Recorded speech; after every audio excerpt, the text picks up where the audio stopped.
Hello, hello, hello. Can you hear me? Hello.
ಇದೆಲ್ಲ okay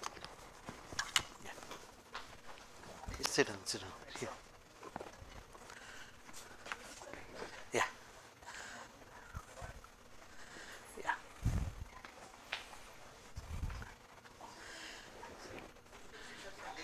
Yeah, good morning to everyone. I welcome you all to the Lake Symposium. This is the 13th biennial event.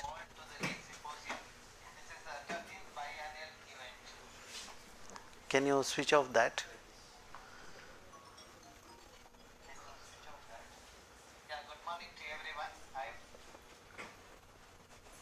You know, inauguration is at 9 o'clock.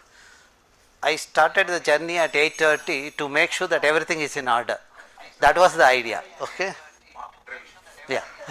Half an hour myself and my young student Meda will talk. Okay.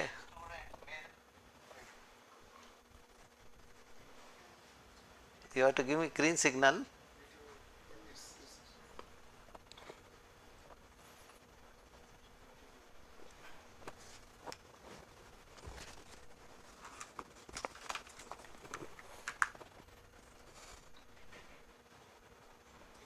Okay. So what I am going to do in the next half an hour, myself and Medha, we will talk about environment education and what is environmental literacy. You know, the root cause of the problem in our country is the prevailing higher environmental illiteracy in most part of the country. Most of the decision makers are environmentally illiterate. So some of you might question, how did you come to this kind of a conclusion? You know, we carried out a survey in Bangalore, because Bangalore is supposed to be a cosmopolitan and we thought that people are very educated. Yes, they are educated to an extent of 85.8%, while when we look at the environmental literacy, it is about the only 3.5% of population are environmentally literate, which means 96% of the people are environmentally illiterate.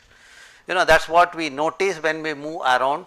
Most of the people do not know how to manage the solid waste. Throwing it in the neighbor's compound is they think that they have solved the problem of their at home. Similarly, they do not know from where the milk comes and what kind of water they should drink. You know, it has become fancy for everybody to switch over to the bottled water, but they do not even know the kind of the damage they are doing to the system with the plastic getting into the system. One is, you are going to throw that bottle after some time, it will create the mess. There is a presentation on microplastic on the tomorrow and today afternoon. And second thing is, we did the analysis of the water that is there in the water bottle. We found dioxin in the water. Dioxin is a carcinogen which introduces cancer. That means people who are taking this water bottle, they appear to be very elite fellows, you know, carrying a water bottle in their hand. They think their status has gone up by many times, but they do not know in their life profile it is going down. You know, the carcinogen, then cancer, they will end up paying to the doctor. You know, the increasing cancer and the kidney failure in the cities like Bangalore is the reason for this kind of mismanagement of the environment. Okay. Now, we will try to understand who started all these things. Everybody is talking about this. If you look at Sustainable Development Goal of the United Nations, they say that ensure inclusive and equitable quality education and promote lifelong learning opportunities for all. This can happen only with the environmental sector. Every day you have an opportunity to learn. Every day there are challenges. When your child gets up in the morning, there are challenges related to the environment. So, now what is our agenda? You know, why we are doing this kind of the capacity building programs? You know, ensuring clean air and water to our next generation is our agenda. You might say that only a group of 10 of you in the Indian society, how can you change the world? If we decide, we can change the world. We have been doing it, we have been successful to some extent. We will also share how we have been doing for the last 25 years. Okay? And when we have the clean air and water, That is the development we should have, the country should have. That I call it as sustainable development. When we have sustainable development, you will see that there is a security, survival and peace. There is no the conflict among the people. See, otherwise to fetch a water, the people has to stand in a queue on their street tap, and there are fights. You know, I have seen people fighting for water in Bangalore in the early morning at 4:30, 5 o'clock, and even today that is happening. If you want to remove all those things, we need to manage the resources. If you want to manage the resources properly, you need to take the decision appropriately. That is where we need a sensible decision makers. You know, who are the sensible decision maker or sensible citizens in the globe? The people who have environmental knowledge. You know, when people have environmental knowledge, they will become sensible. When they become sensible, they will be responsible. That's what the country requires. It is not the politician or the decision maker we require today who should be fighting for the votes. You know, everybody wants to see how to dilute the environmental norms so that they fetch the vote. I think the country has to move in the other direction to tell the people that the vote will come only when the clean air and water is given to everybody. You know, yesterday I read in the newspaper, the Chief Minister of Kerala goes to the Delhi to meet Prime Minister to plead with him to not to identify eco-sensitive regions in Kerala. What kind of decision makers we have in our country? They are interested in only their welfare, not interested in the citizens' welfare. Citizens' welfare is that everyone have clean air and water, then that the welfare of the citizen happens. So that means we need to have the sensible decision makers. That's where this kind of program will help. At least, you know, we have been conducting this event once in 2 years. At least once in 2 years, they will read the newspaper. They will hear the word environment. I think that will change the system.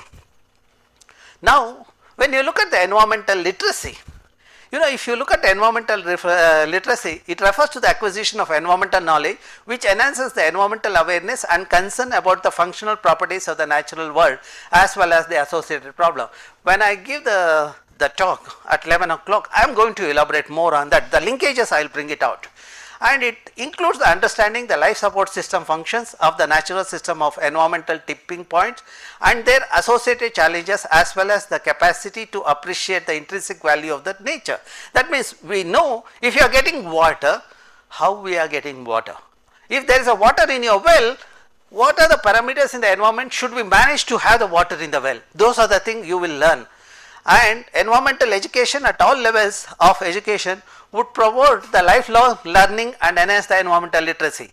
Compared to that, if you look at the contemporary education system, it has made people more and more addicted to the digital technology. You know, they have become dumb fellows. You know, I have seen the people who using the mobile, they are the most dumbest fellows I have come across in my life. Even among the students, I have seen that those who are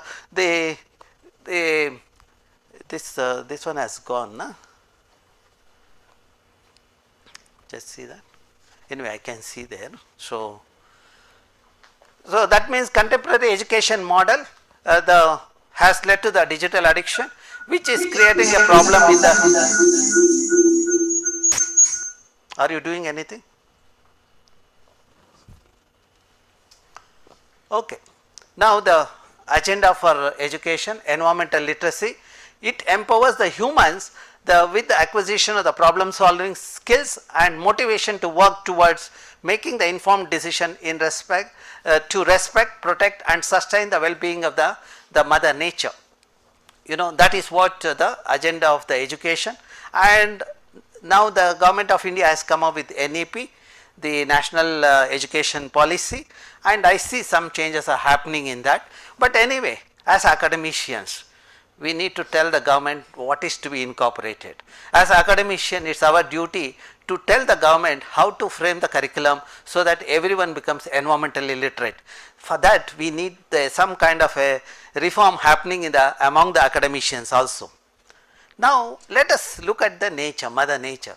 You know, when you look at Mother Nature, the way I teach my students, with this simple, the food chain, I teach them the principles of the nature and also thermodynamic principles. You know, when you look at this carefully, you know, the producer is producing food, using solar energy, and carbon dioxide in the environment gets synthesized into glucose, which is eaten by the next level consumers, and then finally whatever is left in the system is getting converted into elemental form by the bacteria and fungi. You know, that means when you look at the nature, there is nothing called waste. Where do you see waste? You will see waste where waste people are there. Who are these waste people? You know, the people using too much of plastics and who have artificial lifestyle. These are the waste people. They are the bane to the society. You know, they are the one mismanaging the resources. Now, what we have been doing, regarding the environmental education is we have various programs. One is the biennial lake symposium. Once in 2 years, we started the journey way back in 98, and in 2000 it got popular as a Lake 2000. That is where Professor Rajshekhar Murthy joined us, and we, from that day to today, he is with us. In almost all the program he had, he stays in Canada, but he has come for this program. That's how he is taking part in the Know Your Ecosystem. There's another professor from Canada, Jack Valentine. He had a popular we used to call him Johnny Biosphere. Whenever he used to come to India, Professor Murthy, Jack Valentine and couple of other resource persons from various parts of the globe, when they attend the symposium, after attending the symposium, they never used to go for sightseeing. They used to go to the school, and I used to go with them. We used to go to the school, take classes for the kids, and that is where we used to disseminate the knowledge and make the people understand. The children who have taken part in this kind of program way back in 98 and 2000, that today are highly successful. Some of them have become faculty in IITs, some of them have become in IISR and the other universities. Now Dr. Durga Madhav Mahapatra is here. If you look at, he is a product of our group and actively involved in the environmental issues, and he has done the work on the wastewater treatment, etc. So now that is how we have given to the society something. And the second thing is, the program is the Know Your Ecosystem, is we go to the rural schools. You see that I have travelled almost all part of Karnataka. I think almost all the schools know about our work. And another thing we are doing is the environmental management course. In 2000 to 2003 we developed the curriculum. Professor Murthy was actually involved in reviewing and developing the modules, and from that day we started offering the course at IISC, and course on environmental management and solid waste management. That course is 20 batches we have handled in 20 years. Sustaining it for the 2 decades is not a joke. We have done it, and I am proud to say that in each batch there are 25 to 40 are there. And Dr. Deepika Shetty, who is a professor from Mahe, Manipal Institute of our Academy of Higher Learning, she was a participant in that course, and Sudarshan Bhatt, who is also was a participant, and almost all my students have taken the course, Dr. Vinay and all these people. So that's how we are communicating to the society. Now what I will do is, at this stage, I will take a break. I will ask Medha to talk about the environmental education and environmental literacy, then I will come back again. Okay? Can you come and switch over the thing?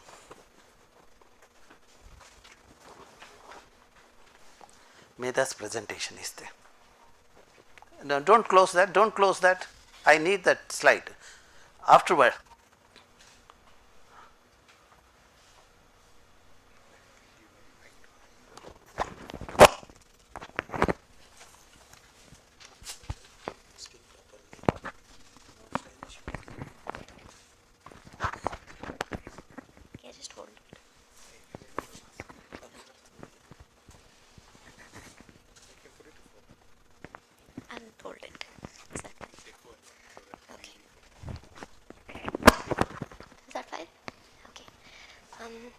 Good morning, everyone. So, Sir has already covered most of it, but I'll just quickly go through the principles of environmental education and environmental literacy today, and also review its status in India. Okay, so quick definition. Environmental education is defined as a learning process that increases people's knowledge and awareness about the environment and its associated challenges. It develops the necessary skills and expertise to address these challenges and fosters attitudes, motivations, and commitments to make informed decisions and take responsible action. So that's a lot of words, but what does any of it actually mean? So for that, we can again look at the definition of environmental literacy. So environmental literacy comprises an awareness of and concern about the environment and its associated problems, as well as the knowledge, skills, and motivations to work towards solutions of current problems and the prevention of new ones. So in short, we may say that the aim of a good environmental education program is to inculcate environmental literacy in people. So now you may ask, why is environmental literacy important? If I know something about the environment, how does that empower me to change things? So turns out that environmental education, environmental literacy are absolutely critical. We can take an example very close to home. We might talk about the Chipko movement, say. People being aware of their surroundings and the importance of forests, for example, was able to prevent commercial felling in the lower Himalayas for 15 years. So clearly, if we are aware, we can do amazing things with it. So to talk about environmental education in India currently, it's mostly done at a curriculum level through an infusion approach. So that is when principles of environmental science are included into core subjects such as chemistry, biology, and physics. But it's not treated as a separate subject. So what are the problems with this? Many prominent environmental educators have showed that this creates a divide in the students' minds between the natural world around them and what they're learning. They're not able to make connections between the two. So it's important that environmental science is not boxed into these categories, because what is important is to learn the connections between different social, cultural, political, and ecological aspects that shape the environment around us. So environmental education should have a holistic and locale specific approach. So what does this mean? Students should be able to look at the world around them and be able to understand what kind of factors are shaping the environment, and they should be able to take responsible decisions. So a study published in Environmental Literacy in America, this is a report in 2005, it has shown that environmentally knowledgeable people are anywhere between 5 and 50% more likely to make environmentally conscious decisions. So this is amazing. And another good thing about being able to critically engage with political, social, and ecological contexts is that we may hold policymakers accountable. So as Sir said, a lot of the people in charge of making environmental decisions now are not exactly environmentally literate. But if we as citizens take the time to learn more about the environment, we can increase their accountability. So we can make sure that the decisions they are making are sound, and by increasing public participation and community engagement, we can make sure that social and cultural values are not ignored while environmental decisions are being made.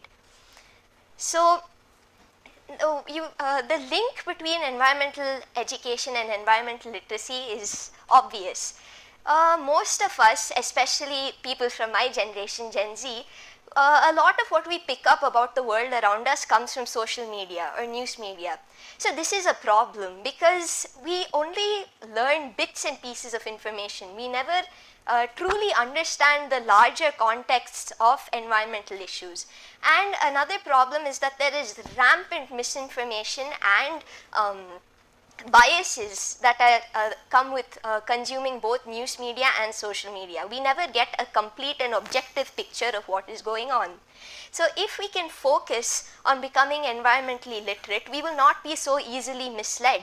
We will be able to understand what corporations are doing, what governments are doing, what lifestyles we are implementing that are affecting the environment, and we will be able to make necessary changes in our lives. For example, you may learn that so and so company is extremely environmentally unfriendly, and you may choose to stop buying their products. So this is why it's really important to properly understand what's going on in the world around us. So yeah, as I've said, environmentally literate citizens are vital, and environmentally literate decision makers will also manage resources in a much more prudent way. Okay, so initiatives by IISC, sir has already gone through them, but I'll just list them once again. So these initiatives are very unique in the sense that, first of all, there's direct engagement with people working in the field of environmental education. So this often doesn't happen in India, right? A lot of the education that's going on now happens through school teachers, and school teachers may not often have a background in environmental education. So it's actually very good that there's direct engagement of students with people who are actually working in the field, because the insight they can provide is amazing. And another good thing about initiatives at IISc is that it's very locale specific. So what do I mean by locale specific? It encourages students to look at problems in their immediate surroundings and think more deeply about them. It's not as general as what, say, large organizations such as the United Nations could provide. And it also helps to reach out to students from various economic backgrounds. So the first program, okay. Can you switch off to my slides? You will come back if there is a time, you be here.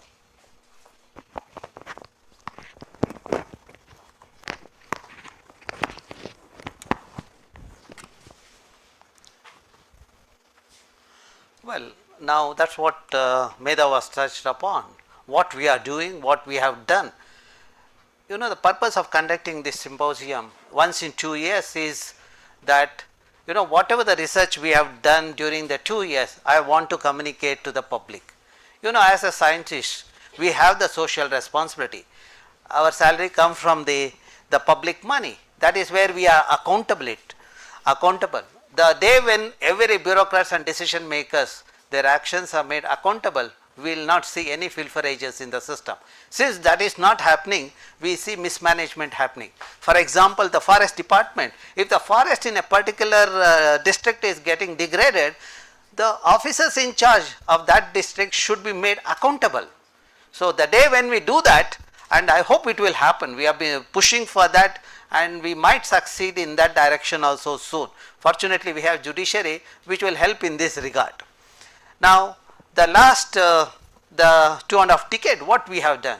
We have conducted 12 events of Lake Symposium. This is the 13th event, and there are 412 Know Your Ecosystem program. That means we have gone to the schools, we have conducted orientation programs, and in fact, if you look at the last 2 months, we have been visiting all the schools. You know, we were in Vagdevi, we were in Vidyaniketan, KK High School, conducting orientation program, evaluating the students' presentations, etc. Then every year we conduct a course on environmental management and solid waste management. That is 20 years we have done. Okay. Then of course, apart from that, we have given the lecture, 1813 lectures in various institutions and various, including the assembly as well as the CAG's office in Delhi. Then there are many youngsters have come to the lab, 53 interns were there over the period, and then we have 185 master's thesis and 17 doctoral theses from our group. Then of course, we have the water testing labs in various institutions. My hope was that when the water testing lab are there in the institution, the children do the experiment. When the children do the experiment, they will understand the quality of the water they are using. That child will never pollute. You know, I see many of the institutions, there are international schools in Bangalore, but they do not have the laboratories. The children are given only the digital online lectures. They are made dumb fellows. They do not have any hands-on the learning this one. That is the lacunae, and we need to change that. Okay. And of course, in the as far as the skill development, green skill development program, we have been trying to educate the people on the valuation of ecosystem, natural capital accounting and valuation of ecosystem goods and services. See, in India I have seen the first thing when I meet somebody, first question they ask me is how much you earn. That this one. Then if that is the question is asked to me, then natural capital also has to be accounted. We need to know what is the worth of the forest, what is the worth of our water bodies, etc. That is what we conducted 3 courses. See, every program if you look at, we have ventured into new areas. If you look at our profile, we are not economists, but today we talk equivalent to the economists. My students give presentation on the valuation of the ecosystem services. Okay. So, and this gives a glimpse of the various know your ecosystem program. You can see every child does the presentation, and today the school children are also there. They are sitting in another venue. Afternoon we have Johnny Biosphere where the children interact with the Johnny Biosphere. Johnny Biosphere has come and he will be interacting with the children in the afternoon, and there are a couple of lectures also. Then tomorrow the children will do the presentation of what they have done, and this is in another school. Okay. So, and you can see from Uttara Kannada, the children have done the thing. They did the presentation of the biodiversity in the neighborhood. Wonderful work. Only as a teachers, our job is to motivate them to do such experiments. Okay. So then this is in another school where we did the, and if you look at how the children do, they do the simple experiment. It could be,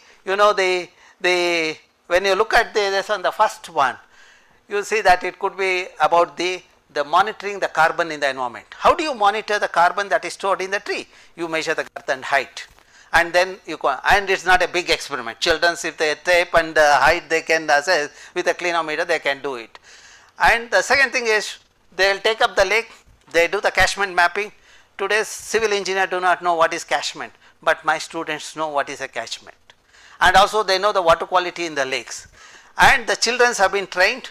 You can see Dr. Karthik training the kids here, and the kids go and collect the sample, they come to the lab and analyze. Similarly, we have the neighborhood, this one, if you look at mapping of the neighborhood by the rural kids. This is a glimpse of the previous program, the December 20. We have tried to put everyone in one room. The decision makers are there, and the forest officers come, and the Aam Aadmis also come with the children. Okay. And this is how we communicate to the external world also, make people in the globe more sensible through our portals, and all our publications are available online. When you look at this one, all my publication, recent publication, and what I did in 98, everything is available. And in YouTube also you will see the lectures that is available online, and this one gives the glimpse of the water testing lab. And you might think whether this group is doing only the program, conferences, workshop, etc. We are doing the teaching, we are doing research like any other the researchers. In addition to that, weekends and holidays we kept aside for the school program. In fact, you can ask the school principal, they will tell you that on Saturdays we were there in some other schools. That means Saturday, Sunday, when we don't have much work in IISC, we spent with the school children, try to educate them, may understand the concept. And if you look at the profile of my group, we have published about 350 papers in international and national journals, and about 22 books we have published, and about 350 plus papers in the conference proceedings, international and national. And if you look at the where we stand as far as our publications are concerned, it is assessed based on the citation metrics. If you have high citation, then you have that is called H index. Based on that, the global ranking has been done for the scientists. My group is one among the top 2%. And Professor MNV Prasad is also featured in that the global ranking. He is one of the resource person. He will be delivering plenary lectures. So that's how we have tried to bring people from various forum and various peers, so that you are fortunate to listen to what we have done over the 2.5 decades. what Professor Prasad has done for the 3 decades, or Professor Murthy has done for the last 4 decades, or what I have done 2.5 decades, you will come to know with a presentation of about 30 minutes or 45 minutes. Or Professor Kumar Swami's 4 decades of journey with the environment. He is an economist professor. At the same time, he talks about the environment, how the environment has to be conserved, etc. Well, this is the web page, and this gives the citation, this one, so you can do that ranking, you can see that. That means what we are supposed to do as an academician, we have done it. Not only that, we have also done the society relevant research, and that research we are disseminating to the society the next 3 days. Okay? And we get this one. These are the future of the country. When we sensitize this kind of youngsters, they become responsible citizens. That's what the country requires. You know, this is one of the villages in Uttara Kannada. The children, we had a butterfly park inauguration. After that, they had this cultural program where the message of environment was given very efficiently. Well, you are all welcome to Lake Symposium. Now it is 9 o'clock. We will start the session. Now is the inauguration of the Lake Symposium. The invitees are here. So I request the invitees. Yeah, you can. Thank you. The Madam Tejaswini is there. Anant Kumar is here. Harish Krishnamurthy. Professor Murthy. Durga, just help Professor Murthy. There is a step, you just alert him.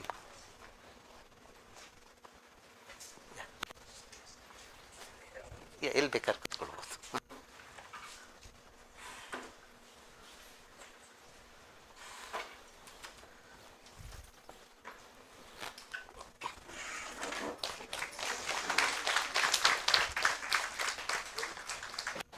We are supposed to have Vidyaniketan principal. Yes, madam, please.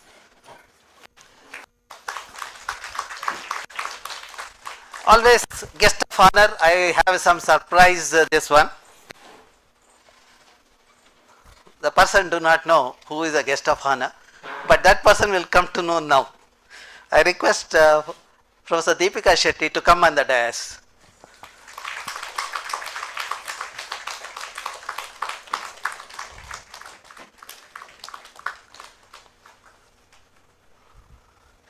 Maharani Ammani College principal was supposed to join us. For some reason she couldn't make it now. She will be here with us on 30th. Okay.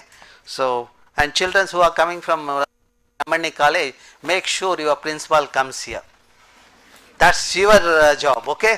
So, and there should not be any failure when I am there. Please make sure. And Madam Aruna and Netravati are here. I am sure they will make sure that Madam comes here. Okay. However busy, however the critical issues are there at home or at the office, we should make it. In fact, there are instances, you know, we are admitted in the hospital, but still we went and took a class. The cremation at home, but we came back and took the class. That is how the scientists work, and we expect the society also to do the same thing. Okay.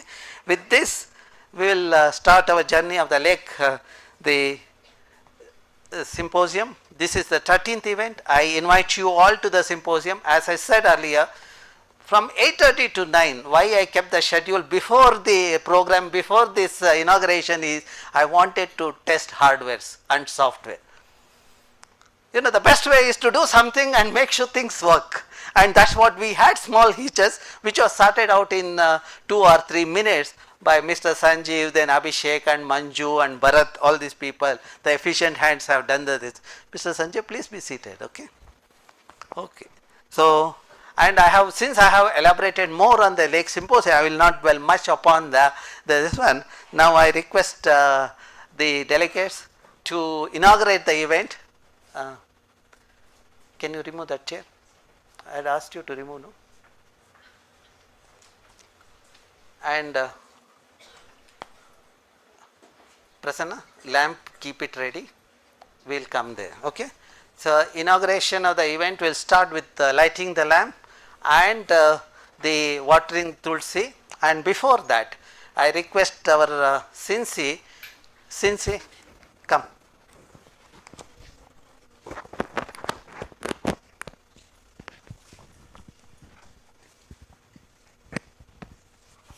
This is also a surprise. I had not told her yesterday.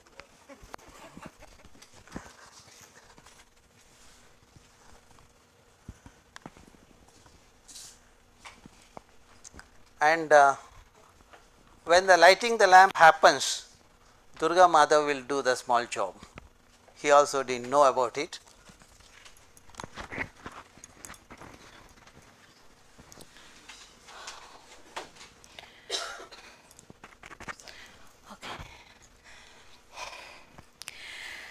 തുളസിക്കതിർ നുള്ളിയെടുത്ത് കണ്ണനൊരു മാലയ്ക്കായി പൊട്ടാത്ത നൂലിൽ കെട്ടി എന്നെന്നും ചാർത്താം ഞാൻ.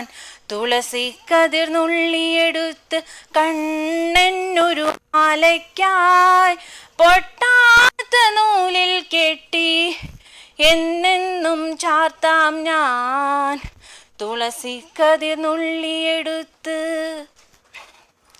കണ്ണാ കണ്ണാ കണ്ണാ കണ്ണാ കണ്ണാ കണ്ണാ കണ്ണാ കണ്ണാ.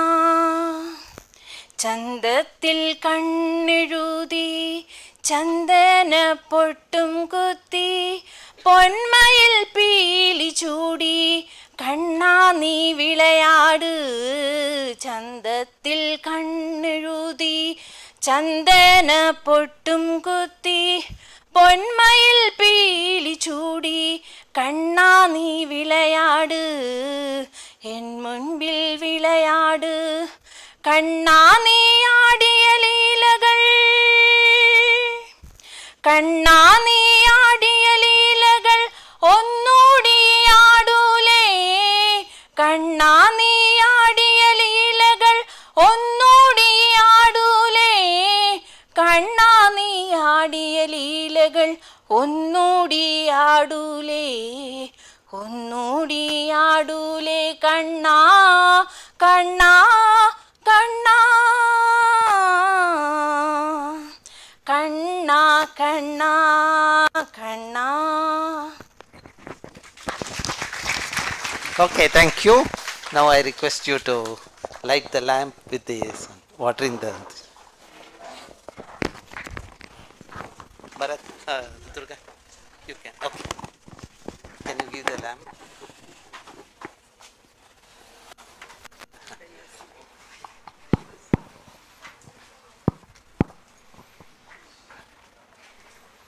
Yeah, madam. Stay.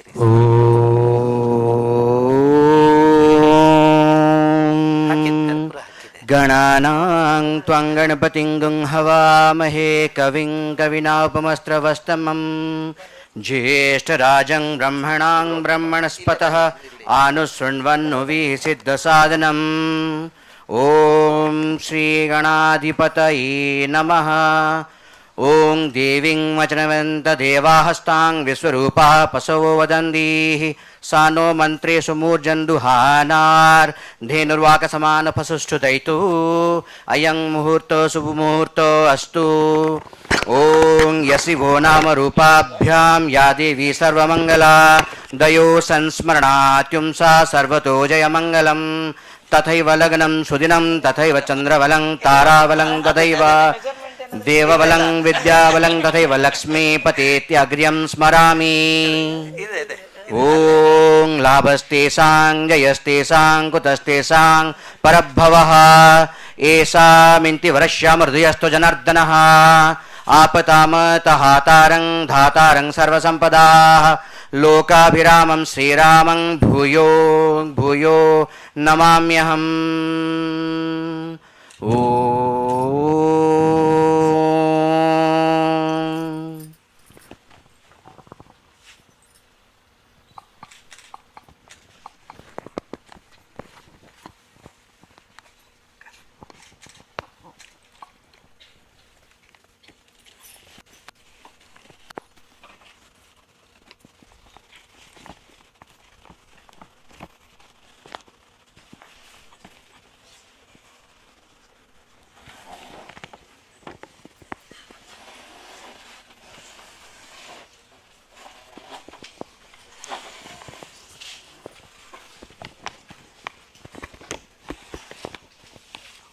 Okay, now I request Dr. Tejaswini to inaugurate the event. See, the program when I conduct, one of the things I have been doing is I do not introduce speakers. I always tell what we speak and what we have done should speak. So that is our agenda. So I would, otherwise the biodata of each of these experts will run to 2 or 3 pages. Then I will be spending 10 minutes for each. So we will not do that. And also when I go to any institution, I tell them not to introduce me. I always tell them, and I am sure some of you who are in the audience would have witnessed that. So I have been doing throughout the country, and I always firmly believe that work what we have done should speak. Not somebody should speak about us. Okay. So with this I request Madam Tejaswini to say a few words and inaugurate the event. You can speak from there.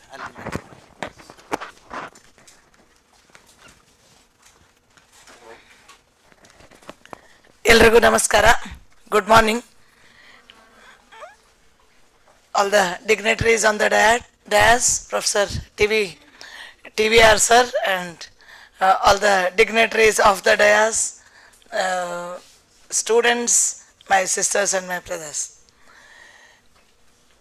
I am so happy to be here for the inauguration of Lake Conference, because this is one of the very unique program, especially for me, because I keep attending various activities, various inaugurations, but this is the one event which I normally wait for 2 years to happen, and I am so happy nowadays it's happening in Bangalore. Otherwise it used to be it was in Shirsi, in some other place, then it would have been many times it's difficult to go there. But I have not missed any event that has happened in Bangalore, and today I have, sir has given me honor of inaugurating this wonderful event, which is not just a unique event for Bangalore, but it is a unique event for India.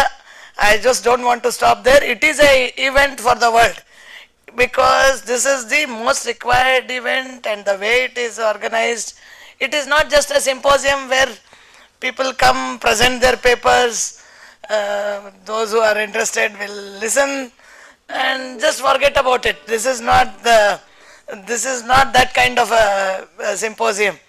This is where the work of professor and also the group, those who are part of this program, are also whatever they keep doing in their day-to-day activity, that is, they try to bring it down for 2 days and share the real experiences, and it is really wonderful. It is not just for Bangalore, because I see lot of photographs how Bangalore was 30 years back, what it is. I am sure Professor will be explaining all those things, and I don't want to say something half baked and with not exact numbers and all that. Let me not do it.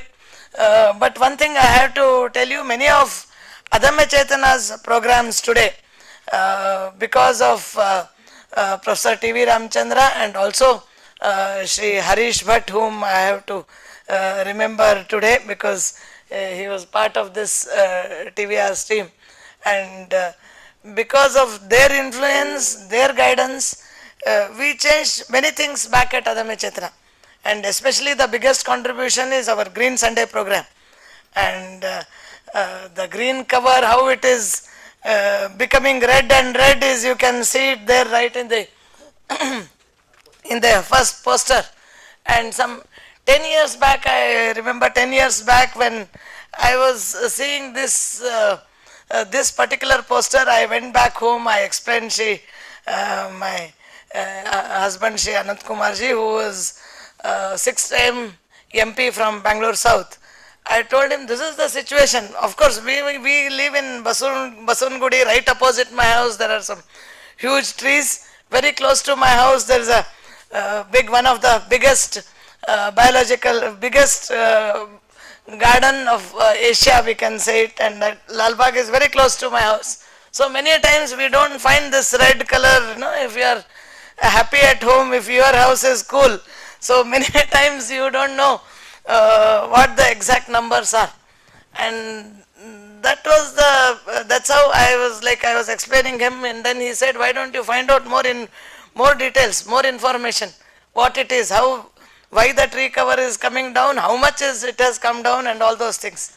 Then I sat with Harish Bhatt, what is the number? Then he said, already we have done it, ward wise all the numbers are already published. We know what is the exact tree cover of Bangalore. Then I asked him, how much oxygen is required per person?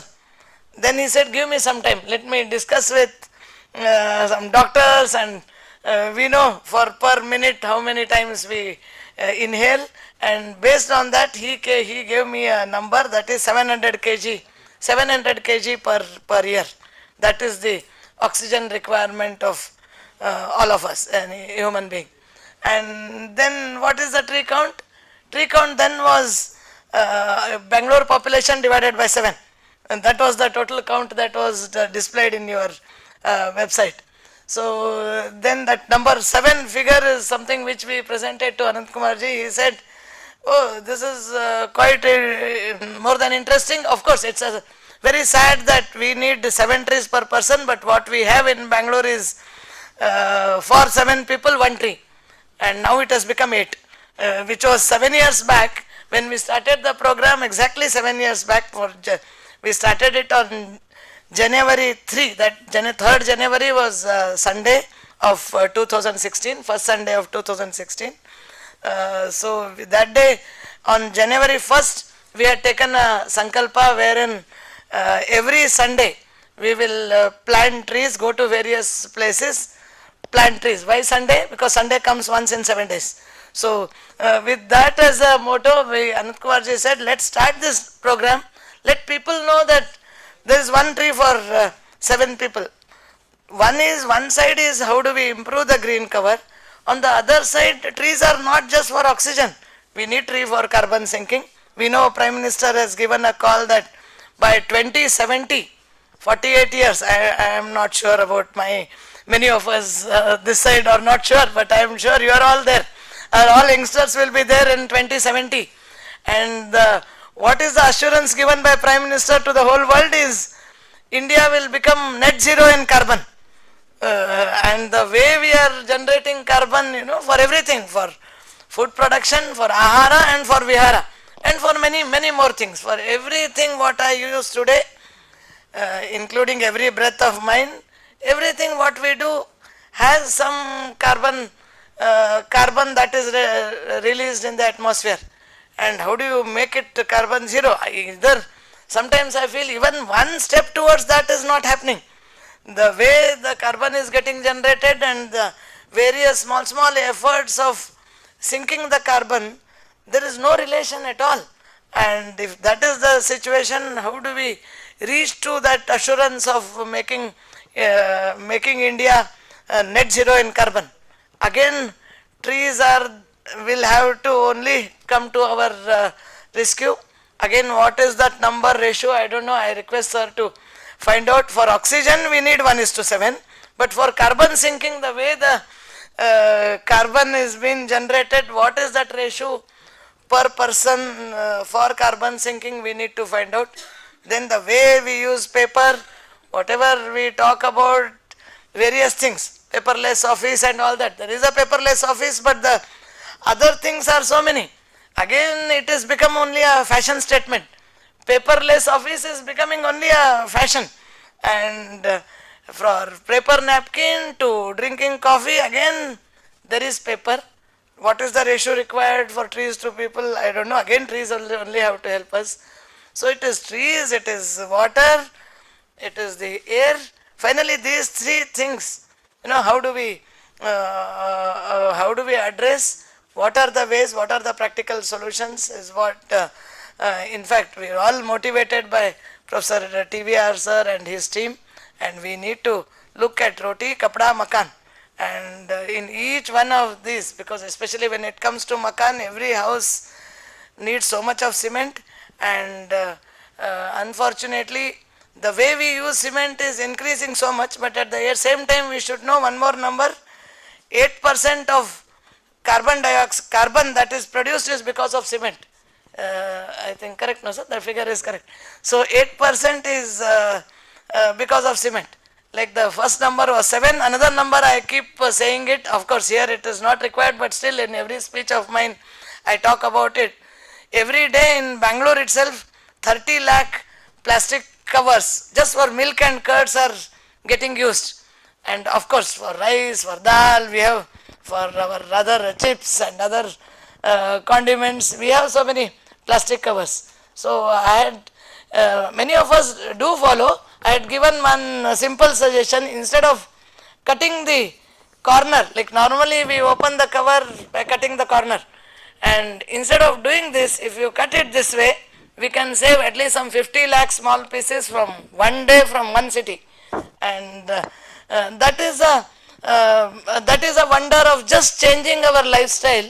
We can bring in a real change, because the way the plastic menace, the way now through microplastic, the plastic is coming back to us, is every brand of salt has microplastic in it. So in fact in our wall magazine Chinnara Chetana we had printed that Uppinallu, the title was Uppinallu plastic, Soppinallu plastic. So today we have plastic in various again I think it's going to be covered in the way we are polluting our earth. The soil is getting polluted, water is getting polluted, and it is coming back to us. So we need to seriously look at it. We seriously need to change our lifestyle. Coming back to food waste, because I don't want to leave that my favorite topic of food, because that's been our activity since last 20 years. Adame Chetana is into midday meal program. We have 4 kitchens in India: Bangalore, Hubli, Kalburgi and Jodhpur in Rajasthan. And I have to proudly tell you, especially in Bangalore, ours is 100% fossil free fuel kitchen and also zero garbage kitchen. So I have nothing to buy from petroleum industry lobby, whatever you say, and I have nothing to give to Bangalore Municipal Corporation for their so-called segregation, reuse. We really don't know. So I have nothing to give it to them. So when I am running 4 kitchens, it becomes my duty to talk something about food. And when it comes to food, again I got this number from professor that we need 2500 liters of water to grow 1 kg of rice, and we are all rice eaters. So typically a person needs around 100 to 120 grams of rice. One meal needs 100 grams for primary school children. Even if you take 100 grams of rice when we eat, how much do we need? 2500 for 1 kg, so 100 grams is 250 liters. And then if we leave something, suppose we leave say 5 grams, so what is 5 grams is 10 liters of, not 10 liters, it is 250, 12, so 10 gram is 25 liters. So what is 25 liters? Many a times we are lost in numbers. We have studied so many numbers. The diameter of earth is so much, distance between earth and sun is so much, so we are lost in numbers. Instead of saying 25 liters, if you leave 10 grams of rice on the plate, instead of saying 25 liters, if you say 2 buckets of water is wasted. So we understand what 2 bucket is, 1 bucket is. So if we leave this much of rice in the plate, a little rice in the plate, it means you are just throwing 2 buckets of water, not the clean water. If you throw clean water, nothing much is going to happen. It's good actually. But if it is uncontaminated water, that water has so much of urea, so many chemicals, you are throwing that kind of water with so much of effort has gone behind it. And then there is a food mile. Again we learned from Harish Bhatt and TVR sir, the way the food is traveling to us, the distance traveled by the food what we eat, and all those things. I am sure, although the name is just looks simple about lakes, it is not just on lakes. It is actually the lakes are the place where they really bring in all the treasure. Every treasure is supposed to be there in the lake, and that kind of a lake conference is getting inaugurated today. I thank all the organizers for their continued effort, making the every year by every alternate year the program is becoming more and more impactful and more bigger and more effective. Thank you once again. Okay, thank you for inaugurating the event and also with the apt message. You know, of course, she has given me some the responsibility now to communicate. You know, one of the things I always ask people is, of course, I speak to people who are breathing. You know, when you breathe, you know how much carbon dioxide you give out. The youngsters about 980 grams and elders of our age is 540 grams per person per day. And 1 hectare of tree sequesters the carbon to an extent of 6 to 8 tons per year. By that ratio, every person should have 7 trees or 8 trees. But what we have in Bangalore is reverse. Same is the case with all the other cities, Hyderabad, Chennai or all the places. There is no difference between Bangalore and other cities. Then another interesting thing is about the milk packet, how to cut it. Madam talked about it. One of the students from Maharani Ammani College has done a project on that. She is presenting tomorrow. So she referred your this one, and I am sure that that's how the youngsters take the message and communicate to the wider section of society. And as far as today's the Lake Symposium is concerned, we have about 280 registration. You know, out of that, the 70% are the youth. Out of 70%, 90% are girls. Okay. And this is what is going to happen to the men who mismanage the natural resources. The girls will take over. They will show the world how to manage the system. So, and I am sure it is going to happen when we are all alive. We would like to see that to happen. So, and so that our natural resources are in the safe hand. But for the youngsters to take the thing, this kind of forum will help. And Madam also talked about the emission, the carbon emission. We did the study across the 10 cities. The cities where public transport is weak, the emission is higher. For example, Hyderabad has 54% emission compared to all the other sector, when you consider all the sector, while Bangalore has 45% because we have inefficient the public transport system, neither economical nor efficient. So, in fact, if we switch on to the public transport system like metros and buses, we are bringing down the emission. In fact, sometime it has become a fancy for elites to go by car. The other day I was, myself, my team were traveling to one of the school. We opted to go by the metro. We reached much earlier than the people who came in the car. And our carbon footprint was only 1/10 of what they had this one.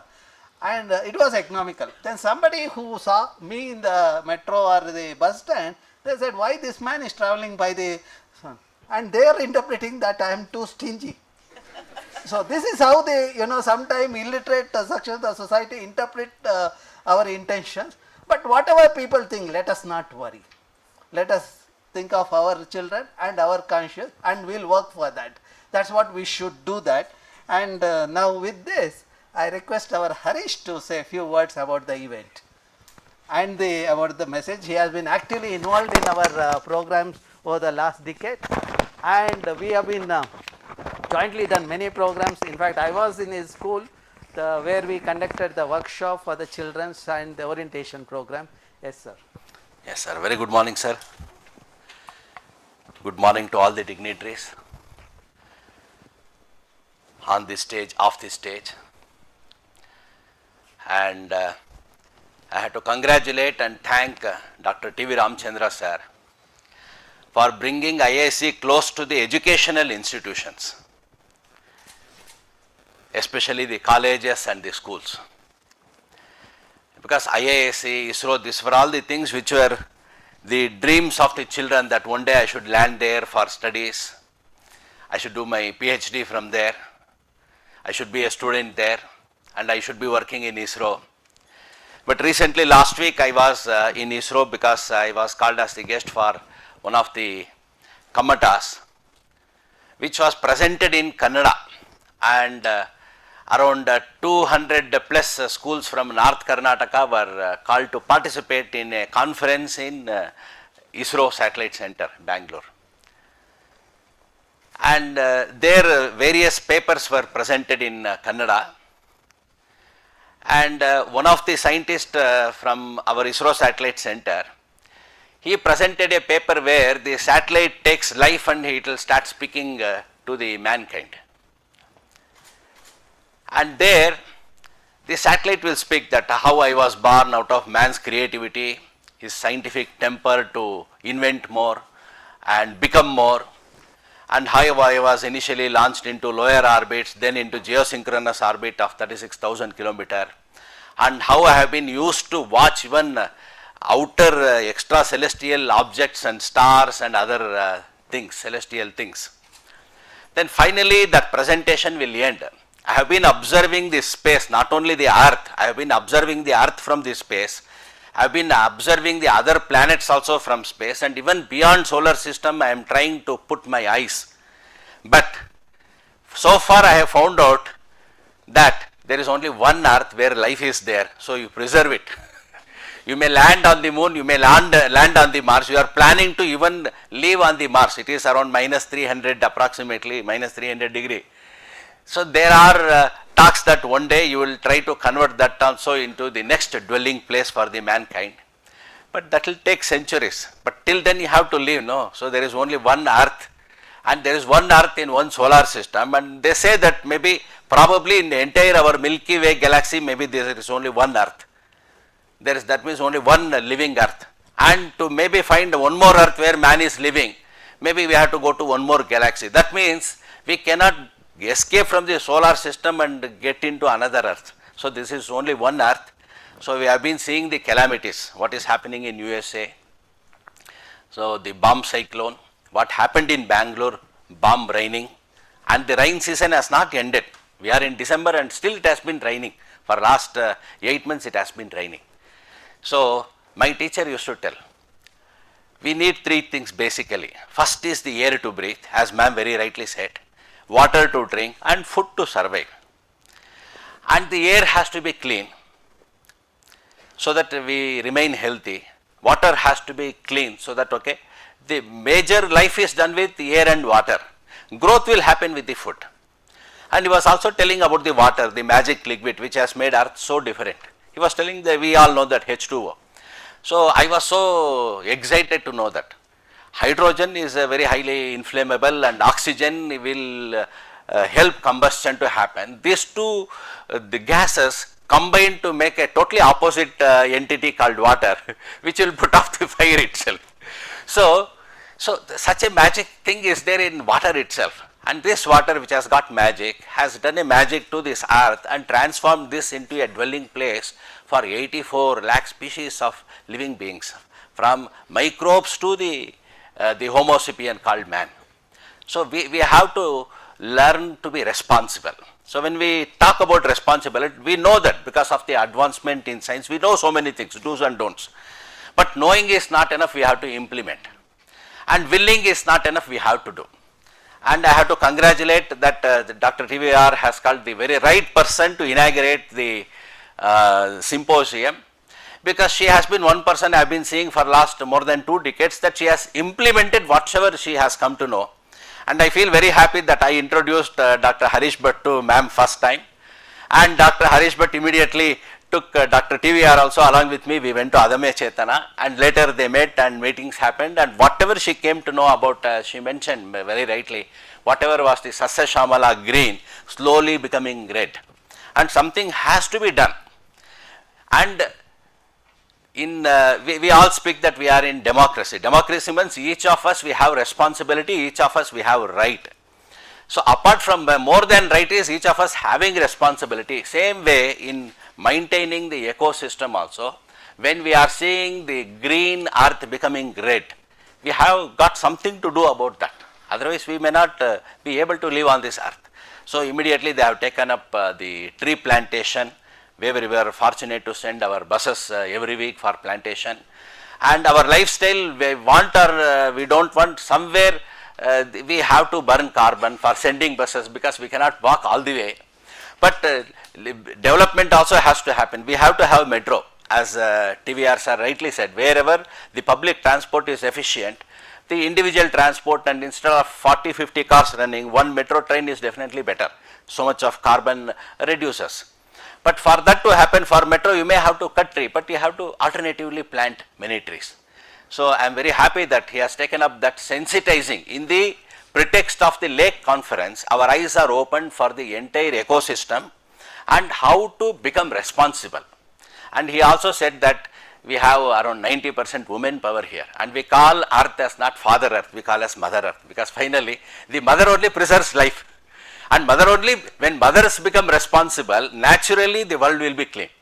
So with these words, I congratulate TVR sir for bringing an institution like IISC close to the students, where they also feel so proud and so happy that okay, I am also into some research.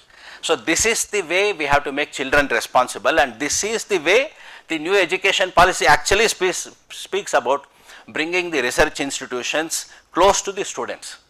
It is not that okay, somewhere the remote star. They have to go to the schools, and they have been very rightly doing.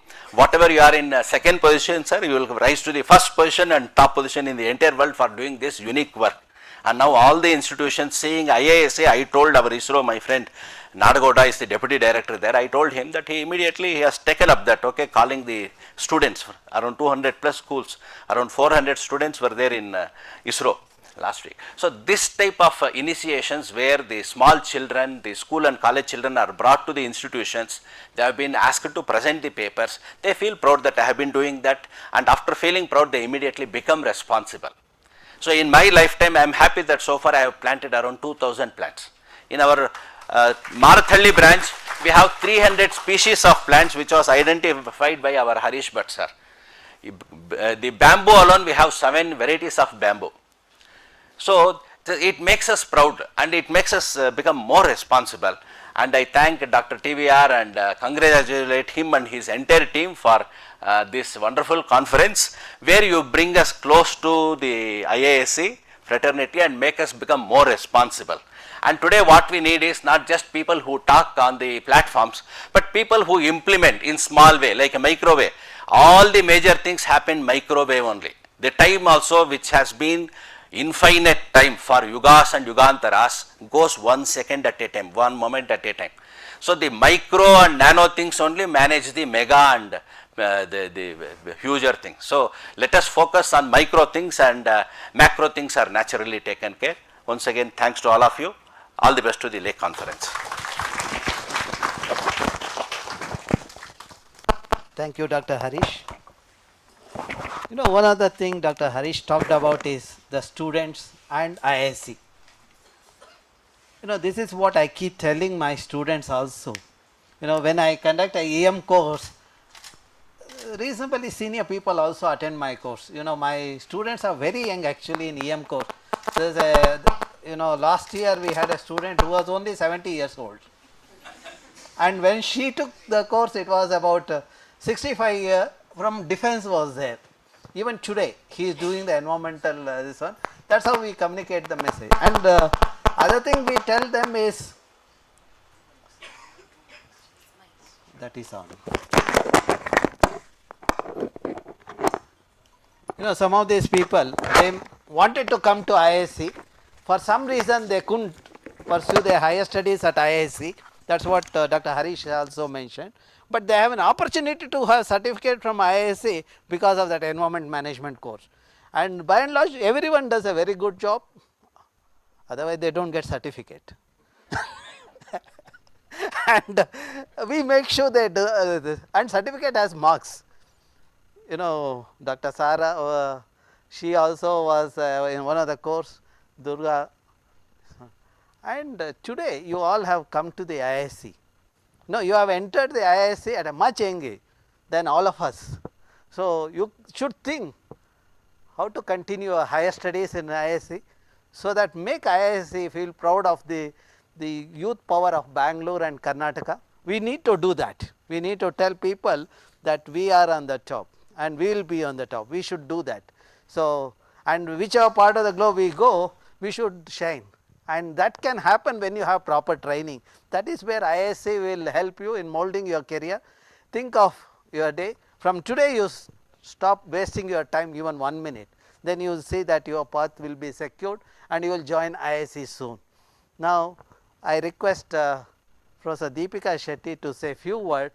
She was the she is from Mahe, and okay. Yeah, I'll take that. That's better. Okay.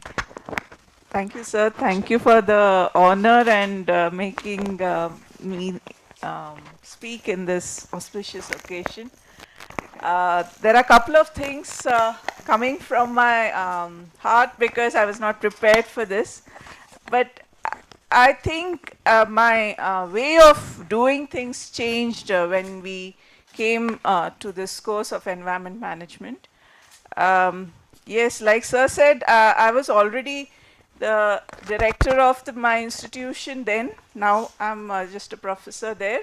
And it was not for any academic benefit which I came for the course, but rightly, as sir said, we came to learn and know about our environment. He's one of the few people who doesn't have a bias towards age or your background or your qualification when he talks about the environment. His expectations are always very high. And right now also he's put the expectation very high from me. So I think that's very important for any professor because he expects us to do the best for the subject and implement what he talks. Of course, he's a living example of implementing what he talks and he expects us to do so. So I think that's a very important aspect of being part of a course run by TVRAMACHANDRA sir. And I think every year I put a benchmark that how much of his lessons have I incorporated and made a difference in my profession. I'm from architecture background and he used to always say, you all are the culprits. So I used to always say, can I make him like my profession and can I do better? So today in this occasion I'm trying to convince her that we architects can be better. So we can do a better job. And as a influence of his, we have a vertical of subjects which are totally dedicated to environment and sustainability in our undergrad as well as master's course. And we take the theme of analytics towards sustainable architecture. We give numbers, like he said, measure it. What is your impact? What is your consumption? What is, I think whatever he said, I have tried to implement in our syllabus, in our students, in our courses, in our design, which is our main job. And all our courses, I'm happy to say, have an important component of environment and sustainability. And right now, I have, over the years after doing the course, worked on water management and environment and how the built environment, rather from my profession, can be more in balance rather than become a harmful thing. And because of this effort, I've also got a grant on Indian knowledge system of integrating our heritage knowledge with because if you see our old towns, they manage the environment and water very well. So I think what I would like to say is, if you follow these principles in life, in your profession, and do your best in whatever way you can. That's another thing he inspires is, being a professor in academics, we used to think it's only our campus and only our students and classroom that we can impact. But he has managed to show us a way where we can impact the society, we can impact multidisciplinary people, we can interact with multiple discipline people. And that, again, I have done it with 5 disciplines, this research: natural sciences, geosciences, Sanskrit literature, humanities, and architecture. So I think what I'm trying to say is, this is what an inspiration he is, and how each profession can benefit from this science. Like he said, environment, like age. There's no age for learning about environment. There's no age about research in environment. And there's no profession which you can't be when you are passionate about environment. So with this few words, I'll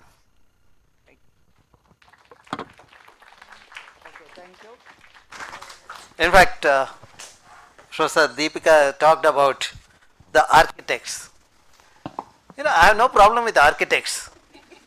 But the problem with architects is their design. That is harmful to the environment. You know, this glass facade building you would have seen in Bangalore, Hyderabad, Chennai, Mumbai and all. That is a classic case of copy paste. You know, that architecture is supposed to be in European climate, temperate climate, where you have to have glass for conserving the heat inside. But our fellows, engineers of today, they have learnt only copy paste because they got through in the engineering through copy paste only, no? When they go to the architecture, European architecture, they copy that and paste it in Bangalore, Chennai and all. And above that they say green building because the glass they will make it green. And you might ask, what is the implication of that? Why are you so unhappy with that? You know, we did a study. None of my statements are without any study. We did a study to find out what is the electricity consumption in this building versus normal building. In the normal building where we all reside, if electric consumption is 700 to 1200 units per person per year, in this glass facade building it is 15,000 to 17,000 units per person per year. See, this copy paste culture has increased the electricity consumption by 10 times, which means our carbon footprint has gone up by 10 times. You know, that is where whenever I go to any institution, I tell the child first thing is don't do copy paste. Because they tend to do the same mistake again and again. Those who have heard me in Maharani Ammani College also, I used to tell, when I see the presentation, I used to tell them, no, this is a copy paste, not acceptable. You know, one of the presentation I saw, our own Bangalore map was there with the lakes and all those things. Our own statements were there. Then I said, good. 15 years back we wrote this article, I had forgotten some of the thing. This child is giving me an opportunity to the thing. But at the back of the hand, I also felt that child didn't put in extra effort to say what is the situation over that. Whether that 79% decline in the wetland has become 80%, that child didn't do that. Put a very convenient path of copy paste. That should not happen. You know, as youngsters who have taken part today, when you learn, please learn properly without copy paste. You know, when you learn, you will be very happy. If you do copy paste, you will be a very unhappy person, and there is insecurity always because you do not know anything, no? You do not know how to face the interviews. Whereas if you don't do copy paste, no, you would have learned. Then any interview committee you will boldly face that. That's what should happen. Okay. So now we have from Vidyaniketan principal, we have Madam Acharya is here.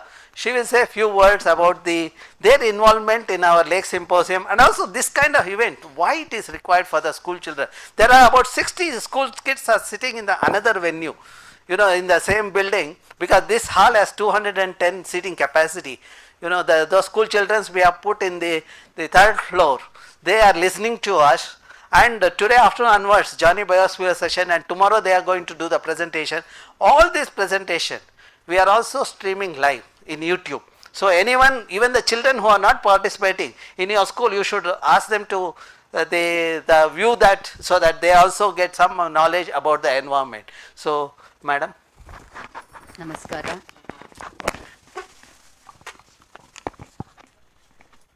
Pranams to the dignitaries on the dais.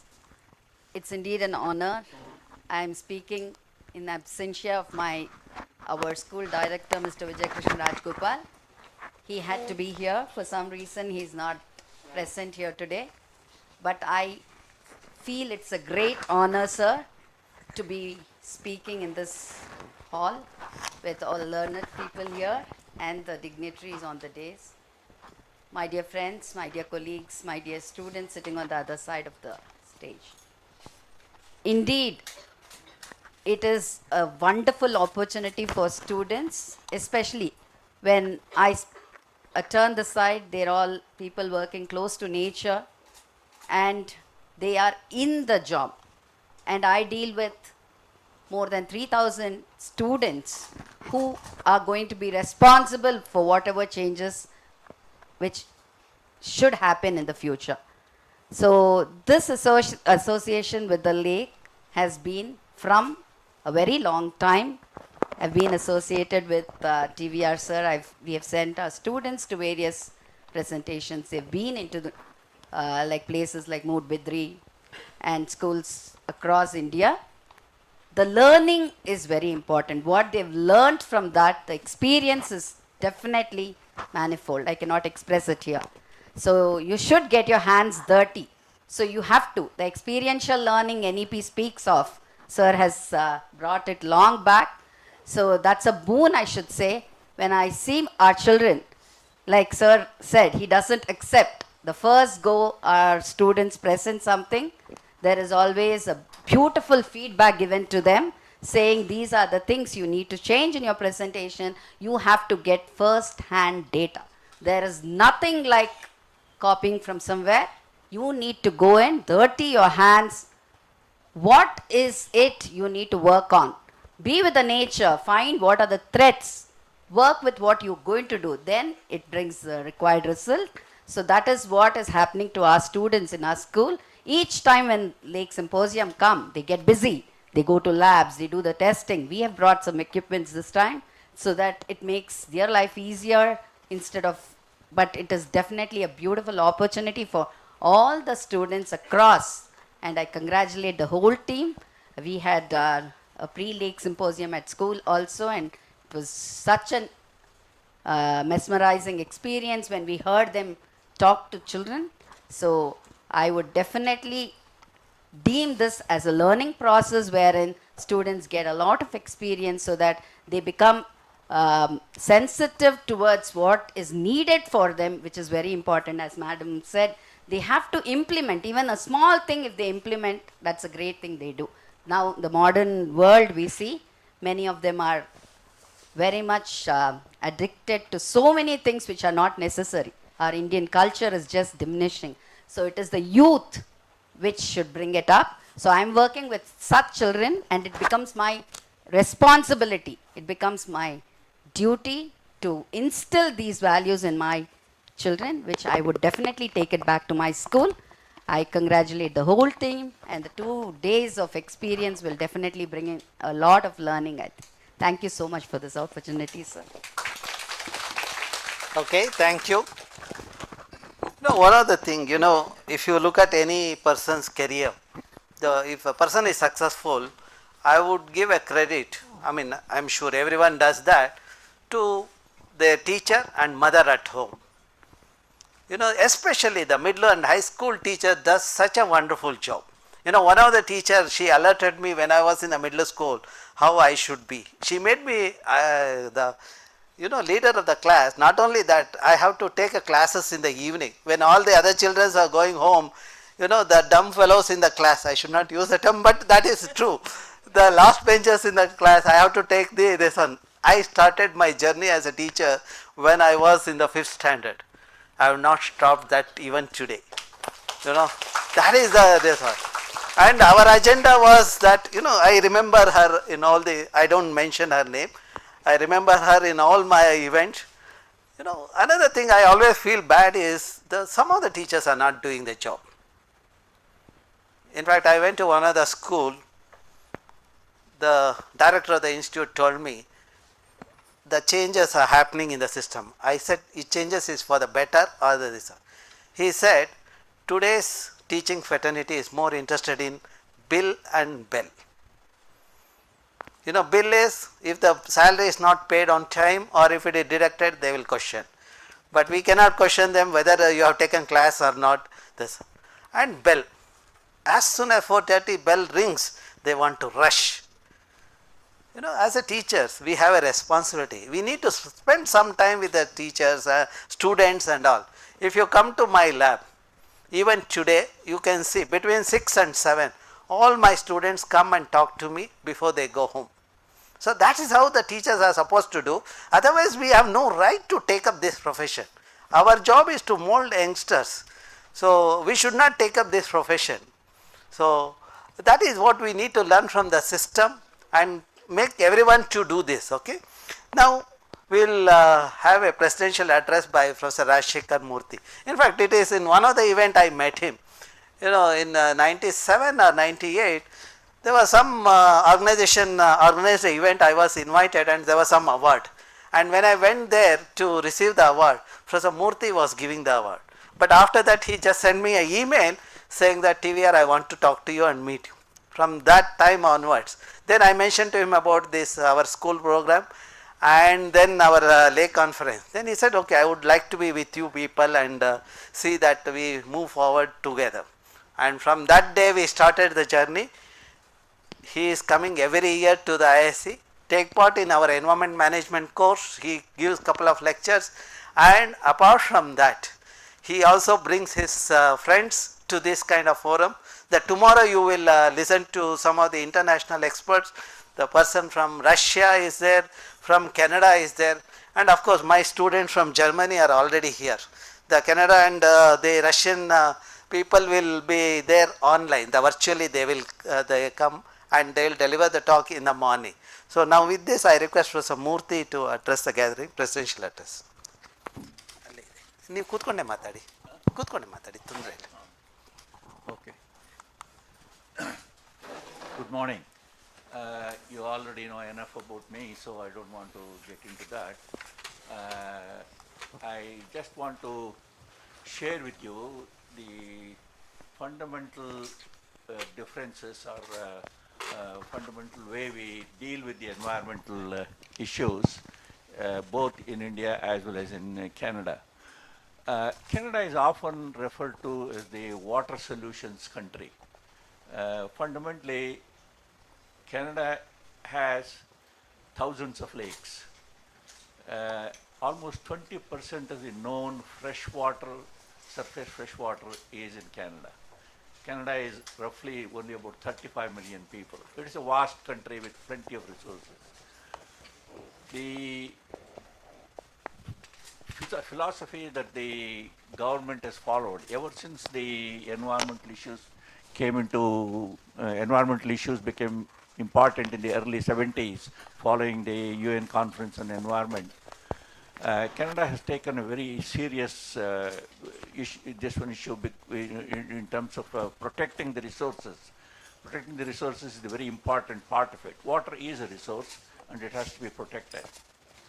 So the emphasis that Canada has placed, in fact in also US and most of the Western countries, is to look at science and technological solutions in addition to all other solutions that we talked about: public participation, public education, environmental education. But what are the science and technological solutions that we can implement to protect the resources? Of course, as a scientist, of course, I'm more inclined towards those type of issues. So with this, the reason why Canada chose as water solutions country is because water is fundamentally the biggest resource that Canada has. Of course, from that, several other resources like forestry, agriculture, they all follow that one. So in that context, the fundamental philosophy was that any degraded water body is, as well as you lost, not only lost the quantity also, because once it is degraded, it is fundamentally not particularly very useful for human consumption, but also for all of the human activities. So this was the main fundamental, this one. I think many countries also followed this in the Western countries, in Sweden, Finland, Denmark, Scandinavian countries. So in that context, fundamental this was how to deal with the, I will give a few examples. Of course, you'll have more opportunity to talk about it tomorrow.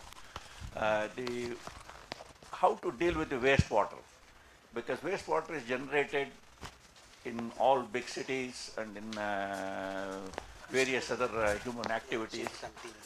So the wastewater, Canada was the first country to deal with this technology.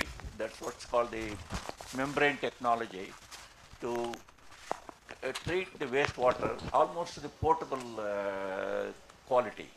I don't know how many of you heard of the Singapore water, this one, and that's the technology that came from Canada, which was responsible for Singapore to exploit it because Singapore was heavily relying on water that is supplied from Malaysia, and so they have to become self-sufficient in terms of the water. So treating the wastewater was a fundamental requirement for Singapore to survive, and this technology provided this one, and Canada was the first country to this one. And similarly, we have heard, I'm sure you will hear quite a lot about it, in terms of large bodies of water, such as the lakes and rivers and things like that, because of various human activities, we discharge waste waters, and particularly the human municipal wastewater contains quite a lot of nutrients, particularly phosphate. So phosphate comes from the detergents that we use at home.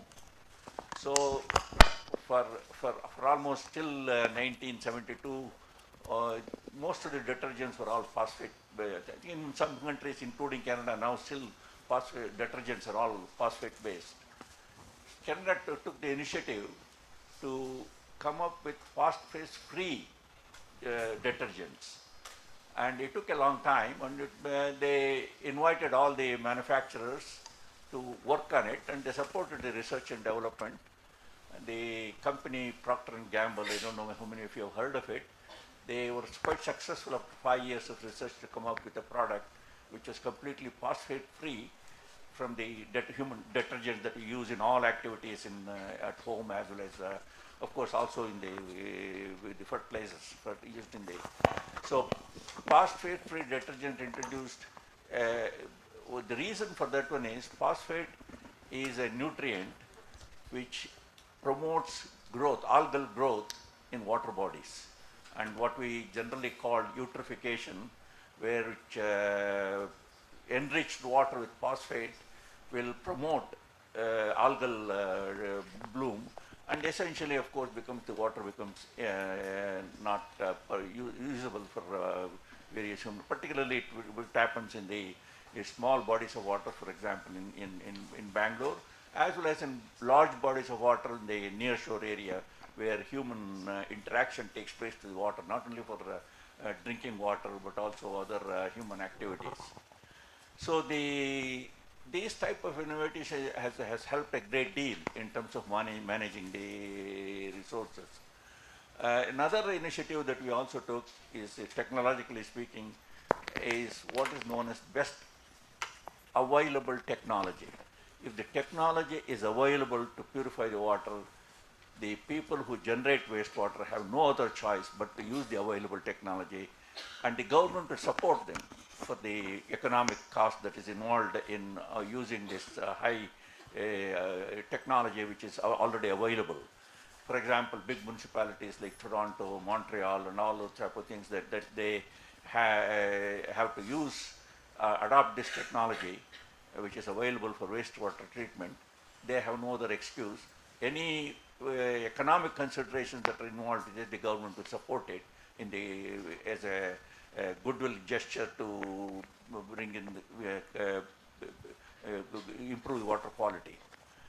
And we also introduce, I think, as environmental issues become more and more complicated, then I think when the new chemicals were introduced constantly, so there are so many chemicals that go into the water body because they come from not only detergents and all the activities that human activities.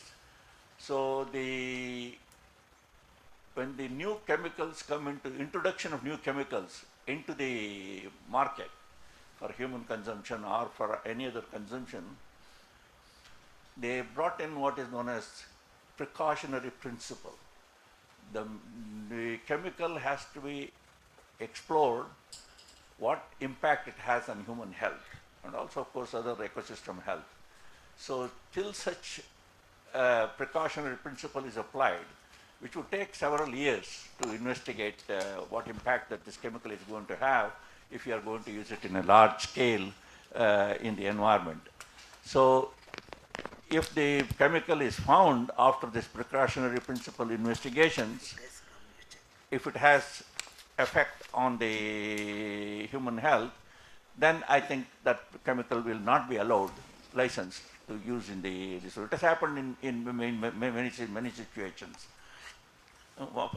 I'm sure probably some of you have heard of the mercury issue, that one of the toxic substances that getting into the environment. So this precautionary principle is a very, very fundamental. This one it is enacted in the legislation, and until that the new chemical is proved to be good, if not good, at least not impact on the human health, then only it will be allowed to be introduced. So the science and technology and research has played a fundamental role in terms of protecting the resources. As I said, Canada has the largest body of water for forestry management, food production. So it's quite fundamental for them to protect the environment. Similarly, also, of course, now we have come to this new phenomenon called climate change, which is impacting the environment in several ways, and the climatic change effects with the frequent floods, not only in India but also in North America. In Canada, in British Columbia, we had one of the worst climate change impacts, the heat dome.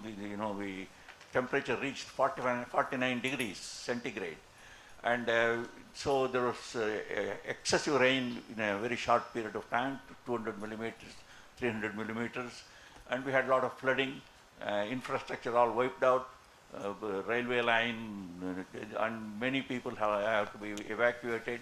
So there is this, we all know about how the climate change takes place, about the greenhouse effect, and the carbon is the culprit in this process. So in terms of taking the climate change impacts, Canada has made quite a lot of this in terms of mitigation as well as adaptability.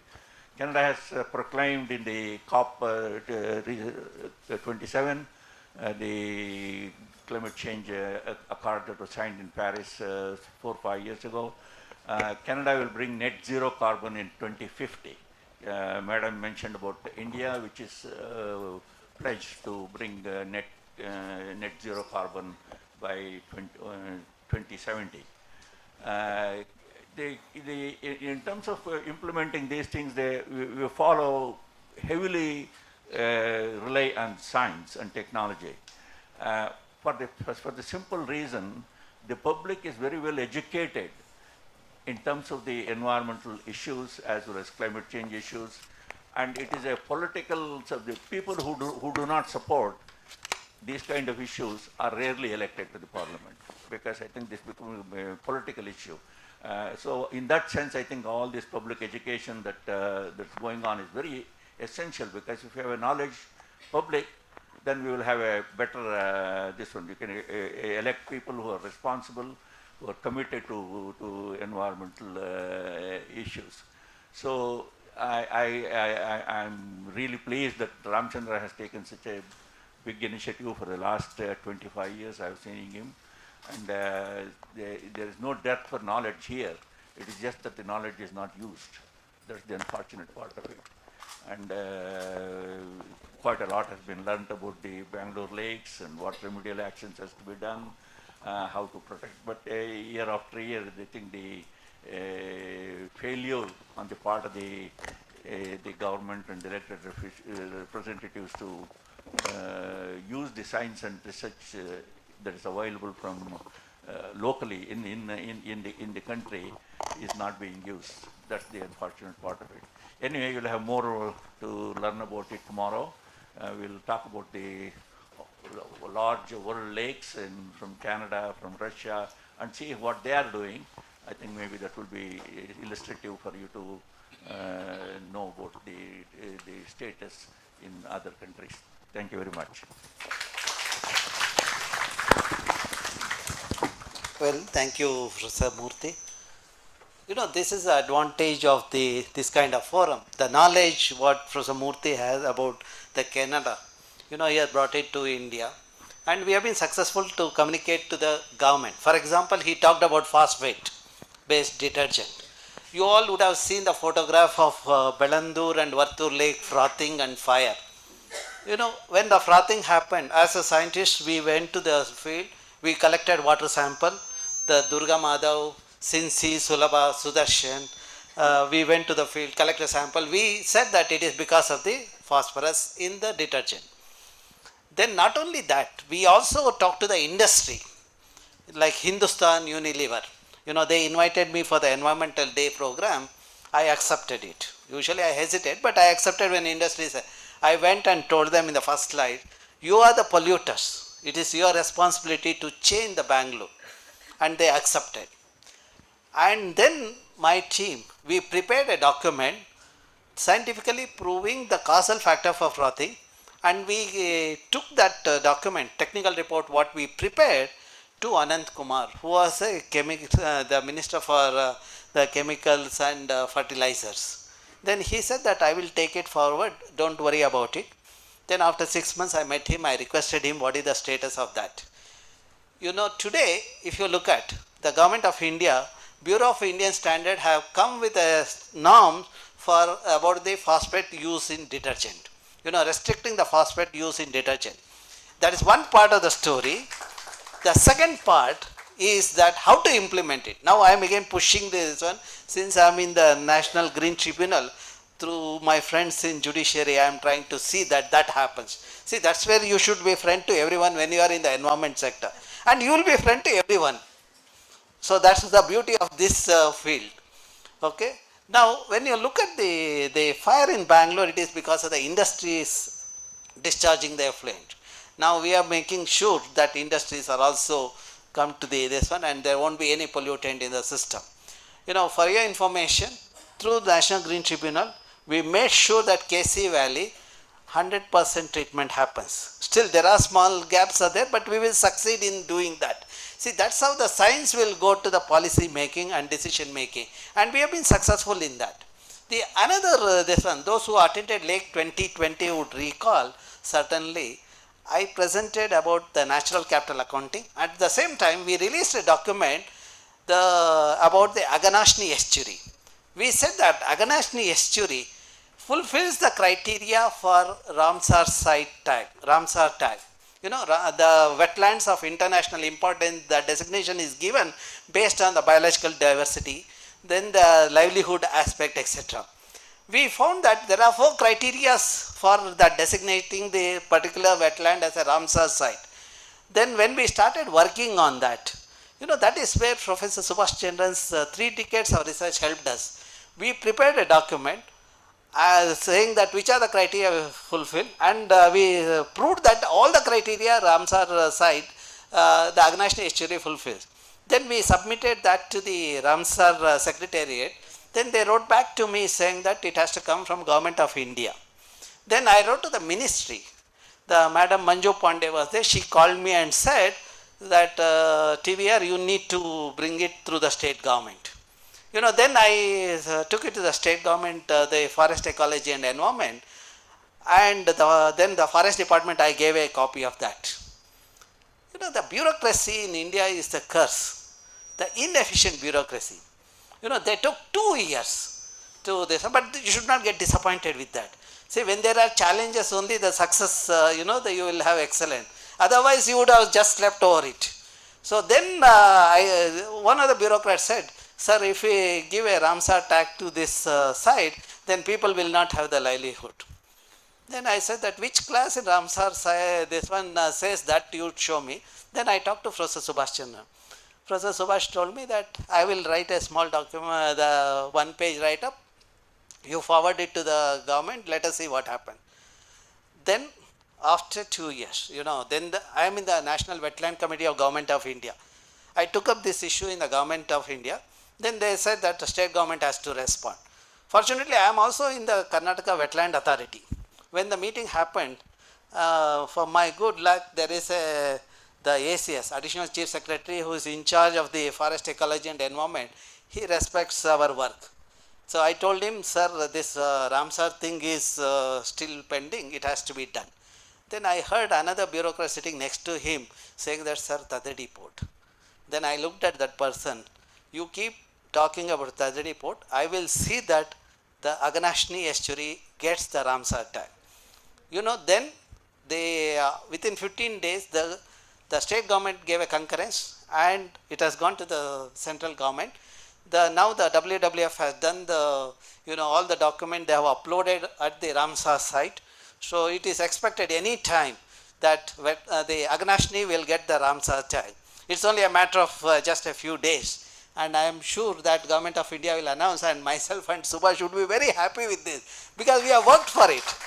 And end of the day, it is not the one more line in our CV because our CV has no value now, whatever the number of lines comes there.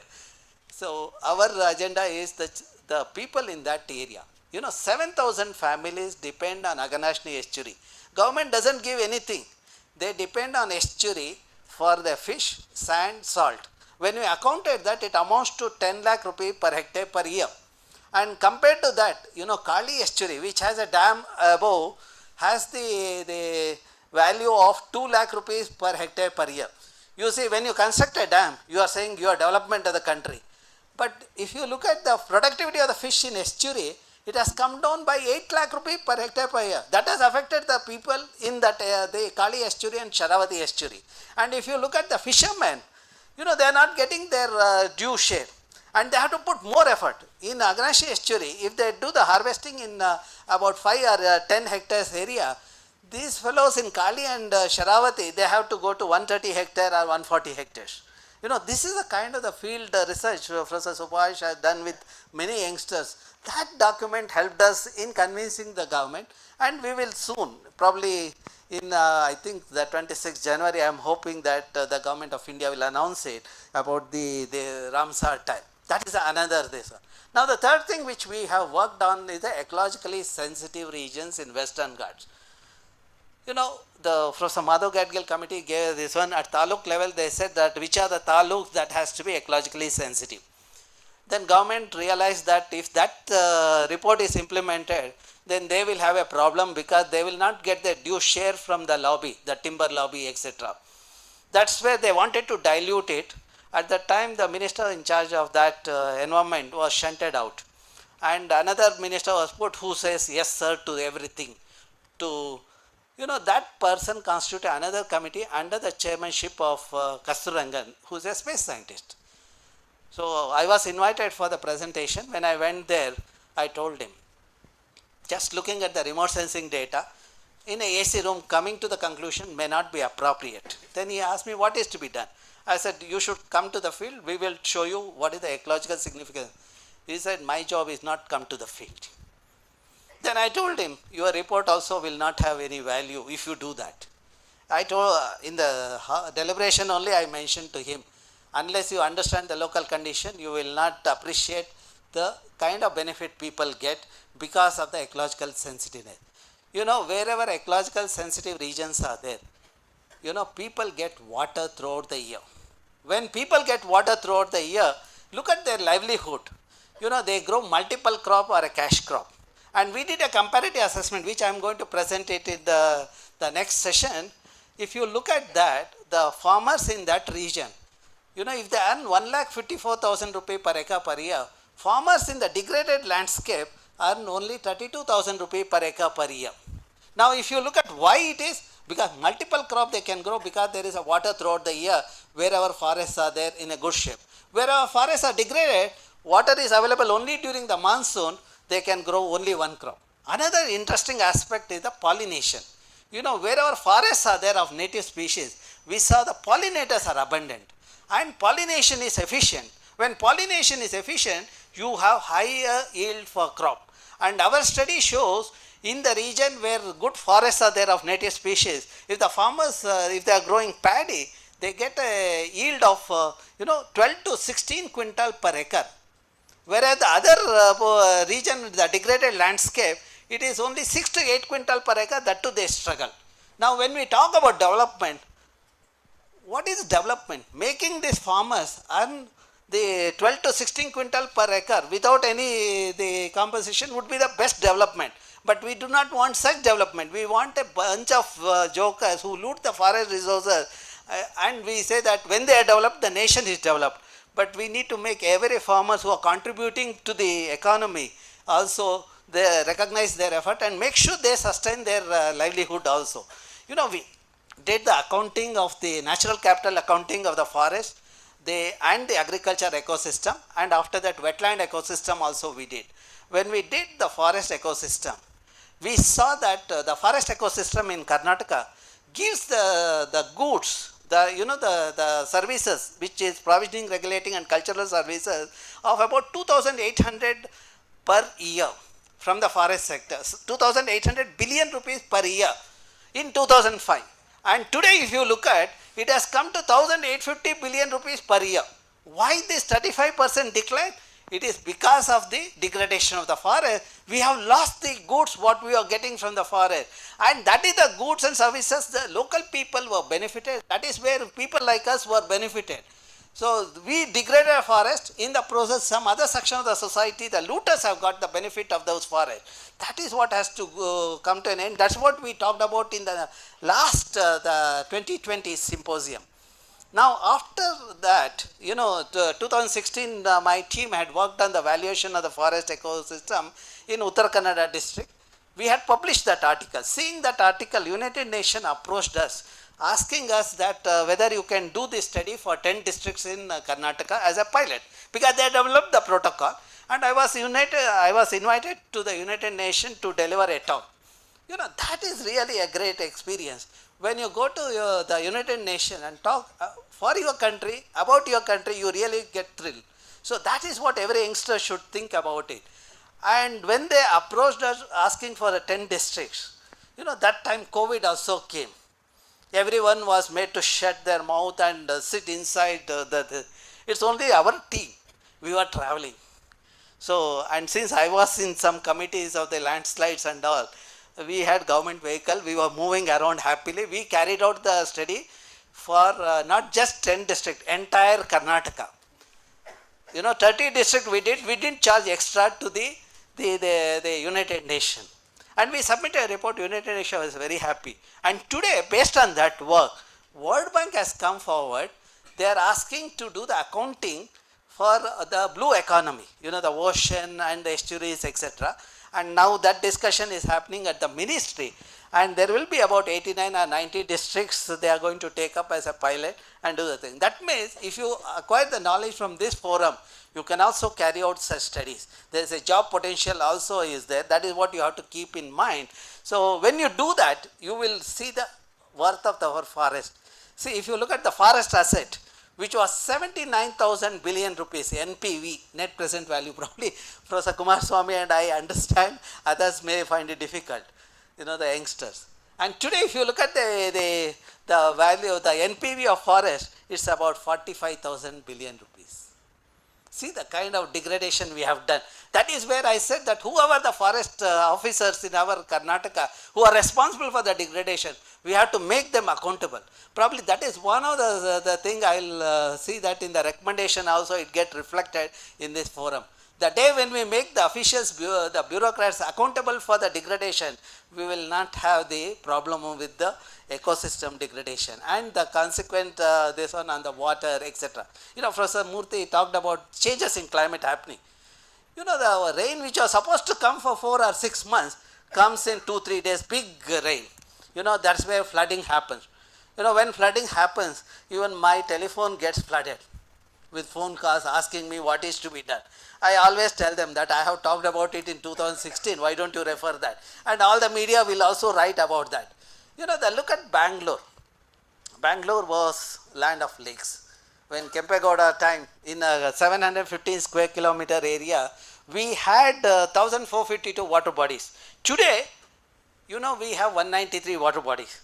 The taking advantage of the stream passing through the region, people bundled the stream at regular interval, they converted into lake to meet the irrigation and the drinking water requirement. Kempegowda's period, we had 1,452 water bodies. Now Kempegowda is not there. He is in the form of statue standing in front of our airport. But look at the pathetic state of lakes in Bangalore. If we make the lakes, they back to the restore, the rejuvenate the lake, then probably we have solved the problem of Bangalore water. You know, I am going to present that. Bangalore receives the rainfall of 700 to 850 millimeter rainfall. If you collect that rain, you have 15 TMC of water. To collect that rain, the best thing is the lake. Let us rejuvenate the lake and retain the rainwater. So, that is where I have 5R formula. Like your reduce, refuse, I have also the similar 5R formula. First is responsible citizen. When people are responsible, they will rejuvenate the lake, and then we will reuse, recycle wastewater, and then we retain the rainwater in the lake. Then we are meeting the requirement of the water for everyone. That is what is the thing. See, if we treat the wastewater similar to the model what I put it at Jakkur in 2010, you know, constructed wetland model, probably in the entire globe, that is the only model that is working. That is mainly because every student from my group goes and monitor it. The last 2010 to the 2017, our Sudarshan, Durga and Sinsi Sulpa monitored the Jakkur Lake. Based on that, we prepared a document, we put it on online. Now today many people look at that. That is the constructed wetland. You know, it is working in the Jakkur Lake. You know, 2005 when I did the study of the water quality in the Jakkur Lake and surrounding the wells, all of them had nitrate. Nitrate is a carcinogen which introduces cancer. You know, then I pushed the government to change this one, so rejuvenate the lake. I was in the committee. The committee said that they will put only secondary treatment plant. But according to my knowledge and this one, secondary treatment means we will remove only chemical ion. We will not remove the nutrient N and P. Then we pushed the government to have the constructed wetland and algal pond. That hybrid model is working for the last 10 years, and our students have monitored it. And today, the lake and surrounding that area, earlier 25 wells were there. Today there are 300 bore wells are there. And we collected a water sample of these wells and the lake. None of them have nitrate. So if you ask what is the use of your research, I would say at least 300 bore well users I am giving clean water. That is what the science has done. Now I am trying to see that entire Bangalore and Karnataka and country have a similar situation. That is where when I get an opportunity to talk to the decision makers, sometimes they insult us, but I just silently accept that and give the medicine to them. So then finally when the medicine is given in the right the proportion, things start changing.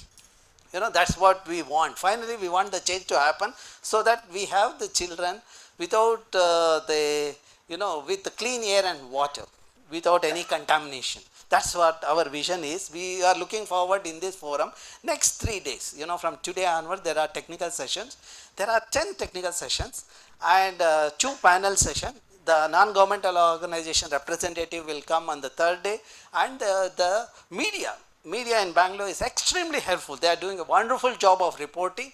You know, I have seen the media elsewhere. There are misreporting and all those things. But I am fortunate to see that whatever I write or this one is taken to the public through the media. They have been doing a wonderful job.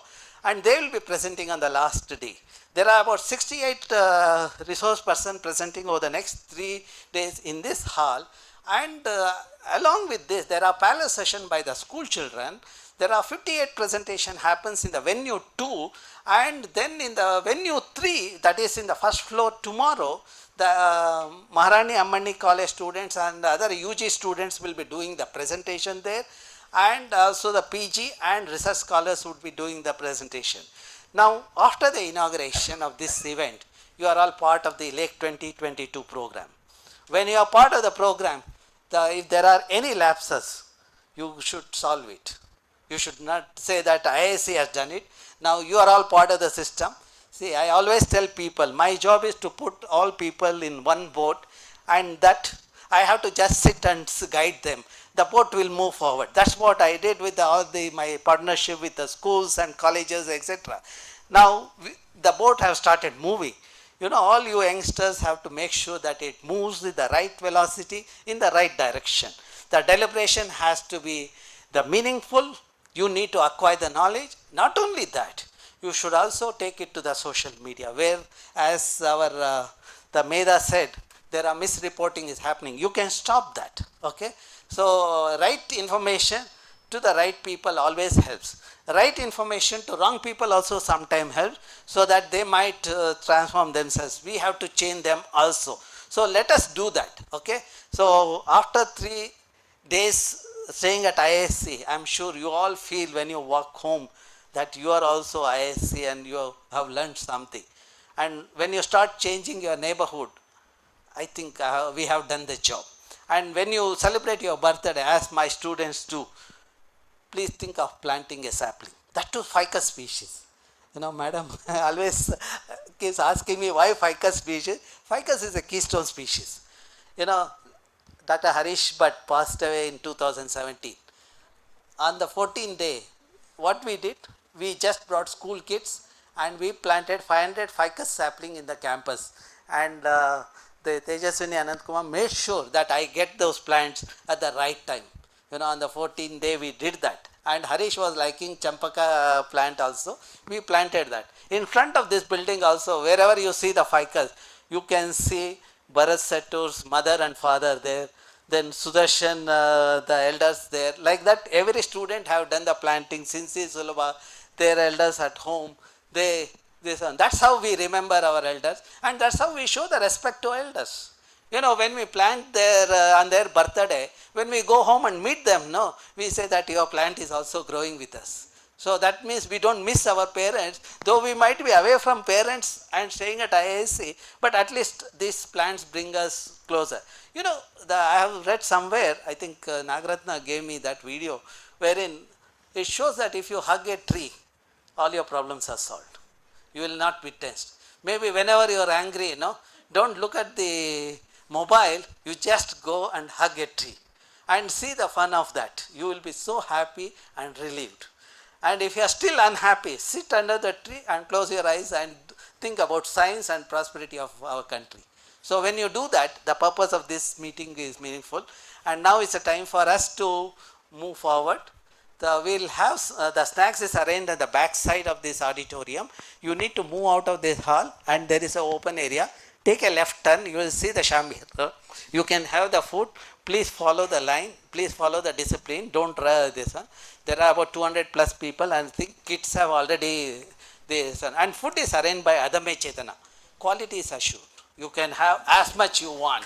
Okay? That's where I always tell this one when we announce the program. I meet, immediately after our plan, what I do is, I go to Adame Chetana, I talk to madam. So this time also I did, madam said, don't worry, it will be done. If it is in Bangalore, I will do it. And as she said, it is this one. Similarly, the Madam Netravati met me and Dr. Aruna from MLAC.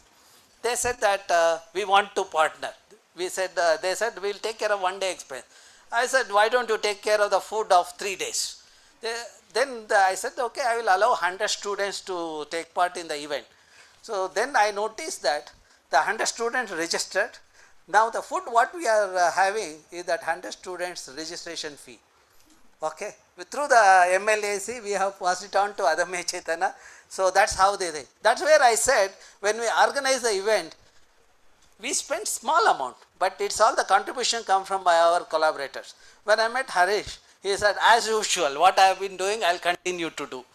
So that is what happened. And Vidyaniketan Vijay said, sir, why you have not talked to me about the Lake Symposium? I said, that's where I have come to your school today.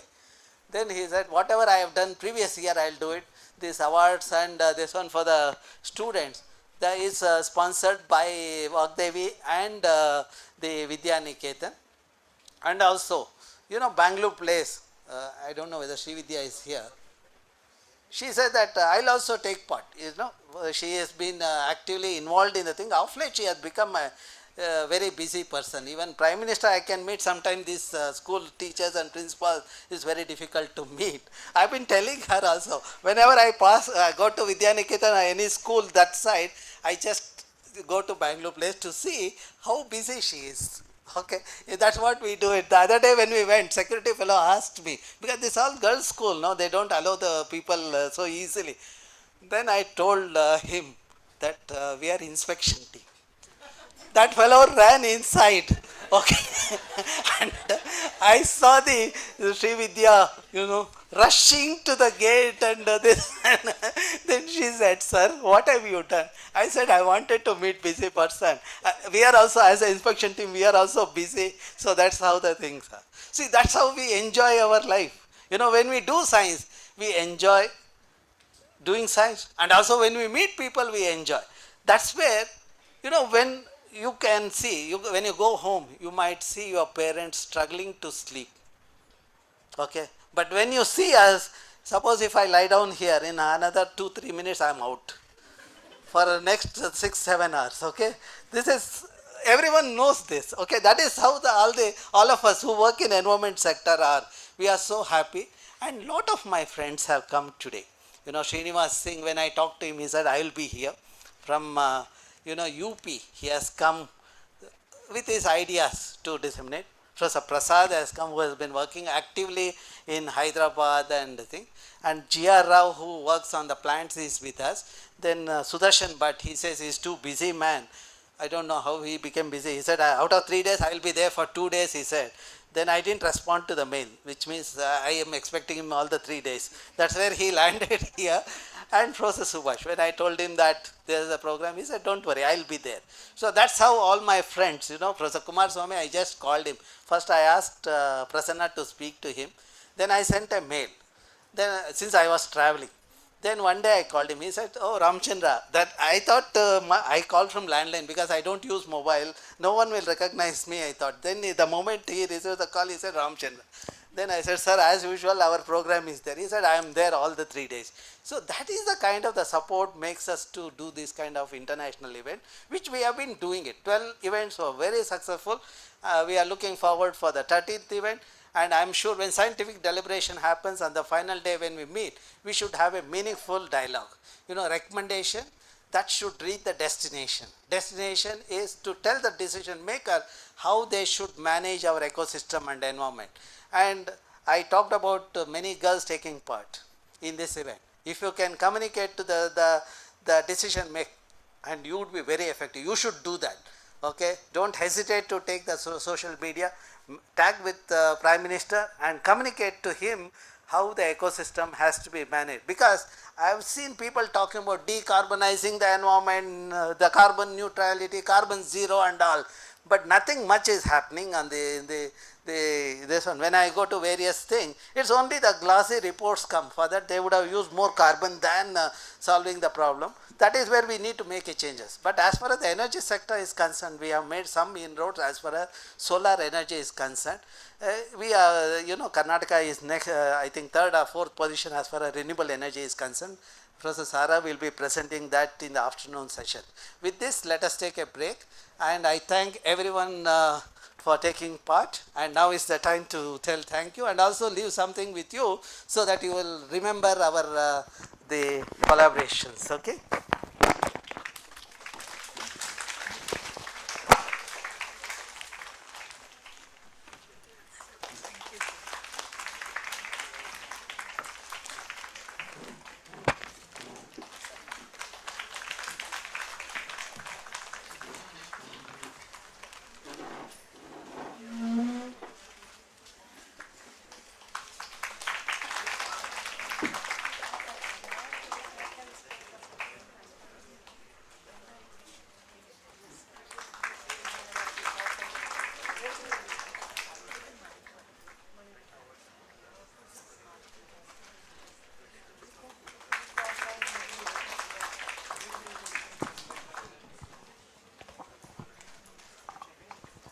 The attendance is mandatory. All of you, if you attend without any problem, you will get the certificate on the 3rd day. Along with that, you will get the replica of the lake, that is this bag. Okay. So if you attend and if you have given some meaningful discussion, taken part in the discussion and meaningful session, if you are given, certainly you will get that thing. When you take the certificate from IISC, you will take a decision to come back to IISC to do the higher studies. If you do that, the purpose of this kind of event is, materialized. We are looking forward for that. That's where we have spent almost 1.5 hours here. So each one of us have shared our experience and knowledge. So I am sure you will take this message forward. So thank you all for being with us, and let's have snacks together. And we have announced the thing, and we'll get back in 15 or 20 minutes. Okay. Next session starts at 11 o'clock. Okay. Please go in the line and have quickly and come back.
Okay, shall I start? Where are other fellows?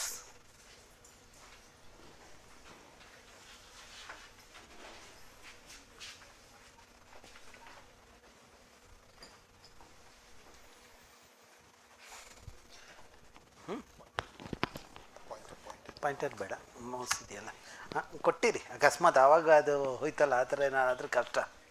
But ಇಲ್ಲಿ ಇದಿಲ್ಲ ಅಲ್ಲ,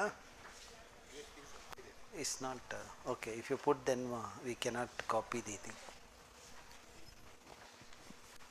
actually I wanted that at that time. ಇದೆಲ್ಲ movement slide ಇದು very good. Manoj, you please make sure everyone comes.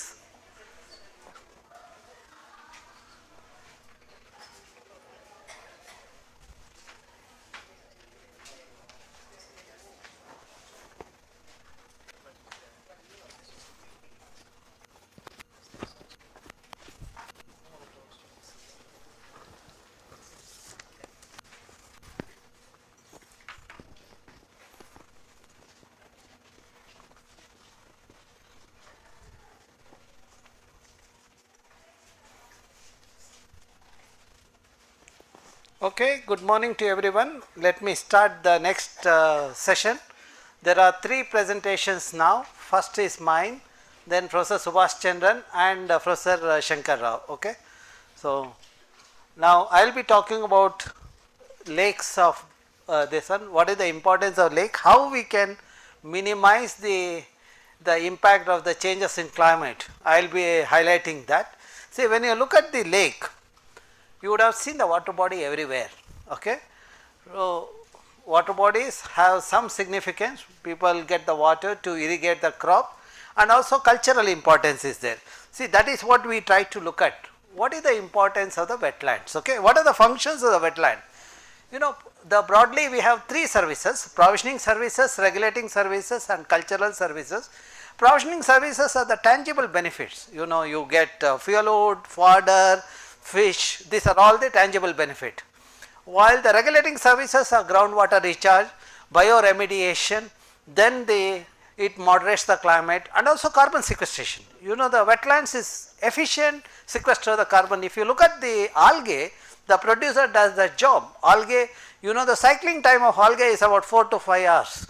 So that's where some of you can take up a studies on the algae, microalgae, how it does the sequestration of the carbon.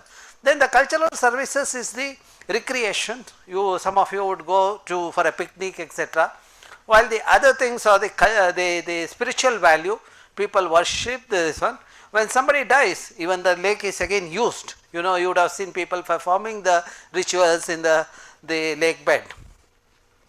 Now we try to look at how many lakes are there in Karnataka. You know, now slowly we are expanded from Bangalore to some districts in Karnataka. Now the last 2 years we looked at how many lakes are there in Karnataka in each district. We know the size of the lake and what is their status. Then we also did the valuation. All these reports are available online. Okay, I will give only the summary results. So what is the worth of this wetlands? You know, when you take the provisioning services,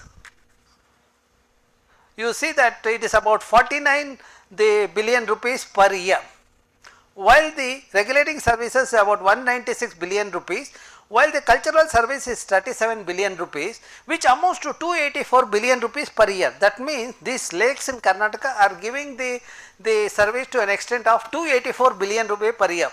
Now you might have some problem in understanding that. For example, if you keep 1000 rupees in a bank at a 10% interest, every year you will get 100 rupees. To get 100 rupees, you have to keep 1000 rupees in the bank. Now that 100 rupees is this 2000, this one you talked about billion rupees, is that 284 billion rupees, is that like 100 rupees. Now you can also find out what is the NPV, that is what we talked about here. The net present value is about 7320 billion rupees. You know, the asset value of the lake is about 7320 billion rupees. Then per hectare also we looked at what are the you know, the worth of the lake. If you look at the Agarashni estuary, I said it is about 10 lakh rupee per hectare per year. You know, people get the services to an extent of that. While the coastal ecosystems, okay, you have 9 lakh. Then if you look at both the aquatic, inland and the estuarine, it works out to be about 10 lakh rupees per hectare per year. Now let us look at how, if lake has to be there, the surrounding catchment also should be in a proper shape. You know, those few who know the catchment is a region which drains the water to the lake. Now how the health of that catchment, that decides the lake. Now to understand that, you see I have put two photographs here. One is of 91, one is today. This is means last 2 years back. Okay, you will see a water there. Okay, but the water here, but in the same region, same month, you don't have water. Now you know what is the reason. The reason is this: the vegetation cover decides the water. Now let us try to understand this. I will take you to river basin. I will demonstrate this relationship. If you understand this now, then you can do any kind of science, you know, basic science or engineering, anything you can do. Now if you take a river, this is a Sharavati river, it originates at Ambutirtha, traverses 128 meters, joins the ocean. Now you ask any civil engineers, you know, our Vinay is different. If you say, ask them what is river, invariably they say that river is this blue line. That is where they concretize it, channel it, and they kill the lake. You know, that is all the wrong path they have implemented. You know, the river is a living entity. River has a life. You should not concretize it. See, if you want to be this one, you should have a natural heart, the lung. You cannot live with the artificial thing. That is what the engineers of 21st century are doing it. Now, when you look at this river, we constructed a reservoir or a dam in 1965. Now let us look at how this dam has impacted the thing, whether it has impacted or not. See, what we did is, first thing is rainfall. How the rainfall in the region. Okay, we have 120 years rainfall data, 122 years of rainfall data. You take that rainfall data, you download that data, divide that into two time period, 1901 to 1964, 1965 to today.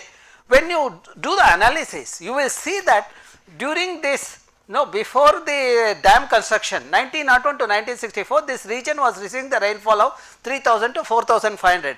While after constructing a dam, you see that 1965 to 2020, you see one portion started getting rainfall of 1700 to 1900, while the other portion continues to receive rainfall of 3000 to 4500.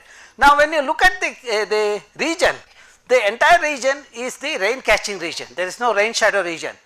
And if you look at on one portion where rainfall is good, the forests are also like this. The other side, forests are degraded like this. Now this shows that there is some relationship between the forest and the water availability. So to understand that, we divided this catchment into sub-basins. You see that there is a tributary, based on the tributary we have divided into sub-basin. Let us look at each sub-basin, what is the forest cover and the rainfall. Okay. Now when you look at on the eastern side, that is this side, the forest cover is 30%, rainfall is 1776, while on the western side, that is this side, the forest cover is 65%, rainfall is 4800. Now rainfall is one part. Second thing is that rainwater, how long it will be there in your stream or a lake or a well, that decides your fate. Now to understand that, my students, what they did is, they just monitored, they select the streams in this region. You know, in 2000 Srikanth and that group had worked on this for 3 years, 36 months. They selected one stream in each of this one, and they monitor for 36 months. Why 36 months? To understand seasonal variability as well as year to year variability. Now when you monitor for a long time, you can capture that. Okay. If the water is available 12 months, they graded that as A. If it is for the 8 months as B, if it is 6 months as C, and if it is only during monsoon as D. Now when you look at A type of stream,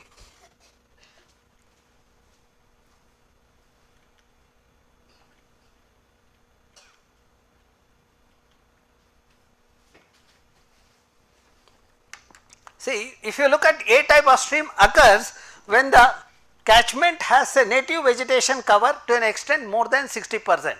When you convert the catchment into monoculture plantation of rubber or acacia, it will have water for 6 to 8 months. When you degrade the catchment, the water availability is only during the 4 months. See, first we did the study in 2000 to 2003 or something like that. Then Dr. Vinay, as a part of his doctoral work, he further studied this. Okay, that is how we have a conclusive results now. Okay, now this is the region where you have 12 months water.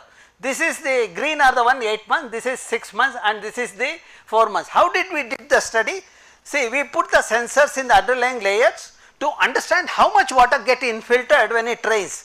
You know, during monsoon, if the vegetation cover is there of native species, because native species are diverse, they will have the diverse root, and because of the diverse root you will have diverse microorganism.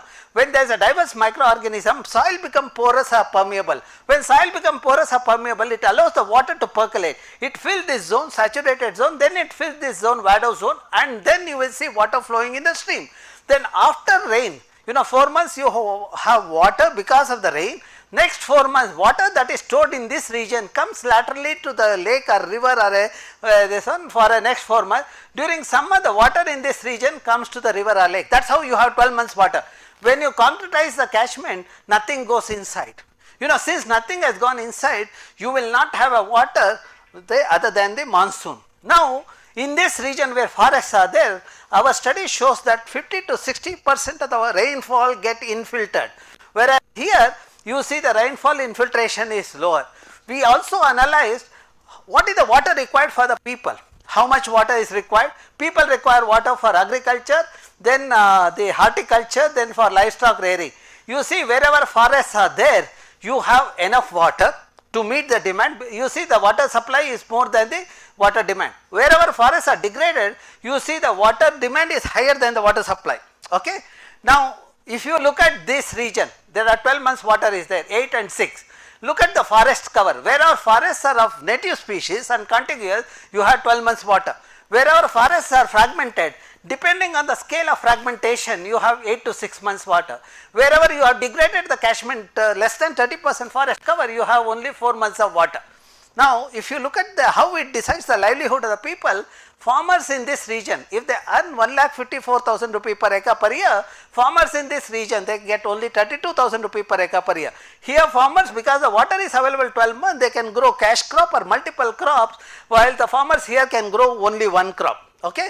The other thing is, since this diverse vegetation is there, pollinators are abundant and diverse. We have written and published, that article is available online. This is the publication.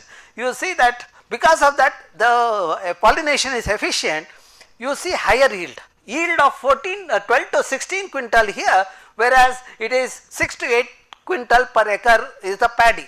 So now if you want to increase the income of the farmers, you do not have to give them like a beggar 8,000 rupees per year kind of a thing, which the government of India is doing.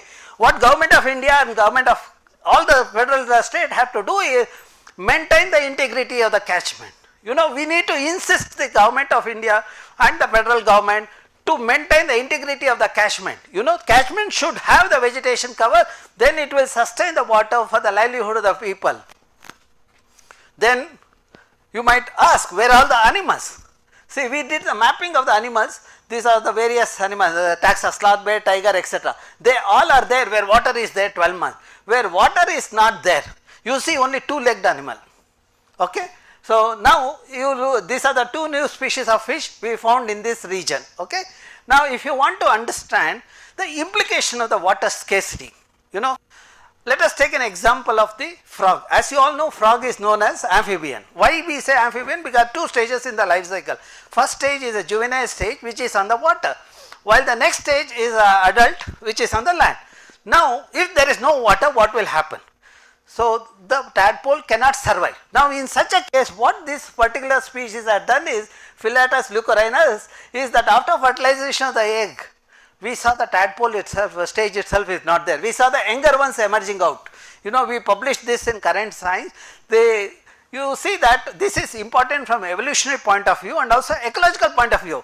That means animals know how to get adapted to the situation of changes in climate.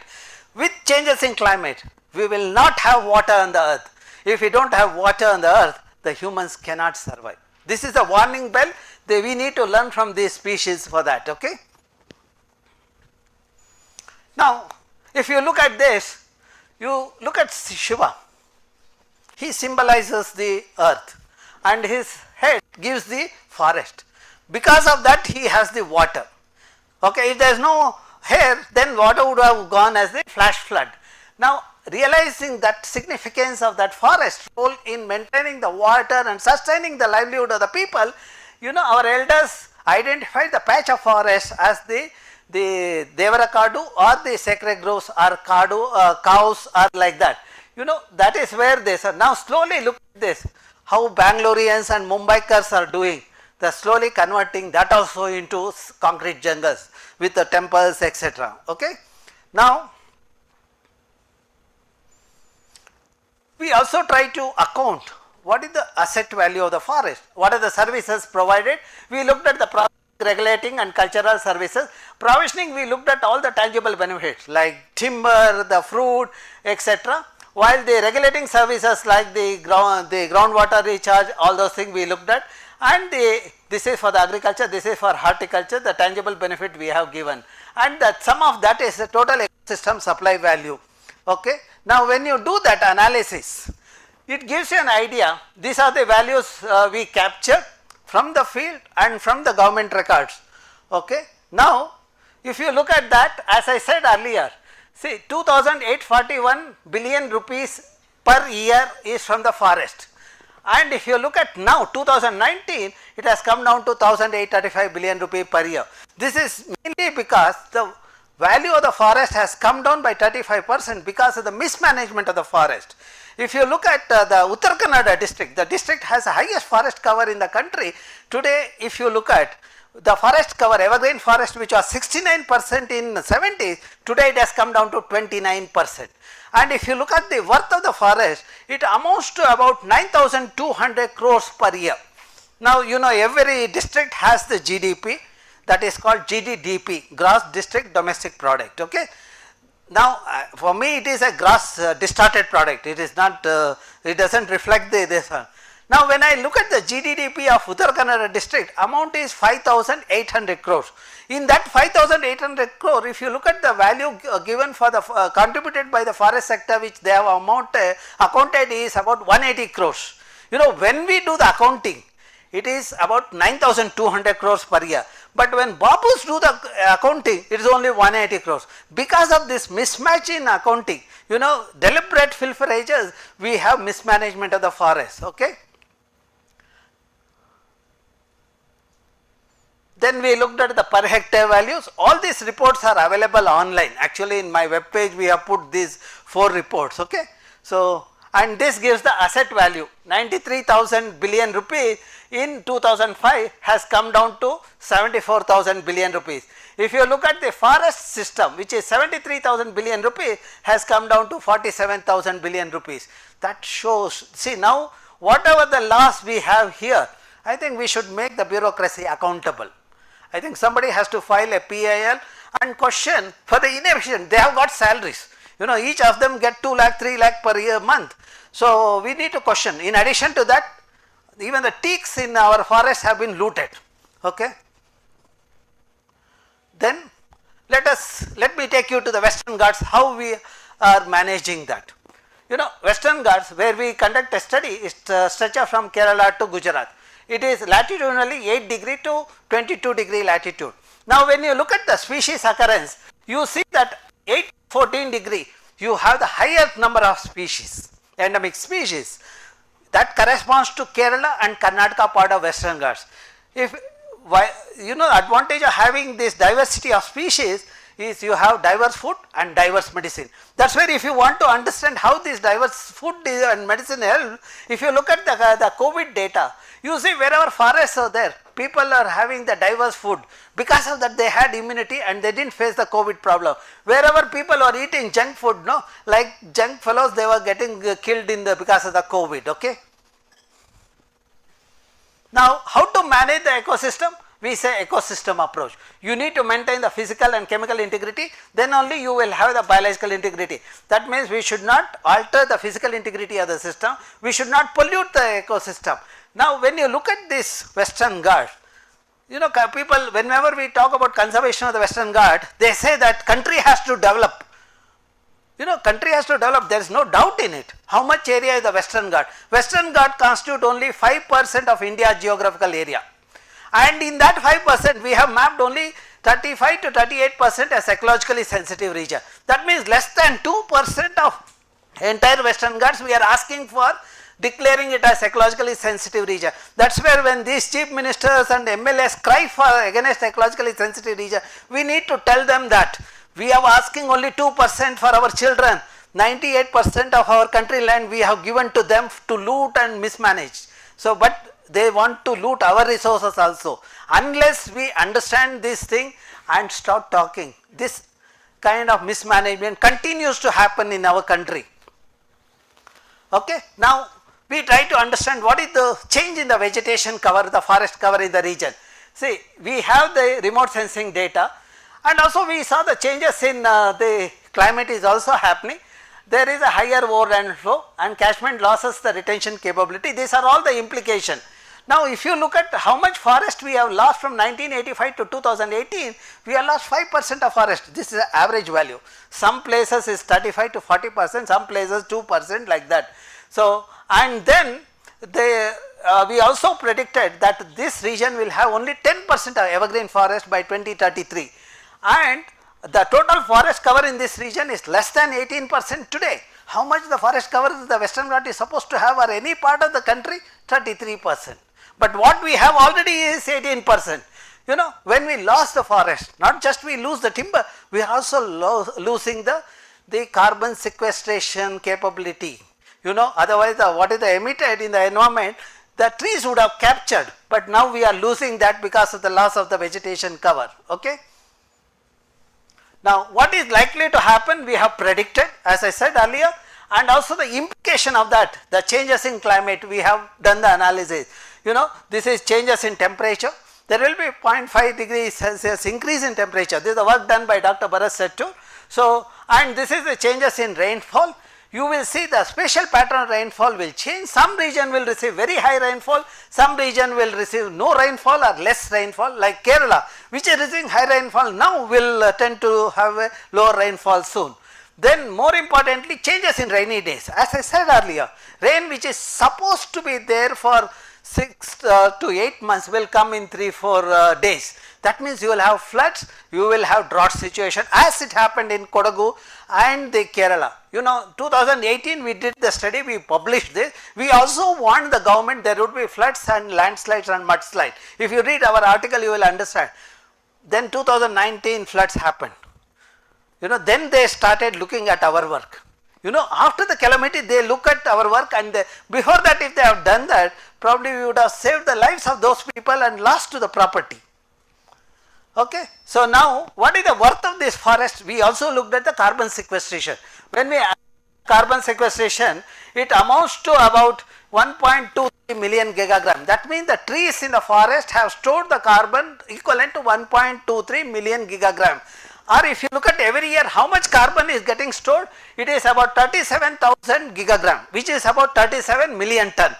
So how much emission it takes? It takes the emission from the cities like Bangalore, then the Trivandrum, Cochin, etc. That means whichever the cities are in the Western Ghats, that carbon is being sequestered by the trees there. So, and if you look at it in monetary term, it amounts to about 100 billion rupees.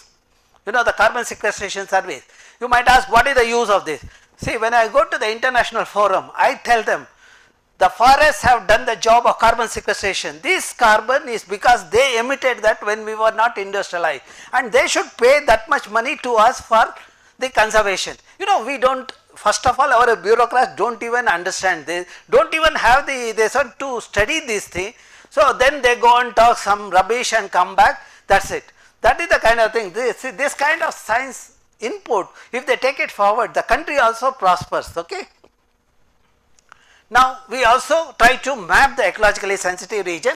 You see all these parameters we have used. you know, the flora, ecology, geoclimatic, hydrology, energy, etc. We integrated all those parameters. Based on that, we said which are the villages in the region are ecologically sensitive. You know, this gives the forest cover, this gives the weight associated, that interior forest and interior forest weight. Then we looked at the flora, okay, and the fauna distribution, the endemicity and the IUCN status. Then we looked at the if you look at the carbon sequestration and the carbon this, if you look at the fauna across the latitudinal gradient, you see that Karnataka and Kerala part of Western Ghats have the higher endemic tree species, okay. That is what is evident here, and the fauna species also is higher in the Kerala and Karnataka part of the Western Ghats. That is where we need to conserve that, and based on that, you know, integrating all these variables, we arrived at which are the regions which are ecologically sensitive. You know, this we have done it at grid level, and the details are available at ecologically sensitive region. Today afternoon, when Manjunath does the presentation, we are releasing that. The people can have access to which are the villages are ecologically sensitive, why they are ecologically sensitive, that kind of understanding you can have. Now, I would say that we should insist the government to declare ecologically sensitive villages on priority without any kind of a dilution. That should emerge out of this forum. Okay. Then Aganashni estuary, you can look at, we have tried to show what is the importance of that, the livelihood aspects, etc., the biodiversity, we have looked at those aspects, and we have given the worth of that in terms of provisioning, regulating and cultural services. As I said earlier, you look at the total ecosystem value is about the 5 million rupees per year. You do not, any industry you take, you do not get that kind of productive ecosystem. Okay. Then we looked at the Ramsar criteria for the declaring a particular wetland as the Ramsar wetland of international importance. There are 4 criteria. We looked at whether the Aganashni fulfills that criteria. When we looked at the data, it fulfills all these criteria, whether it is a livelihood or whether it is a biodiversity. See, these are diversity. Even if you take crab, the diversity of crabs are there. Forget about other this one taxa. And even the algae we looked at. Okay. Then based on that we prepared this document. You look at the year 2019. It took 3 years to see things started rolling. Today WWF, the representatives are here. They will tell you about their this one, how difficult the journey was. But our the satisfaction is that at least in 3 years we see the success.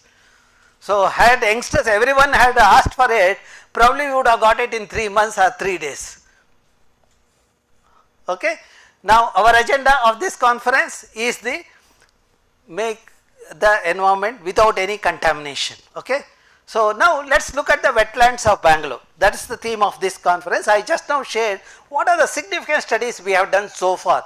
In the last 2 years, the Western Ghats is one study, then the wetlands, the Aganashni estuary is another one. Now the next phase of our work, we are looking at the carbon sequestration potential of the estuaries and the wetlands in Bangalore. Okay. Now when you look at the wetlands of Bangalore, we have done the mapping and inventory of the thing. We have tried to look at what are the environmental costs, etc. And when you look at Bangalore of earlier days, we had all these things in Bangalore. Today some of them are there, some are disappeared. See, earlier we used to see diversity of birds.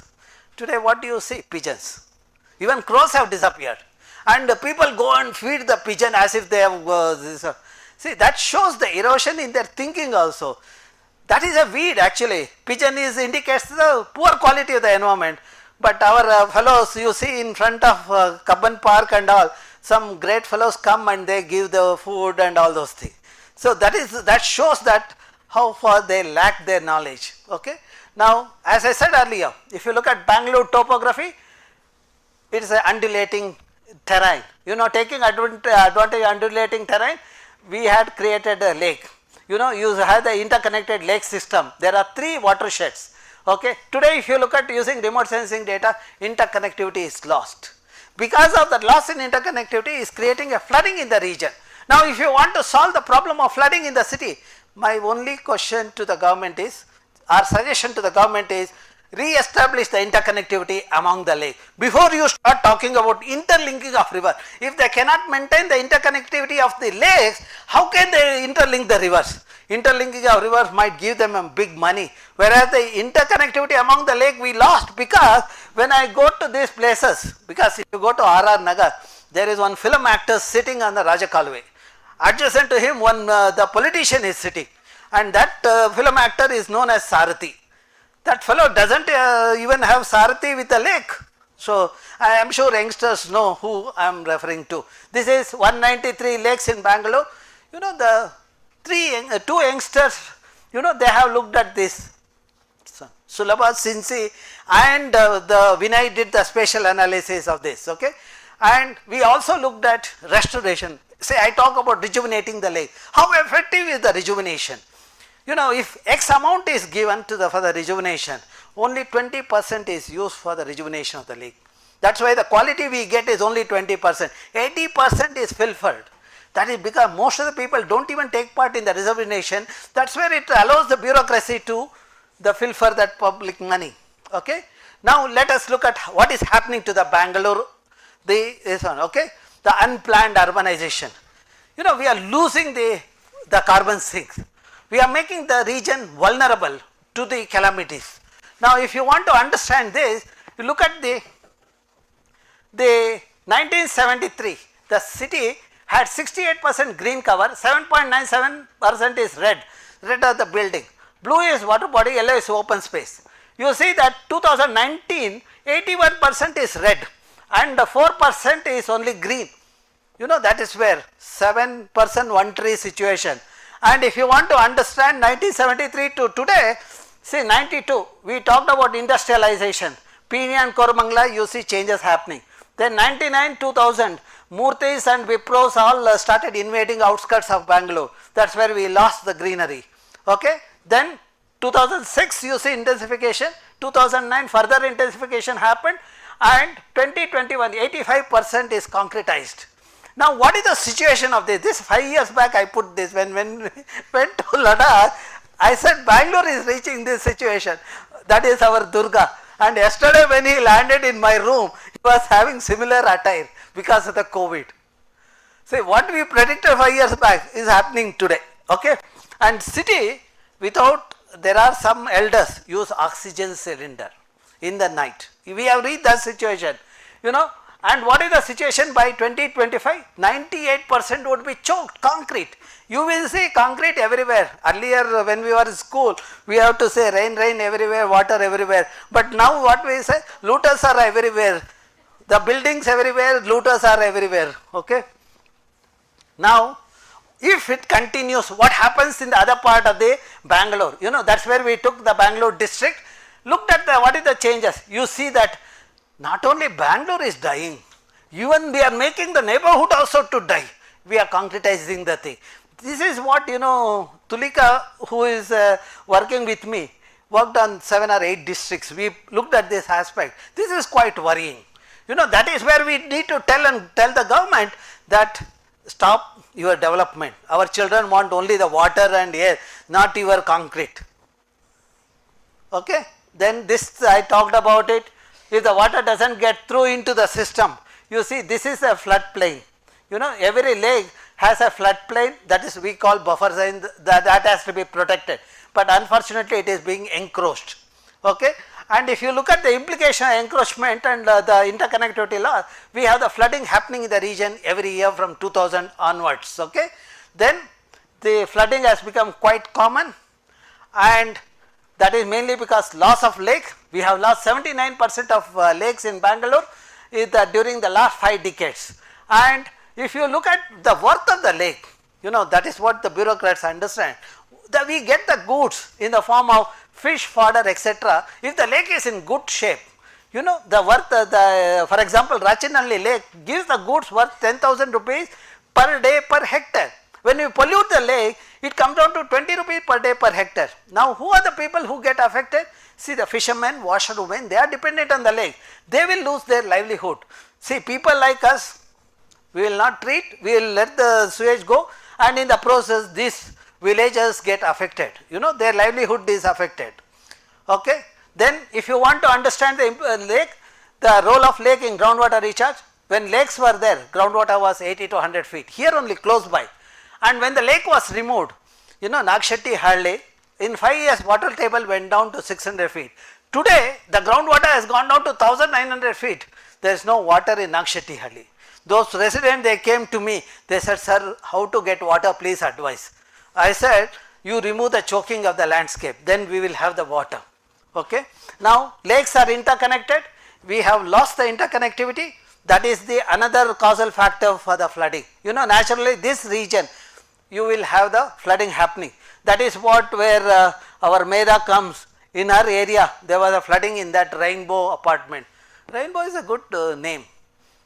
After rain only rainbow comes, no? So that is what has happened there. You know, when I was in the committee, I didn't allow that building to come up, but you know what happens afterwards. Okay, this is the topography. This, okay. Now let us look at our concretizing thing. See, earlier as per the cadastral map, the drain was 45 meter, Rajakalve. Today you look at the drain, they have reduced it to 20 or 80 meter. You know, in the name of remodeling, every time when flooding happens, Chief Minister of Karnataka comes, whoever it is, whichever color, they will say 1300 crores is given for flood thing. In that process, what is that remodeling they are going to do? They concretize. When they concretize, in that 45% they will loot. Not only that, they will narrow the Rajakalve, they will also make money from the builders in the vicinity. In fact, I have written this article, it is available online also. And you know, between two lakes, this region is a wetland which has to be protected as per the now. Look at the way it has been concretized. The buildings are coming up, you see, during the last 2 decades, you see the concretization happening. Okay. And look at the urbanization in the catchment, how it has changed from green to the red. Okay. This is Vartur Lake. Okay. And between the two lakes, you see the how the slowly it is becoming red. Is this a development? Choking the lakes, wetlands, etc. Okay. Now implication that what they do the mistake, how we pay the thing. See, the temperature in the city which was 19 degree became 21 degrees and it went 27 degree. Today it is about 37 to 40 degrees. You know, higher temperature means you have to use electricity for fans, etc. Then if you look from the center of the city, we moved in 8 direction. You see, wherever lakes or the parks are there, temperature is 2 degree lower. That means lakes and parks helps in moderating the microclimate. Okay. This I have talked about in the morning. We see unplanned urbanization is leading to the global warming and changes in climate. Now how do we manage the lake? See, we dump solid waste and then we enclose the lake, we construct the apartment, we call the lake view apartment, and then we discharge the sewage into that. If you are away, we send it through the tankers. You know, the lake which was like this in 90s, clean lake, today has become like this. When you see the profuse growth of invasive species, you see that there is a eutrophication. That is what Professor Rajshekhar Murthy talked about during the inaugural session. Now when the lake is covered with macrophyte, lake looks green. Green is good, but the ecological function is lost. See, then there is no sunlight penetration. In the absence of sunlight, algae does not grow. Because algae is not there, you see fish does not come. So that is where 10,000 rupees per day per hectare come down to 20 rupees per day per hectare. Then you see that these are the frothing happens in the lake, fire. I have seen youngsters going there taking the selfie, 45 degree, 60 degree orientation. I do not know what is the pride in taking selfie with that. The other day I saw in the crematorium also they are taking selfie. What is the level of these fellows now? Huh? Now, okay, if you want to solve the problem of this frothing, you need to reduce the phosphorus content in the thing. That means you need to treat the wastewater. But what our babus do, they put the barricade. You know, when they put the barricade, I wrote an article saying that this is an ad hoc approach, it is not going to solve the problem. The chief of BDA called and said, no, we have solved the problem, you always criticize us. Then I said, your solution is only for 4 days. As I predicted, on the 4th day it crossed over. Then I wrote another article saying that how babus have gone wrong. But I did understand in this construction of this, they have spent 2 crores. Their agenda is to loot the resources, not to solve the problem of the thing, okay, region. Now if you look at the water quality also, you see that wherever this kind of situation, dissolved oxygen has come down, or the BOD has gone up. Okay. Now, implication of this poor environment is on us. See, people grow the vegetable using this lake water. Lake is fed with the contaminant. We did the study of this vegetable like pudina, then the spinach, etc. And also we looked at the fish. You know, all these have heavy metal. You know, heavy metal in food chain is a serious matter. You know, it is creating havoc. If you look at the kidney failure in the city, what was 1 in 1 lakh about the 12 years back, today it is about 1 in 5,000. Every ward in the city has a dialysis unit. That means we have converted Bangalore into the dialysis city with the kidney failures. And 2 of my colleagues in the campus died because of the kidney failure. That means you do not have to be near the lake, even if you are away. As long as you eat this food, you will pay the price. You do not know what kind of food you are getting, whether it is coming from that region or this one. Okay? So, that is where you need to manage the ecosystem. You understand this concept. And with we force the government. You know, I prepared a document on the rejuvenation of Belandur and Vartur Lake. It is a 2016. Our Durga, Sinsi, Sulban, we did a lot of work. Then that document as usual was not getting much this one. Bureaucracy was not interested. Then some NGOs came forward from that region. They said, sir, our lakes are frothing and all those things, you need to solve. I said, if you want me to solve, you should take this to Supreme Court. They took the report to the Supreme Court that our document entitled Belandur Rejuvenation Blueprint. And finally, it went to NGT. NGT penalized the state government 500 crores. Okay? And then with that 500 crore, rejuvenation of the lake is happening. The polluter pays principle is implemented. I am in that committee of the NGT to see that. Now, to the rejuvenation means you have to remove the silt accumulated in the lake. We did the quantification, you know, that is where our Vinay and Durga worked on that. They quantified what is the silt that is there in these 2 lakes, which is about, if you look at that, it is about 11 billion cubic meter of the thing.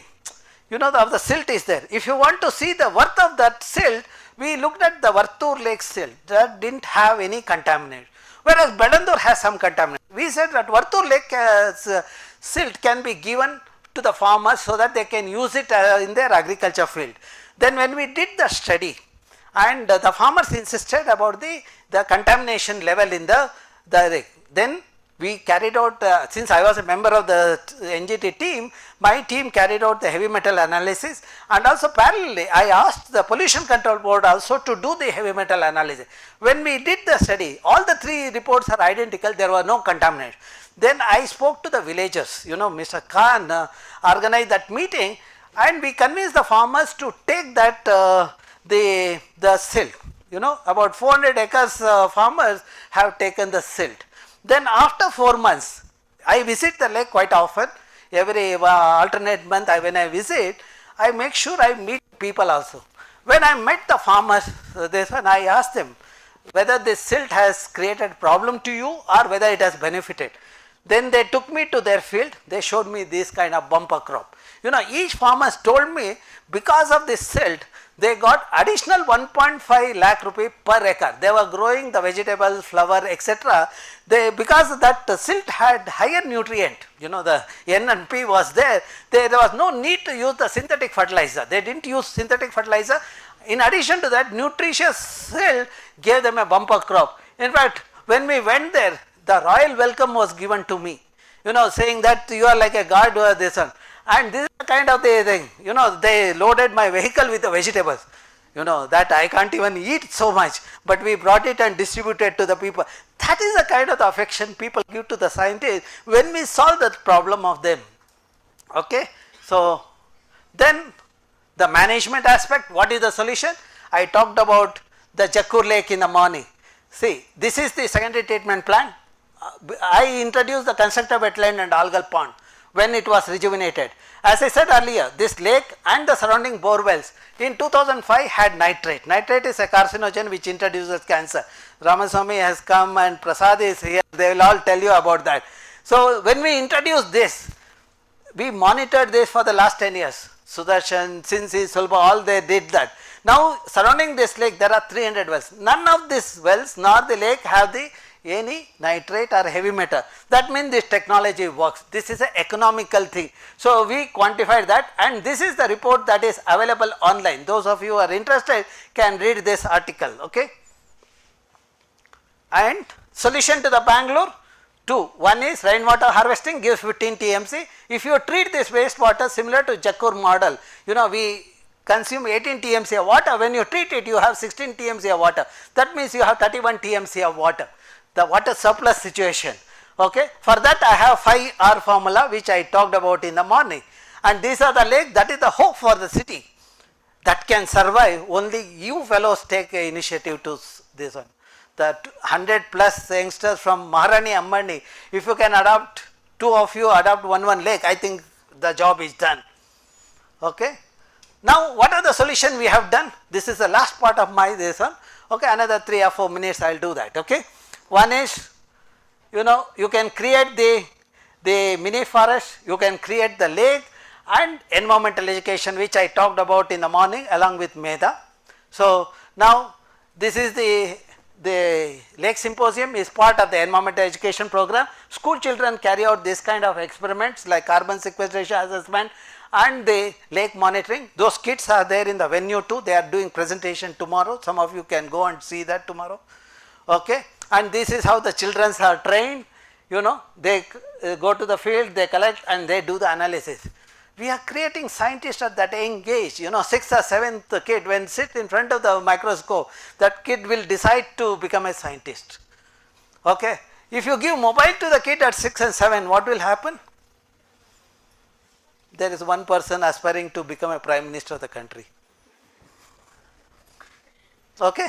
Now, see, this is Harish Bhatt. This man was using too much of mobile. I used to tell him, don't use so much. You are in Kannada. I used to tell, Monday busy, head will burst. Only Sudarshan will understand, and kids from South Canada will understand. So that it happened. After one of the program, while taking class for the students in Alvas, he collapsed. Brain hemorrhage had happened. We couldn't get him. Okay.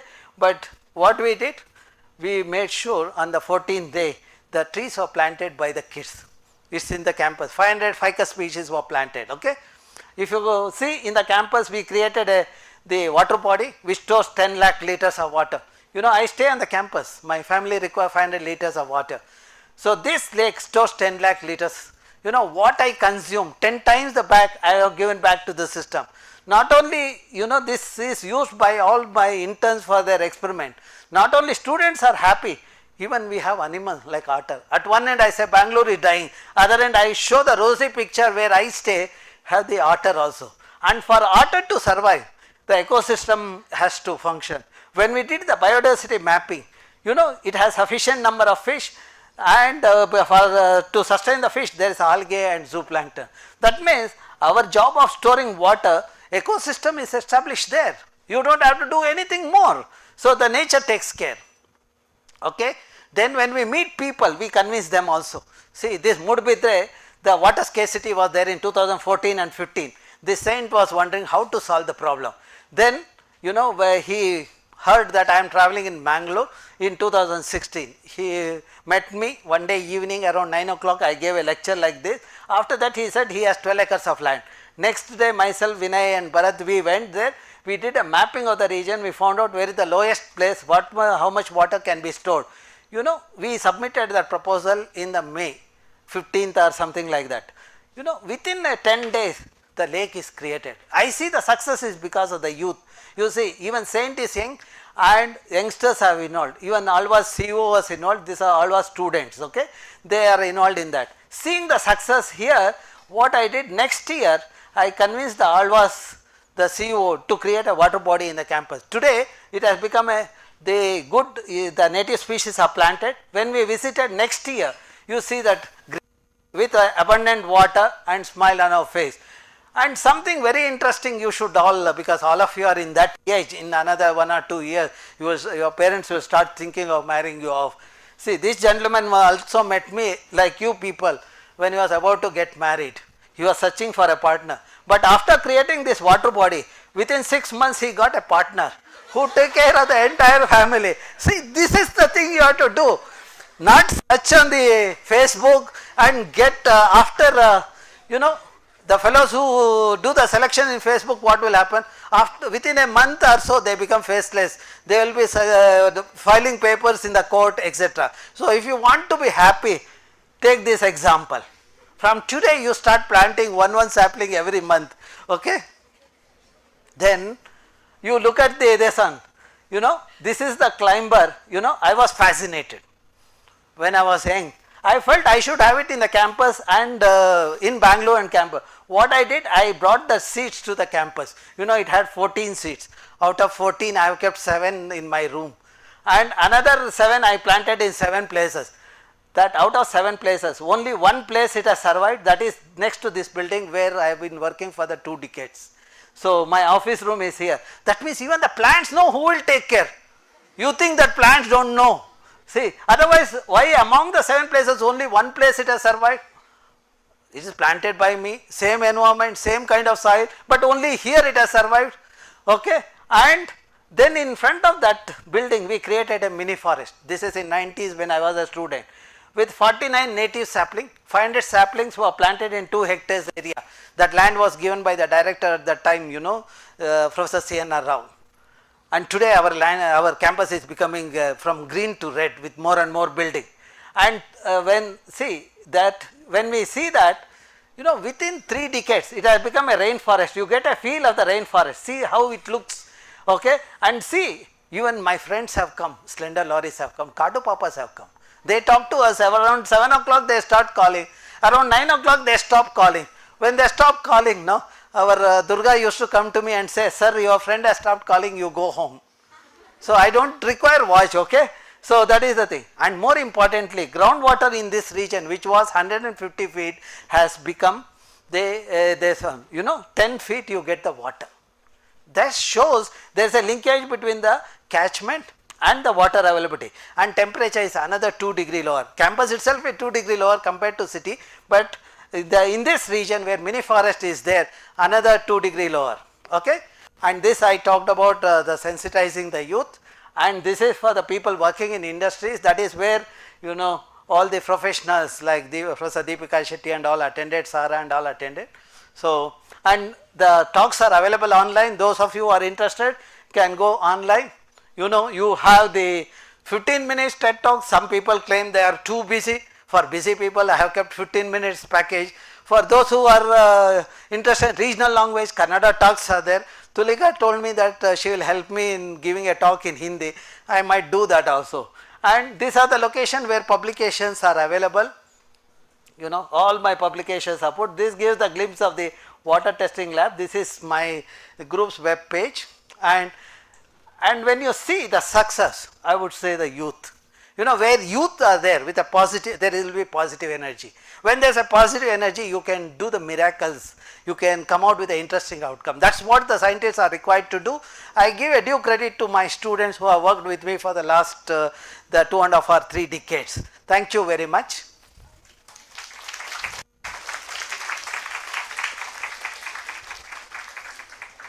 Okay, I can take one question because already 10 minutes, because we started our session at 11:15, 5 minutes earlier to 12:15 I have stopped, okay? Yes.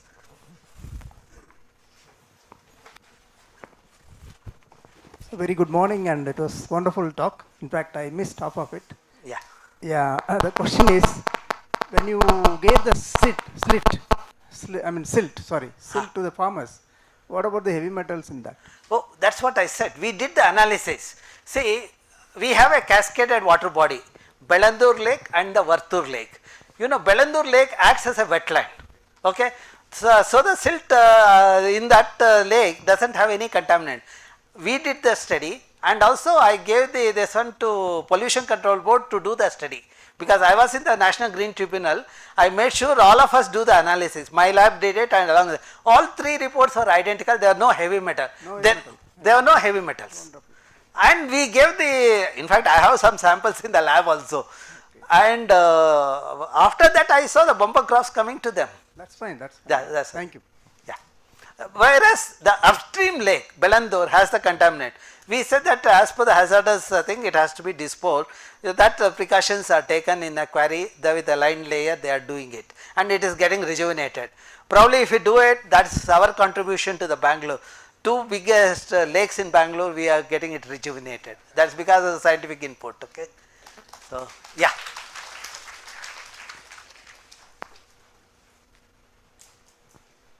Good afternoon, sir. Sir, my question is like we are focusing lot on forests.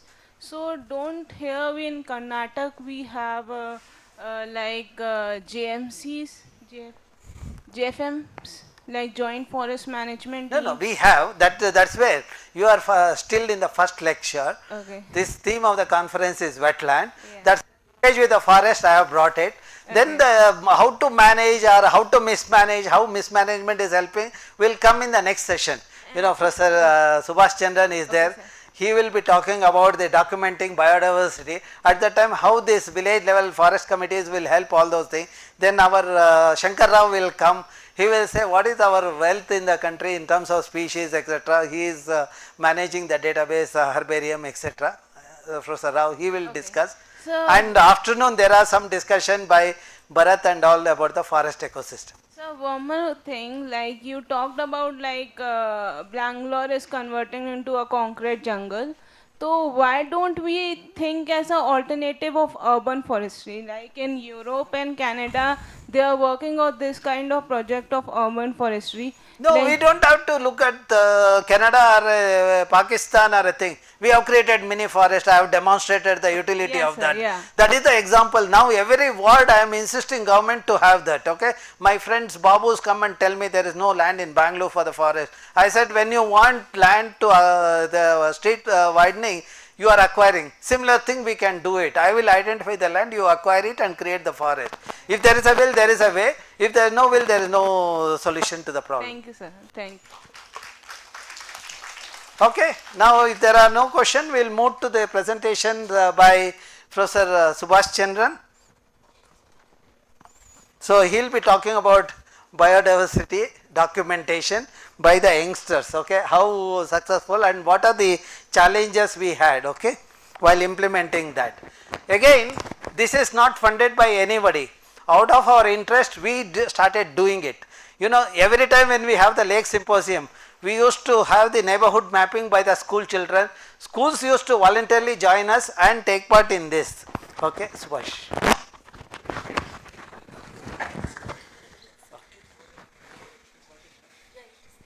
It is there. You can close this and Subhash Chandran you can open. There is some copying is happening. 1 second, it is copying. He is copying the thing. Yes, what it he'll do. Okay, there is a mic to give me.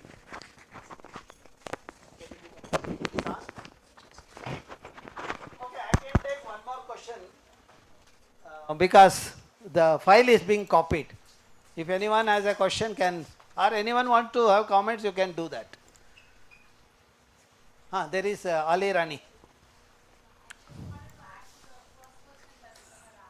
Oh, okay, first, I will get one glass of water. I have visited the farm what sir was telling, TVR sir was telling, successful story. After sir's visit, I too have visited and got some vegetables. So that's one. And I have small land wherein I have got some 10 loads of silt. Maybe in the coming months I may start farm. This is for the slide movement. Yeah. This is for So that's what. So successful story. So many of them have taken, most of them have got. Only one farm I could visit. So I will also start farming. I have got 10 loads of silt from Vartur Lake. Yeah, that's good. Correct. Thank you. Well, now, Professor Subhash Chandran will take over, okay? You have it. Oh, yeah.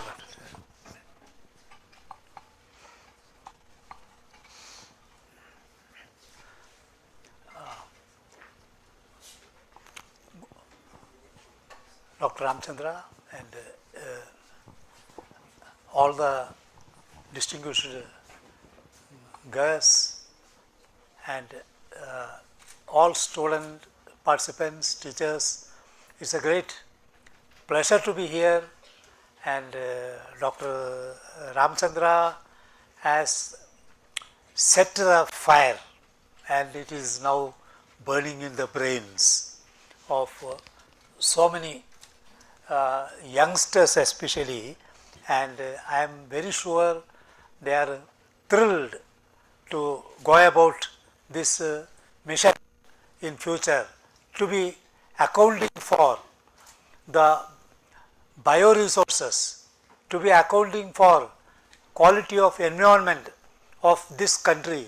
So now you know there is not much of hope with the people of our age and all that, but the youth have a future mission getting set, and we have been working in this area for last several years. Even before the People's Biodiversity Register or Biodiversity Act itself came, we have been trying to associate with educational institutions to involve students, teachers in conservation, in awareness creation, and last 12 years also we have intensified the work, and also getting students to do small projects like My Village Biodiversity, how to document my village biodiversity.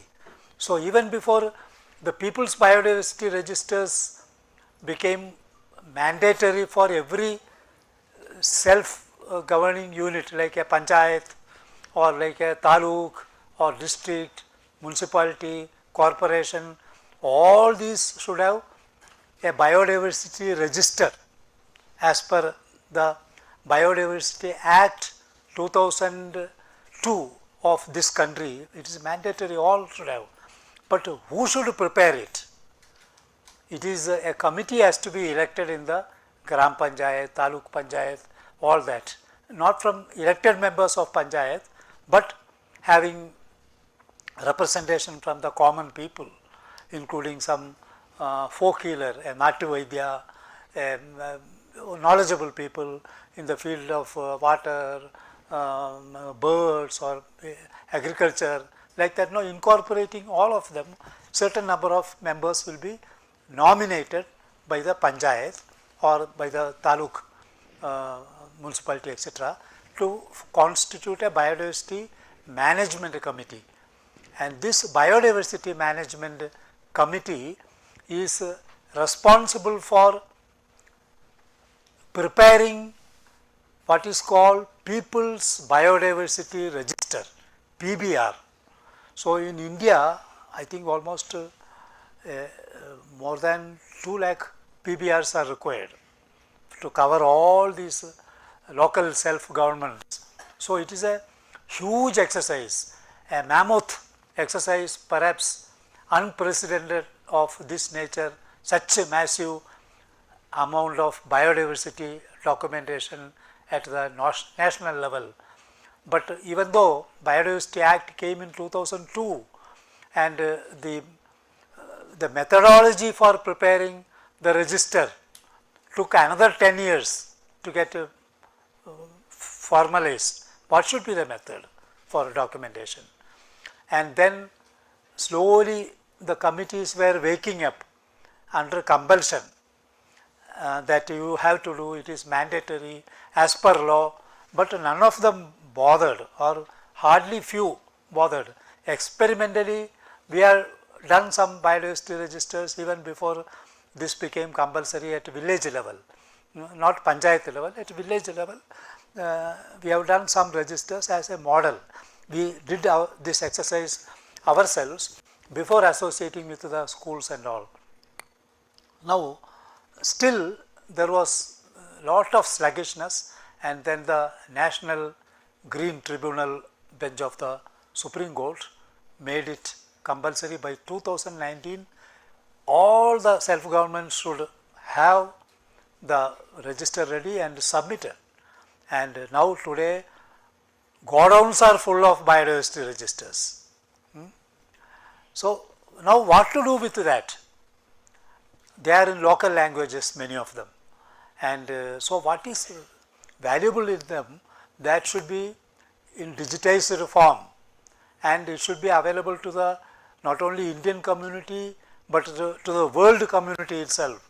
Suppose a plant like turmeric is somewhere in Germany getting some wound healing quality getting patented somewhere, then you can refer the biodiversity register, then you will find in hundreds of thousands of biodiversity registers in India have recorded that.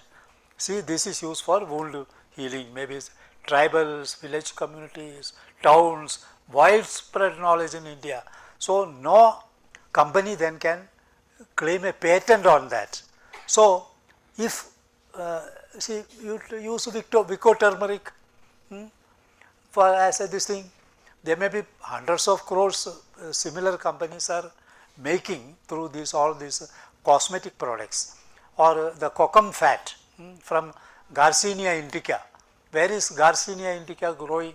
You know, in the whole world, Garcinia indica is growing on Karnataka's west coast and part of Maharashtra up to Ratnagiri and a little Kerala, Kasaragod and northern Kerala. So, the entire world gets Garcinia fat, kokum fat from this tree, but from the seed of that, and that is for highest quality cosmetics, skin creams, this is used. And then who should get the benefit?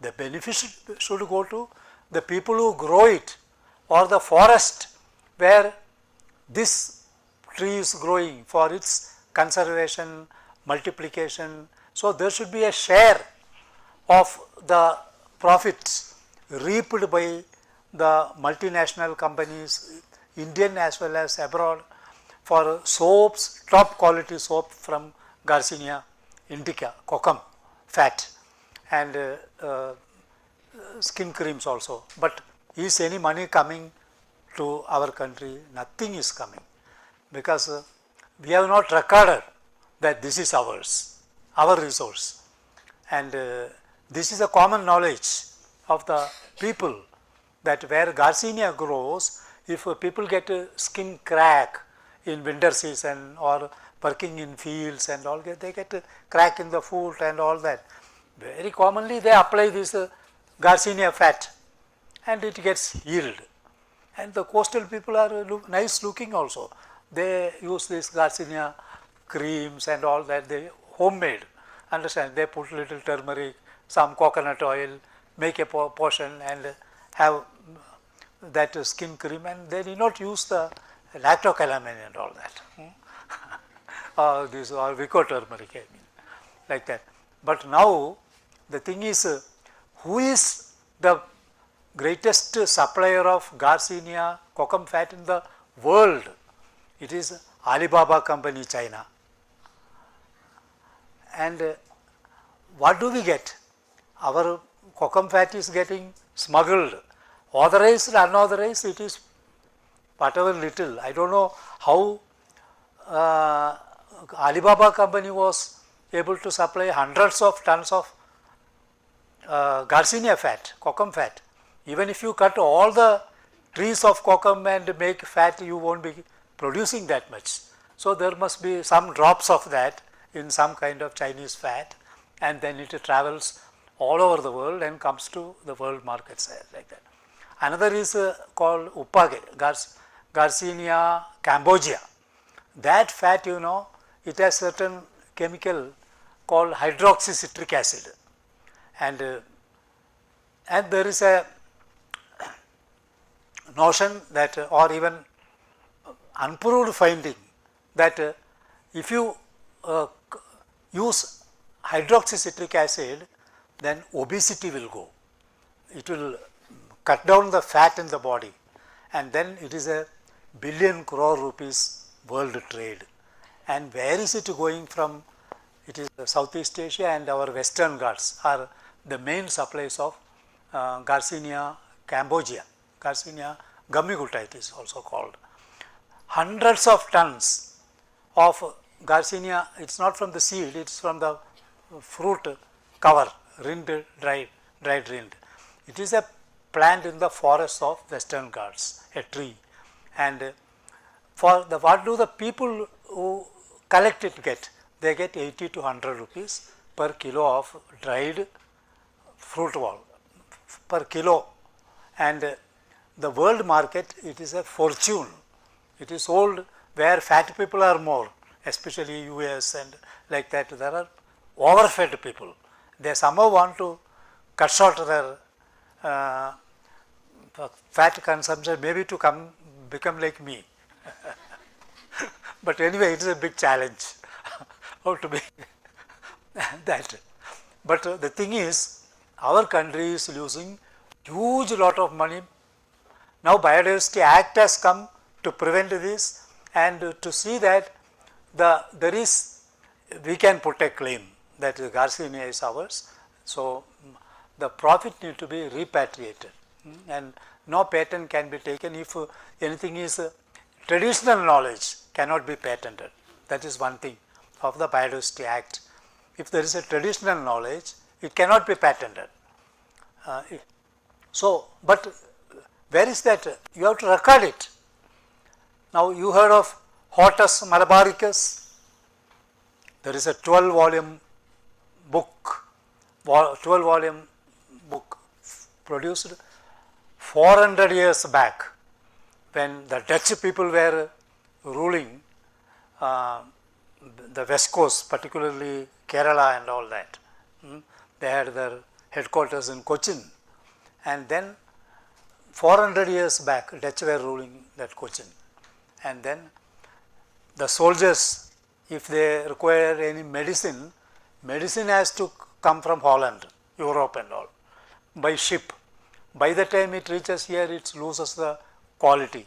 But here they find the people are all healthy in that Kerala, Malabar, West Coast, all that, no? So how these people remain healthy? And look at the landscape, very thrilling, majestic forests wreathed in climbers and loaded with epiphytes and so many medicinal plants, all healthcare system flourishing due to these herbal plants. Now that's why all these areas are rich in Ayurvedic traditions and all that. And even now the Westerners go for a lot of Ayurvedic treatment and all that. In cities also it is becoming, getting a Ayurvedic spa treatment is getting fashionable also today. So this military governor of Cochin, Hendrik van Reed, so he thought, why not document this knowledge? And 400 years back he called these Nati Vaidyas and started listing what are the plants they use, and then some artist will be drawing that, sketching, and then writing whatever. There were 3 Kongani Vaidyans, medical people, who were using Ayurvedic Nigandu and lexicon and giving from that means text, already produced Ayurvedic text. But there was one folk medicine man called Achyutan, Itti Achyutan. It's a Paramparika Vaidya. There is no documentation. They had something about on the palm leaves. Family chronicles were there listing medicinal things. So when the Kongani Vaidyans gave all what is in the text, Ayurvedic text, the Achyutan gave all these 12-volume material, bulk of 12-volume material from the family palm leaves, and Van Reed produced what? 12 volumes of book. This much our office, CES field station in Kumta has those volumes, 12 volumes, amazing, with excellent illustrations where they are available, medicinal qualities of those plants in those days. So that is a documentation. But what happened in the Holland and all, no? Europeans questioned him, you are a military governor, Mr. Van Reed, how did you produce this 12 volumes of local knowledge in Hortus Malabaricus? Hortus Malabaricus means Garden of Malabar. Then he said, it is not my knowledge, I have collected from people. Then he had to attach certificates. So in ancient Malayalam script there are certificates. That script also vanished, and they were of the non-Brahmin communities. They were not using Sanskrit. They were not allowed to use also, allowed to learn also. They had parallelly kept a language that has become extinct with the modern Malayalam coming, Sanskritized and today's. So this family script was translated into normal Malayalam and then into Latin and all that, and it became world famous. And not only that, in the family script there were also some kind of binomial nomenclature. You know what is binomial nomenclature? That is like Ficus Malabaric, Ficus elastica, Ficus religiosa, like that, no, Ficus racemosa, what we call Alu, Atti, Ashota, all are ficus, understand. But in Achyutan's classification, that is a spoken Malayalam then, that time, all these plants had name. All these Alu, they are Alu, we say Alumara, isn't it? Alzamara. It is a ficus. Alu, Atti, Ashota, Itti, so many ficus are there. But all of them have in Malayalam name Alu. Atti Alu, Are Alu, Itti Alu, means there is a genus name and a species name. Understand? But species first, genus second. When this binomial system of nomenclature was preceding Linnaeus, the father of botany, by 75 years, even before Carl Linnaeus was born, lot of these local plants were by two names.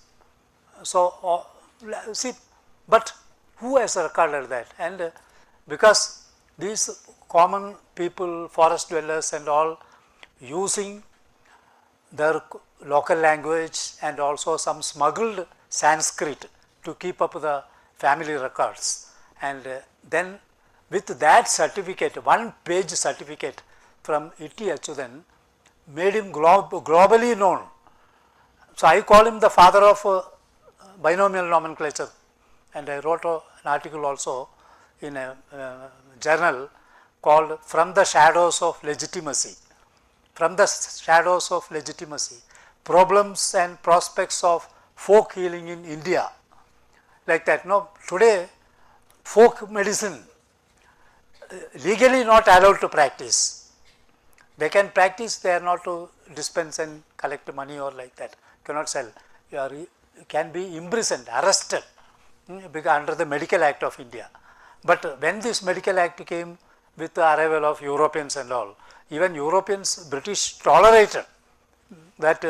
They found that bulk of the people, Indians, are using local medicines, especially if you go to Himalayas, Northeast, Western Ghat, West Coast, all landlocked areas, they were depending substantially on local medicines. But see, today under the Medical Act they are persecuted, that you cannot practice without a license. So then the Ayurvedic colleges were opened. Many of the traditional Ayurvedic practitioners like Kottakkal and all that, no, they send their children, grandchildren all to Ayurvedic colleges and they got degrees and they are practicing. But others, they practice now, but from the shadows of legitimacy, from the darkness they give medicine, like that, no. So therefore, the children don't want to continue the tradition of the parents. The children, they go for software industry, educated and all that. We don't want to do this, like that. So this knowledge is getting extinct, unrecorded. So, but that is why your role comes, the role of students, to record whatever is there, knowledge, family based knowledge, not only on medicine, but even on the food. The every family has certain kind of food tradition. Variations are there. If you make very successfully idli, that housewife won't tell the neighbor also. Will be close and give all food treat, good treat, everything. But this formula they will not give. They will withdraw one item, and like that. There is an idli in Palghat, where I am come from, in a village called Ramasheri. That idli can be stored for several days. Understand? But the formula is not known. It is a small hut where vehicles stop in queue to eat that idli, and very delicate, and for marriages and all it is served in bulk, but only comes from, even to Delhi it is sent during functions in parliament and all. Ramasheri idli, like that. That's a formalized secret, but they won't give it. If they give it, then their business will be affected. Everywhere there will be Ramasheri idlis, like that. No, so like that there are so many unrecorded formulas, but I don't know how many generations this continue. Those children may not be interested in making idlis sitting by the fire. They will go to some universities abroad and IIT or something like that, and then this knowledge will perish. So therefore there is a need.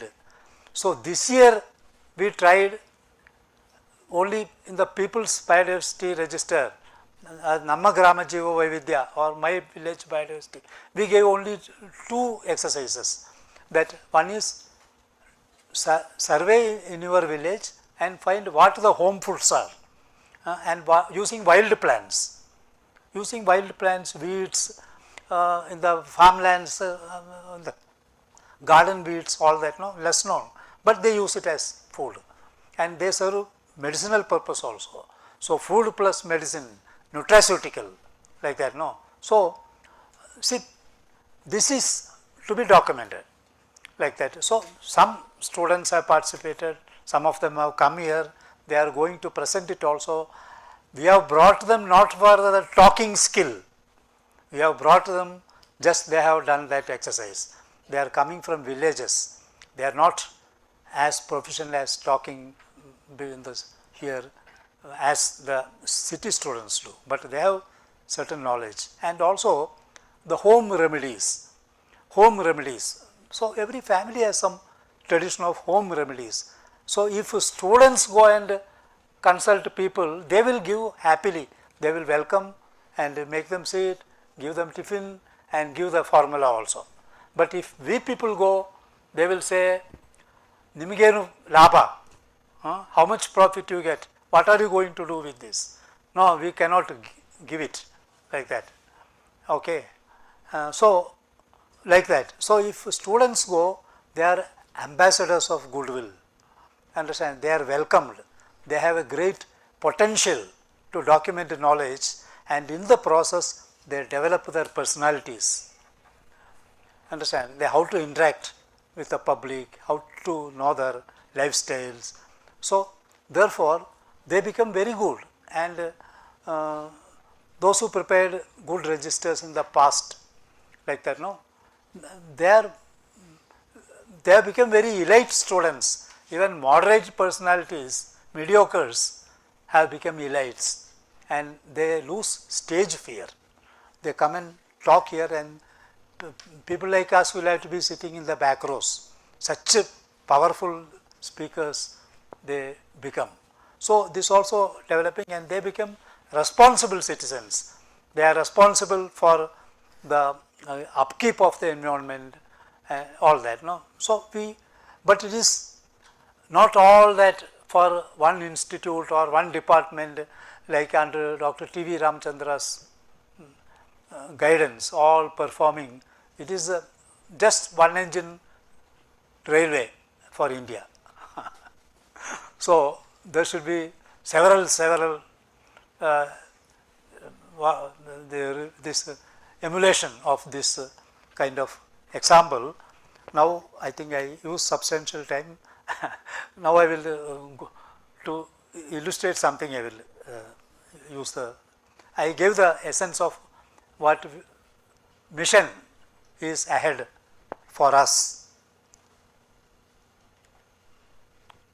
Now you know about the climate change, global warming, and sir said, Dr. Rajshekhar Murthy, Canada's, British Columbia's climate, the temperature reaching 49 degrees.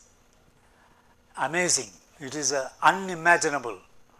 And now, because of that temperature rise, and from Arctic wind is, cold wind is rushing in the winter into southwards, into America, US. They get what? They get ghost, what is that cyclone, sir? Bomb cyclone. You just see the impact of climate change. So, that is terrific. And even animals are getting extinct, perish, and you see landslides are happening. In Western Ghats, it has become a regular feature, and we have been studying also landslide. This is one landslide which I visited 2 years ago, and studying also called Puttumala in Wayanad district. About 18 people perished, whole village was buried. Early morning people were taking in the tea estate middle one settlement, canteen and chatting and all that, and somebody was sleeping in another house. There was a roar, and suddenly that person woke up and saw, now everything has vanished.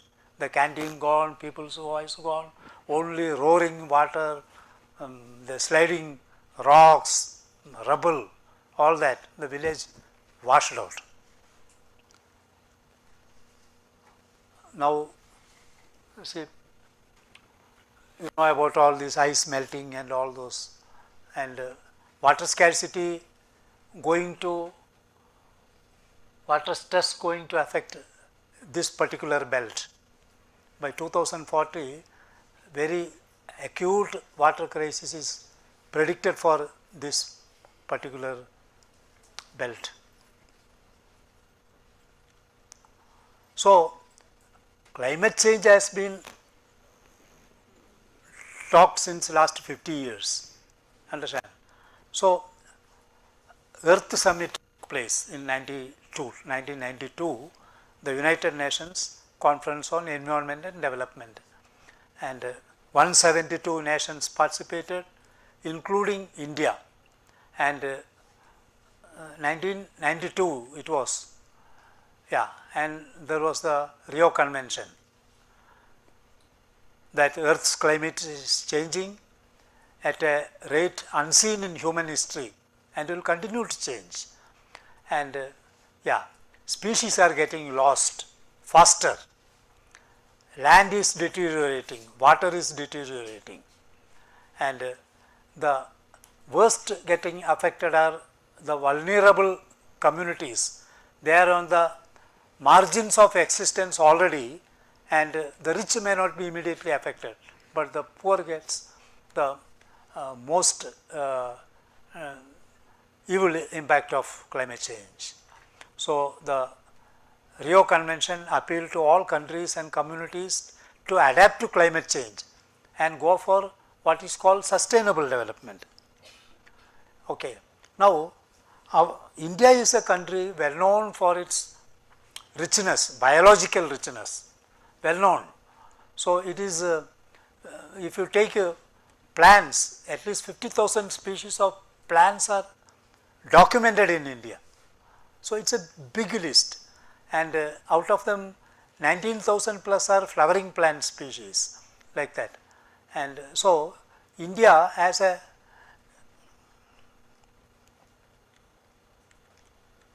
very good share of the global biodiversity, mammals nearly 8%, then okay.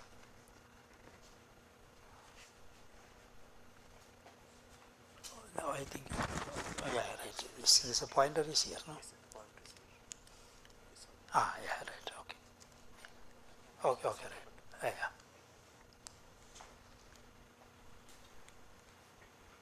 Oh,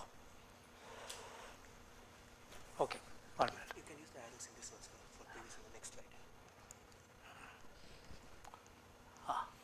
Yeah, right. Yeah. Oh, okay. So you can work on the stage itself. This is a Yes, laser. laser. The next is the slides. Yeah. Now, in the world, a Russian scientist Nikolai Vavilov, in 1935 only recognized the Indian subcontinent as one of the rich centers of cultivated biodiversity, agricultural diversity center, agro-diversity. Now, if you look at a small list of plants, all these plants have their main home in Indian subcontinent. Not only these plants are present, but the wild relatives also are there. Now, if you take for example rice, if you take rice, we had at least documented 1,10,000 varieties of rice in India. That was some 50 years back, 50, 60 years back, before the Green Revolution started.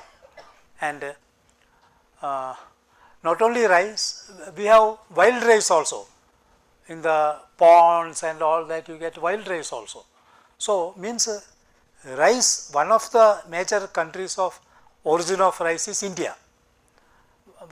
And so, therefore, we had so much of the rice varieties, chickpea, pigeon, they are all legumes. First, all legumes, cowpea, all this.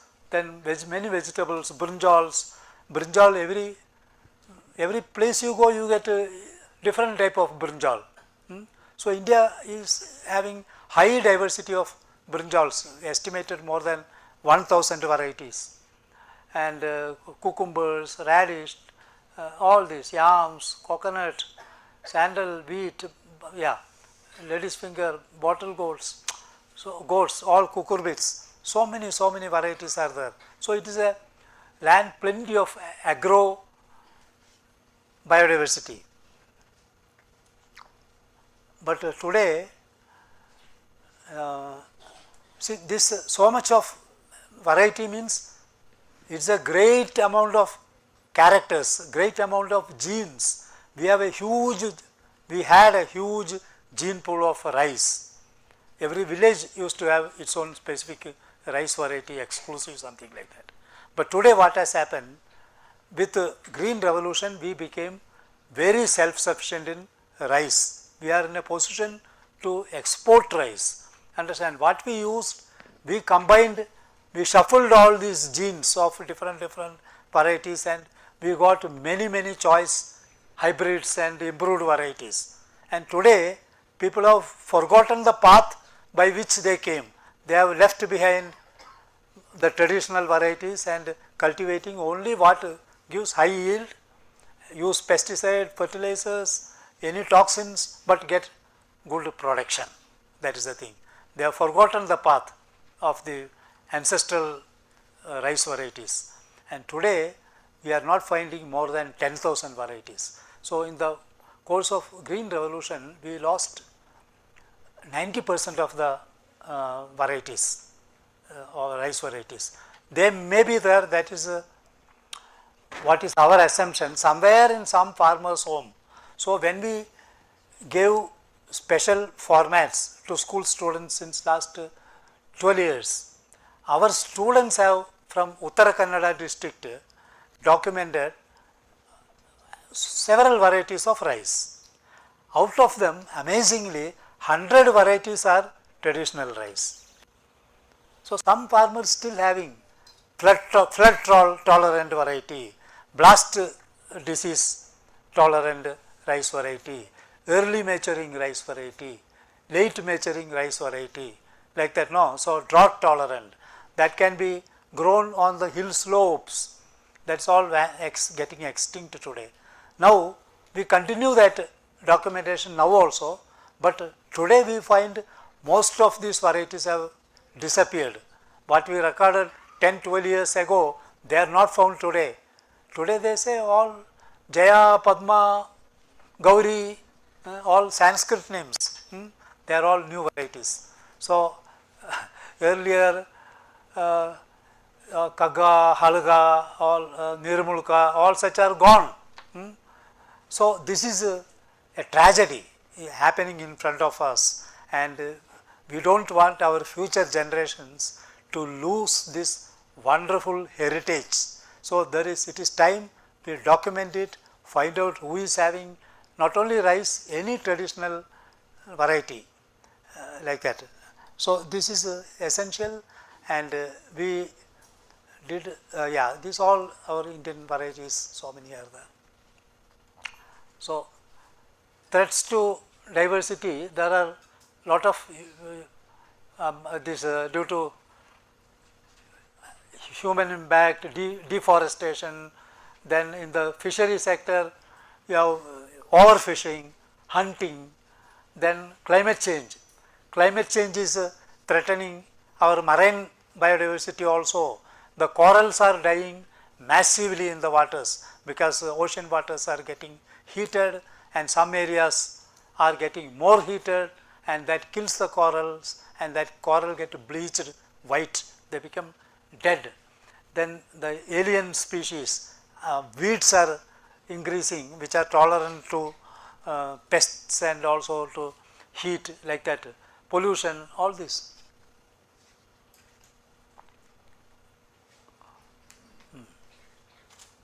Now, according to Biodiversity Act, India has today a National Biodiversity Authority in Chennai, which is to coordinate all the biodiversity matters in the country. Then every state and union territory has a biodiversity board, Karnataka Biodiversity Board. I was member for 6 years. I know the strengths and weaknesses of the board. Weaknesses are more, that's what I have experienced for the last 6 years. It's a documentation authority, but not able to implement any positive formula for safeguarding, nothing substantial. Not only Karnataka Biodiversity Board, any biodiversity board in any state are still remaining extremely backward. So I am afraid one day this government may scrape the Biodiversity Act and give it some cosmetic touch, and see that flourish of industries, our ports will come all over the estuaries all around India. I must call it Sagarmala ports, like that, not knowing that every estuary, which is the meeting place of the river with the sea, which is of intermediate salinity, and we are not aware of the fact that lots of marine fish use the estuaries as nurseries. These estuaries play a very important role in the life cycle of several marine fishes, crabs, and many invertebrate animals also. So part of the life cycle they spend in the backwaters, but no one has documented. Individual life cycles are in detail researched, but when we study as a ecosystem and interdisciplinary how all these acts and like that, we have been trying to experiment when we get a lot of good scholars coming to study with us, and then when we give such a topic we get amazing result. So therefore we find that many of the estuarine mouths today are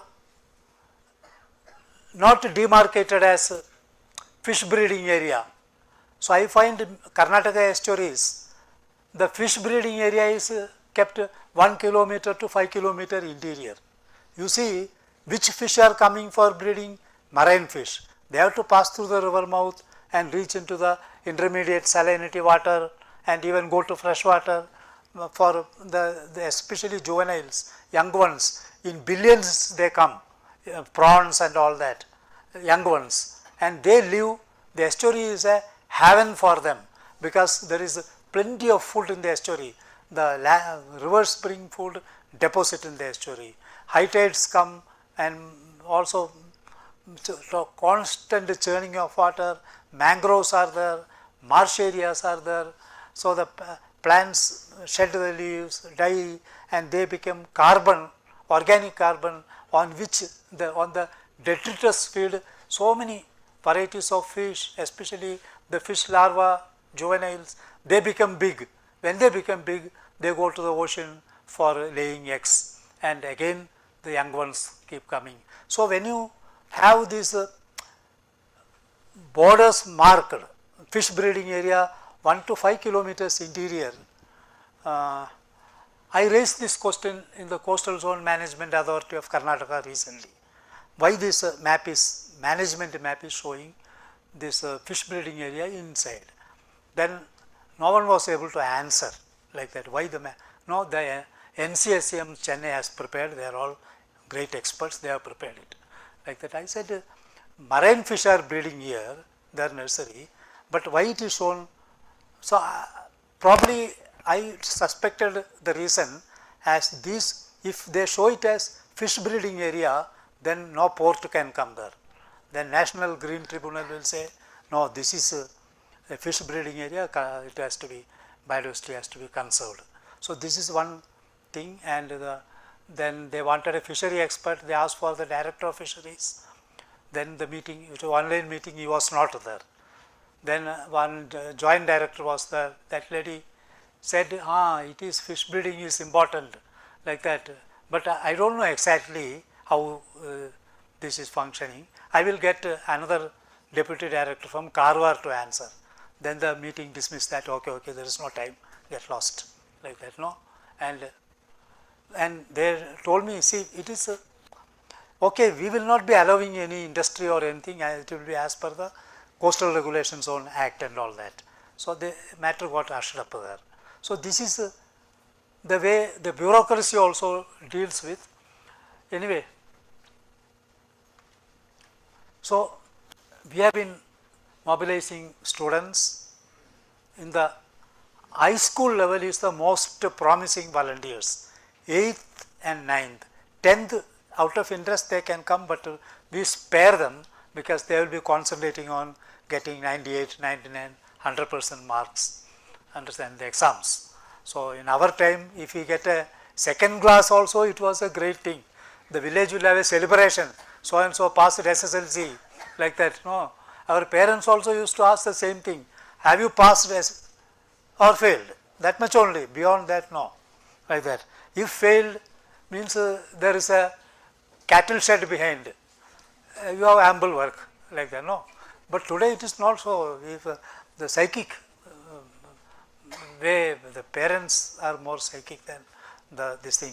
We want our students to enjoy the village atmosphere, document this, develop their personality, have greater survival value, like that, no. So we got a lot of volunteers, and see, 2010-11 onwards till now, latest still going on, more reports are coming. We got nearly 200 biodiversity registers ready by participations of schools, 200. So in our office there is such a stack of these biodiversity registers, and all these have, who gives the data, their names are there. Their students are not sitting at home and manufacturing. Which farmer they interviewed, which folk healer, Natu Vaidya they interviewed, what formula they have given for headache, stomach ache, snake bite, then liver problems, various kind of things. So if you collect all that, it's a huge encyclopedia of folk knowledge, folk foods, then the varieties of various fruit plants, vegetables, and all that, cultivation methods, then biopesticides, how the cow's urine mixed with various things are a very common pesticide in the traditional farming houses. They hardly use this kind of chemical pesticides, but they are all perishing, and our, with this knowledge perishing, our soils are also perishing, understand. So the soils become very unproductive, sterile, and they have no holding capacity, they get either compressed or they are washed by rains and taken away. So,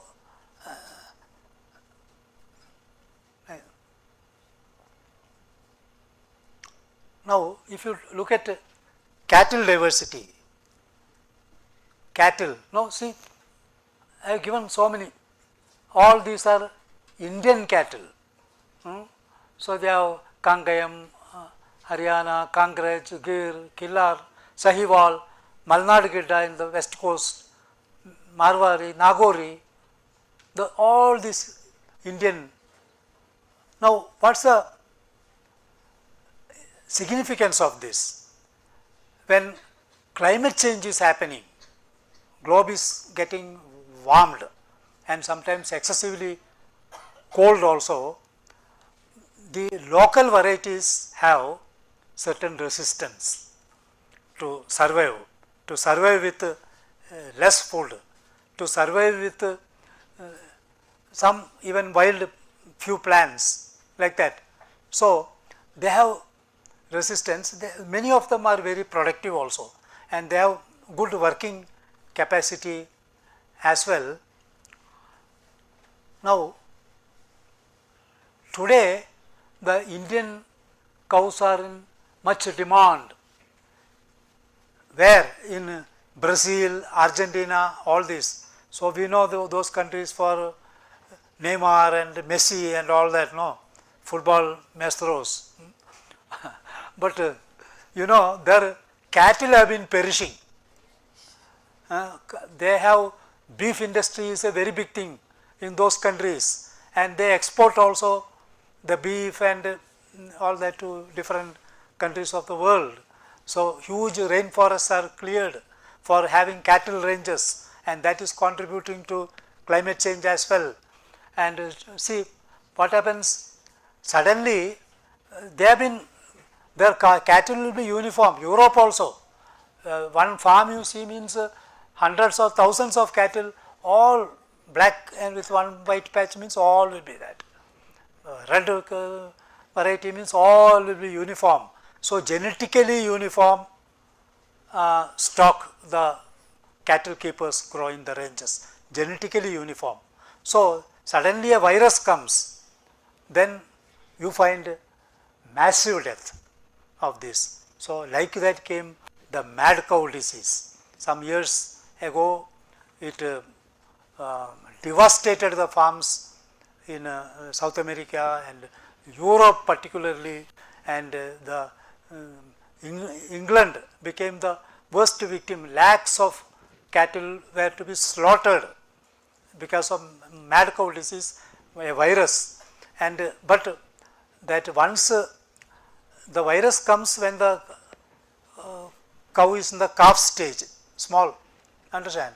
But disease won't express, few years it will take, then disease comes. By the time the milk products and meat also would have been eaten by many people, and this virus can spread also through the meat. Some 200 plus people got and there are no cure, they died, understand. So, what happened when this news started, all countries stopped importing beef from those countries, and that is a huge national loss to billions of dollars for those countries. So, they were wondering how to save our ranges, our cattle industry like that, and then they started purchasing from our Gir and Kangraj, Ongole bulls, from Andhra Pradesh bulls for crossing with the local cows and all that, no, and to produce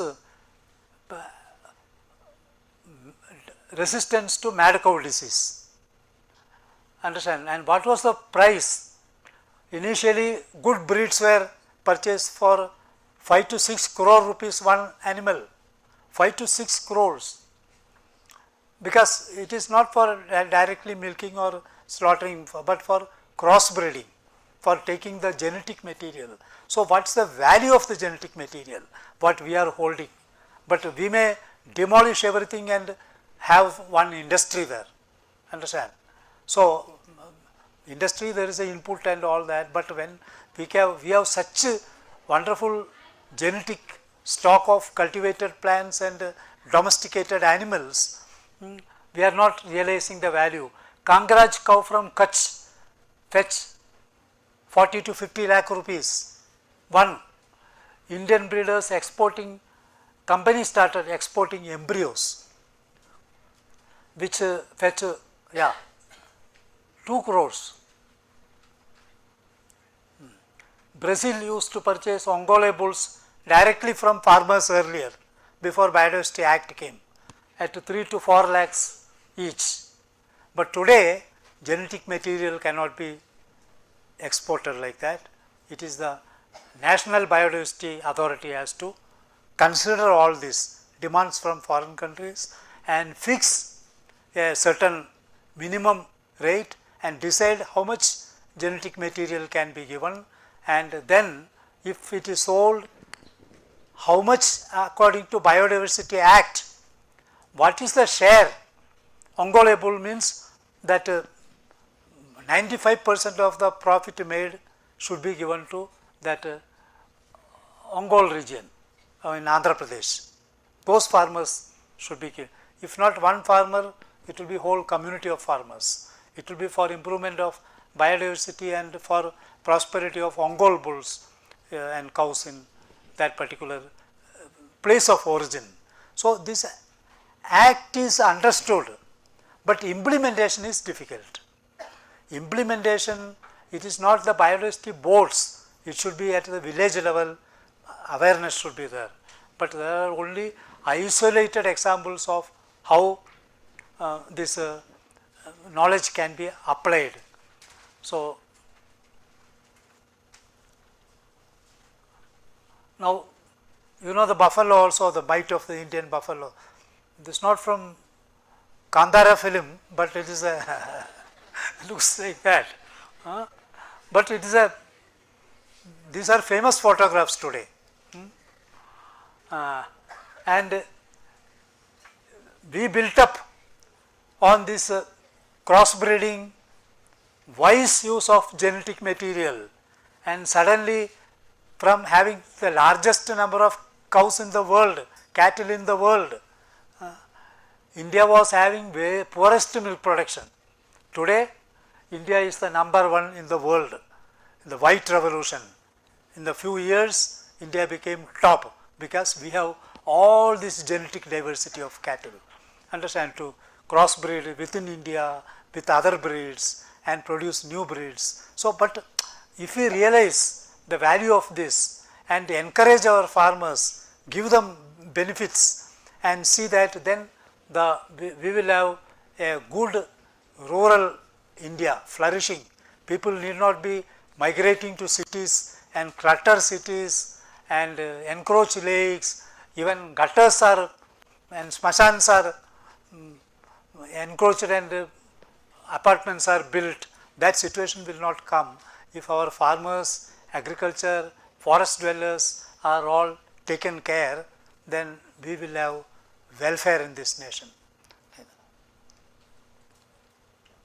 Now, that is because of genetic uniformity, the cattle perish, mad cow disease.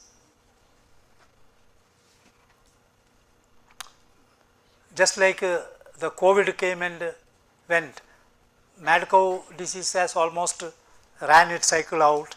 Don't know whether when it comes, COVID is again threatening to come like that. But Indians have a lot of human diversity also.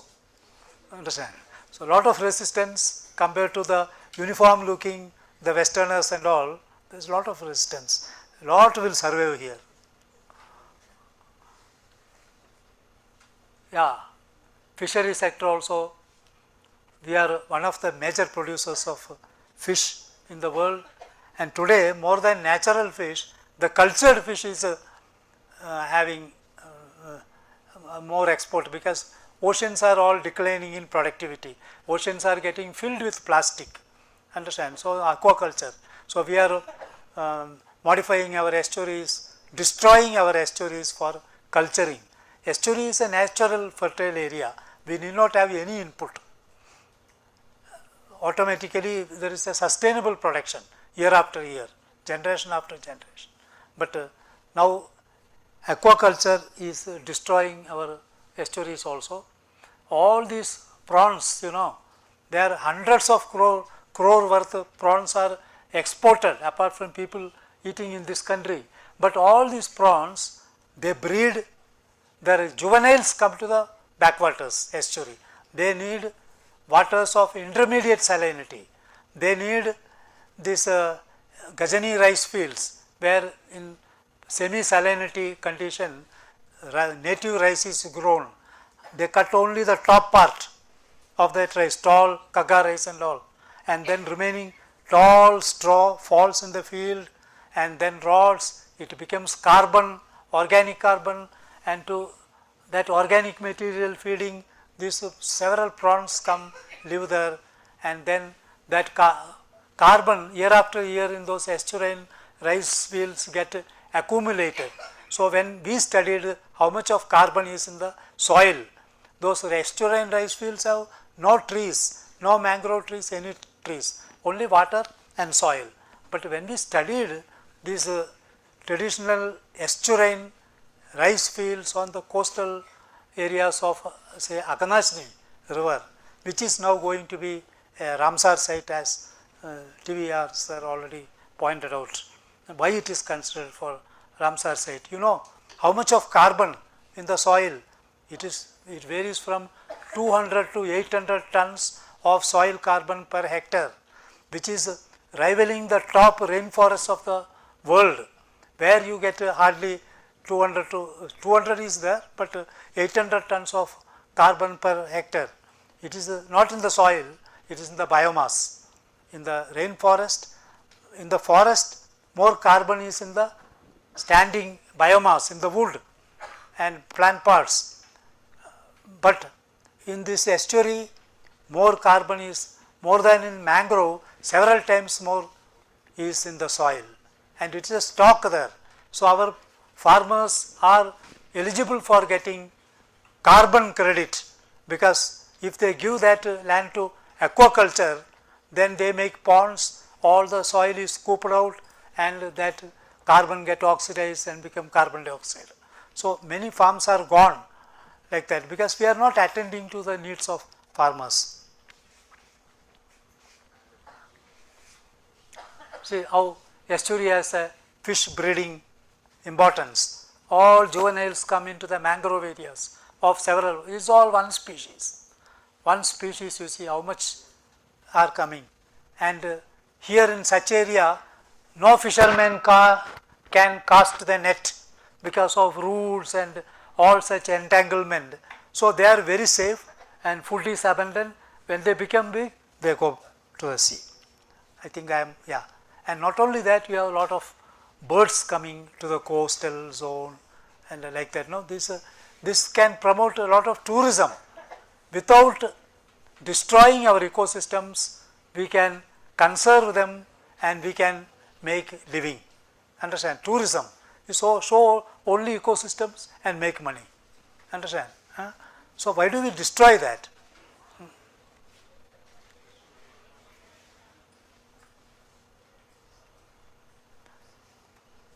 Tragedy of the BMCs, biodiversity management committees, they have no awareness. There are isolated examples.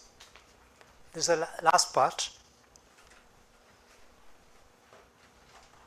So the main purpose of biodiversity management committee, they have to document biodiversity and account for how much biodiversity is there, what are the products which are commercially sold, which company takes, which contractor takes from forest.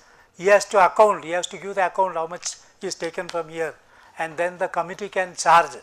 Okay, this cost in the market 5,000 rupees for a quintal, or maybe a kilo cost 500 rupees. You put a 10% here per kilo, 50 rupees to the Gram Panchayat biodiversity management committee. So it gets accounted, and if a plant is rare, they can say we have closed, we are not allowing exploitation of this, like this. No, so there are lot of administrative problems in this, which is not necessary for now. And I think I have taken the time overshot. So I will thank you for giving me this opportunity. Thank you very much.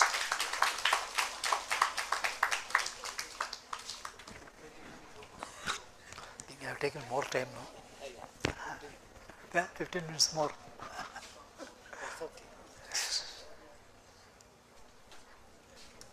I will take one question. Anyone? Somebody was interested in joint forest committees, no? Yes. You have any questions still? Yeah, you give it to her, na? Okay. Okay, if there are no questions, thank you very much. So we'll thank Professor Subhash Chandran.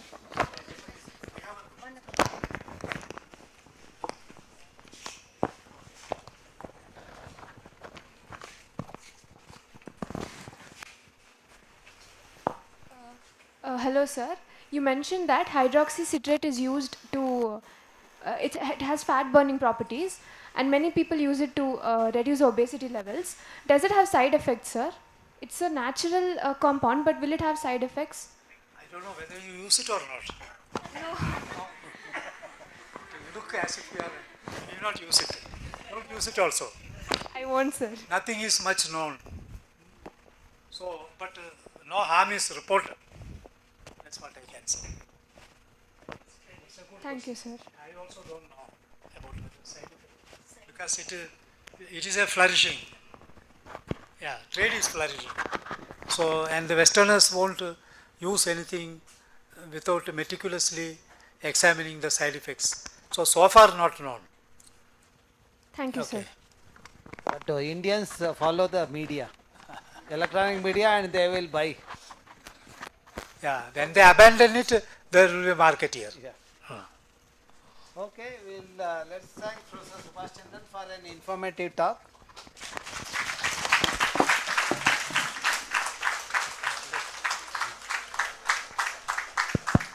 Okay, we'll move to the next presentation by Professor Shankar Rao. We'll have a slightly late lunch, okay? So, what we have done is the school students are having food. That's it. Manju, can you go and have food with Professor Rajshekhar Murthy? Kaushik, can you take Professor Rajshekhar Murthy? Yeah, yes sir.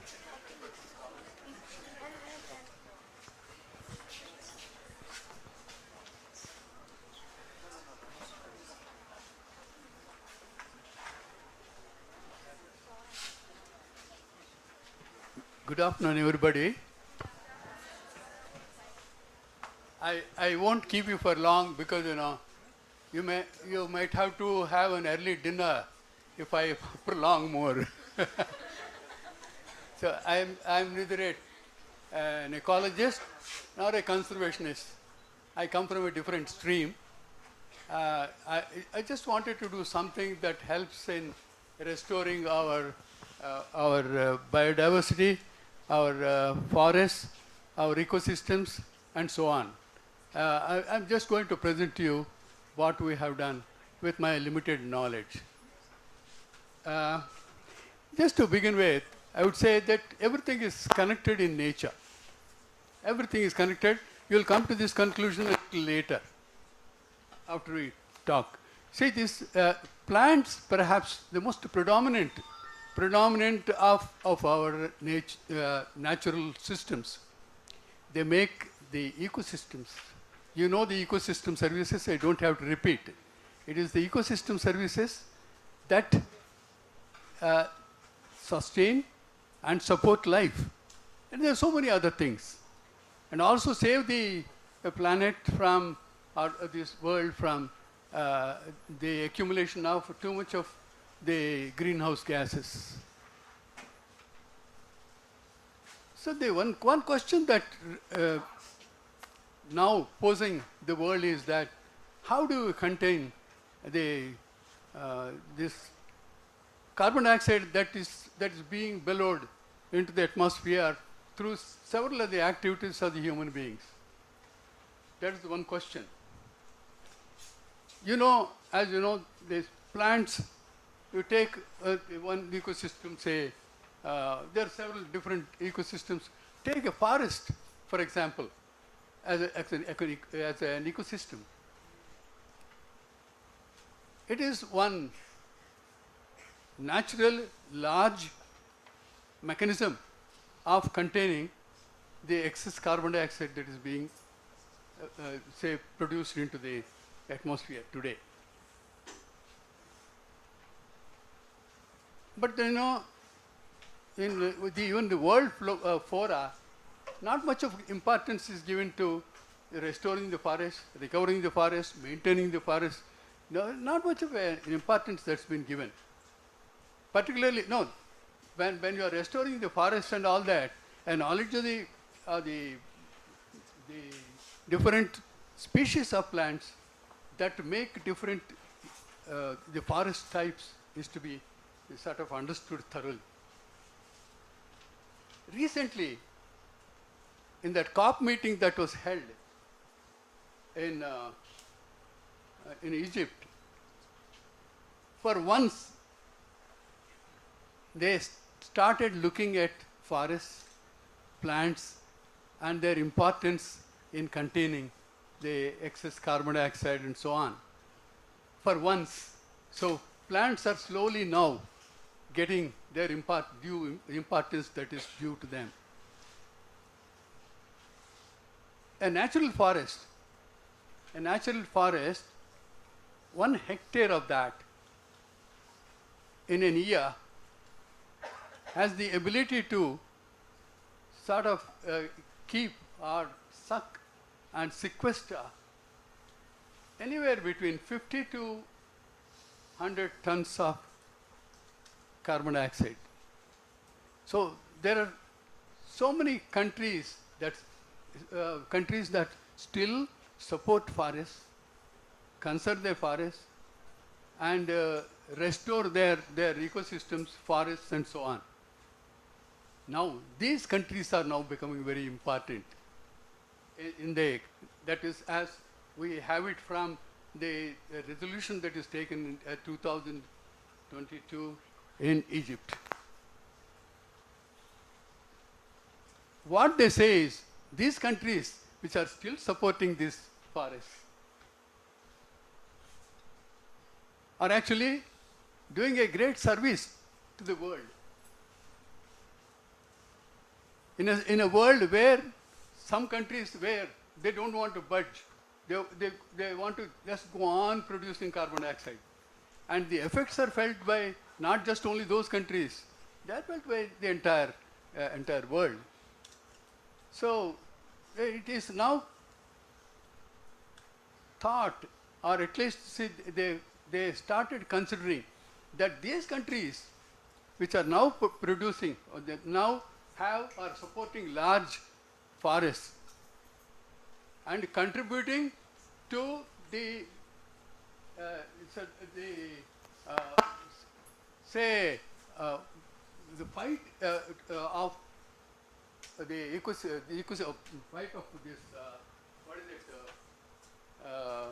the climate change.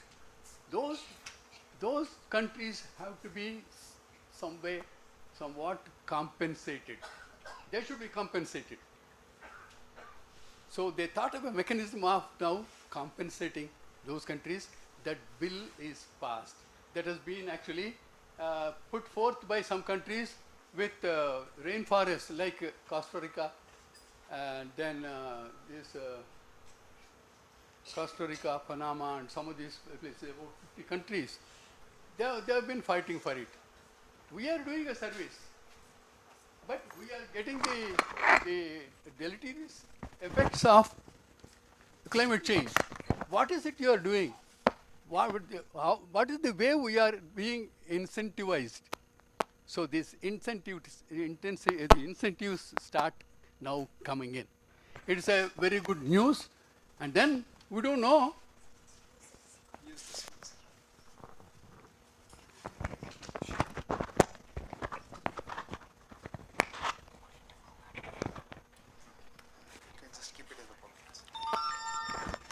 Now we don't know how far this will work, but then they have put forth this right from 2005. It was not at all considered. We are doing a service to the world. You are not doing anything for us, because these are all growing economies. Mostly these are the countries which are developing countries. They have to also develop their economies. So we also start sort of industries and contribute to this the accumulation of this carbon dioxide. Then what will happen to the world there? We are doing it. At least you see, you people don't want to stop. You want your economies to grow through industries. You must do something. This is the kind of a bargaining that is taking place.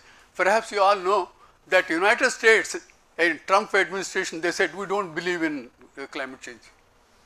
They even said we don't believe in that.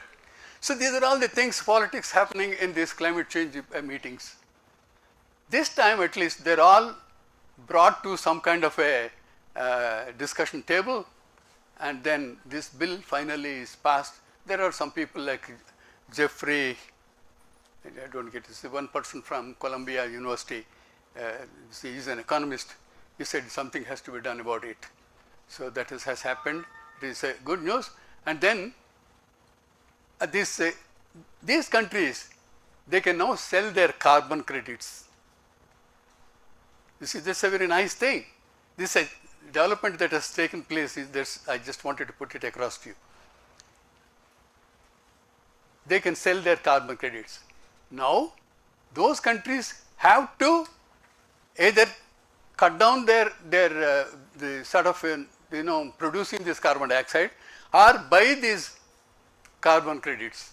So these countries will get incentives in the form of money, so that you say these people, they make money out of building their ecosystems, their forests and so on. And those countries, they continue to do it because they started it, they continue to do it. At least there is some kind of a compensation. Compensation with respect to even economies, compensation with respect to producing the carbon dioxide. Everybody does that. There is no way that we can stop or mitigate climate change. So this is what has happened. Now, most countries now are also thinking in terms of rebuilding their ecosystems, habitats and so on. And those countries also, where this is not these small countries, like I forget the name of that country. Small countries, they also now get sort of encouraged to build whatever little forest they have, to rebuild them and get the carbon credits, get some money. Okay.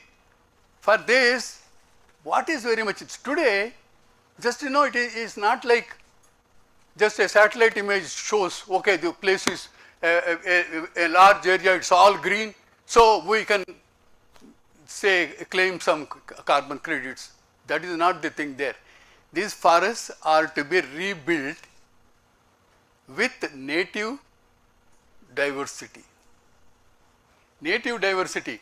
See, a man-made forest can never compete with an ecosystem or a forest, a natural forest, because their ecosystem services are not as much. These man-made forests, their ecosystem services are not as much as the natural forests.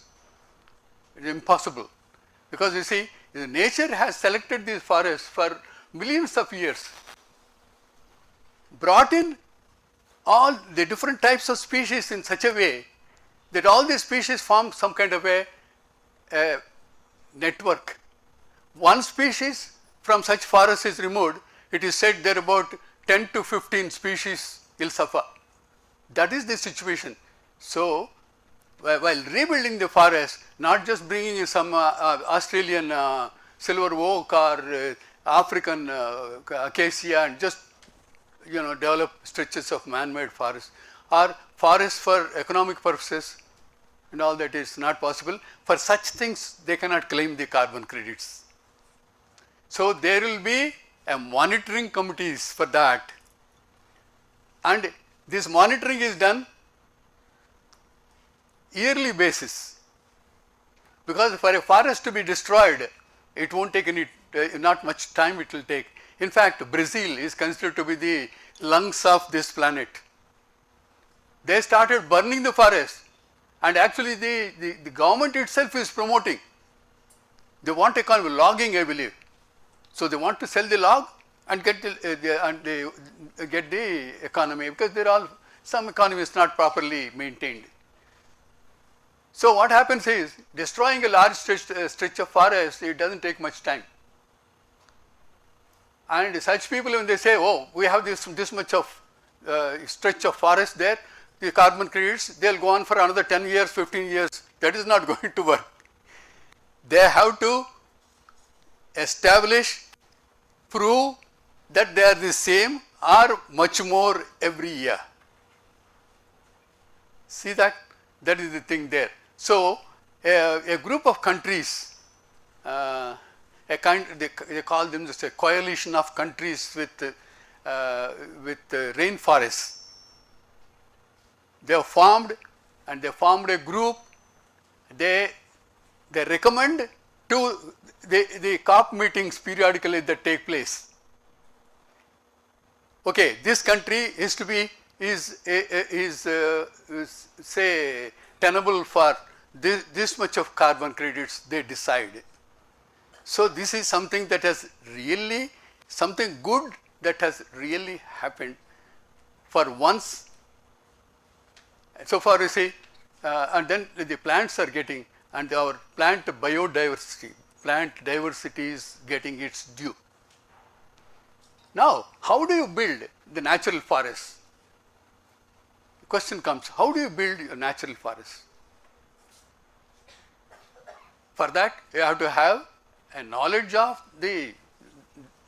what existed in that forest earlier, right? Not with something. Some plant is there, we plant it somewhere else where some space beckons. That is not the thing there. So we have to have models developed. We have to go back several years, see what was there in that place, and we have to see that only those species are put there to simulate nature. This is simulation of nature. So you have to have simulation modeling. How do you do that? We don't have any knowledge. We don't have databases, as the previous speaker was talking about. We don't have database. We don't have knowledge bases.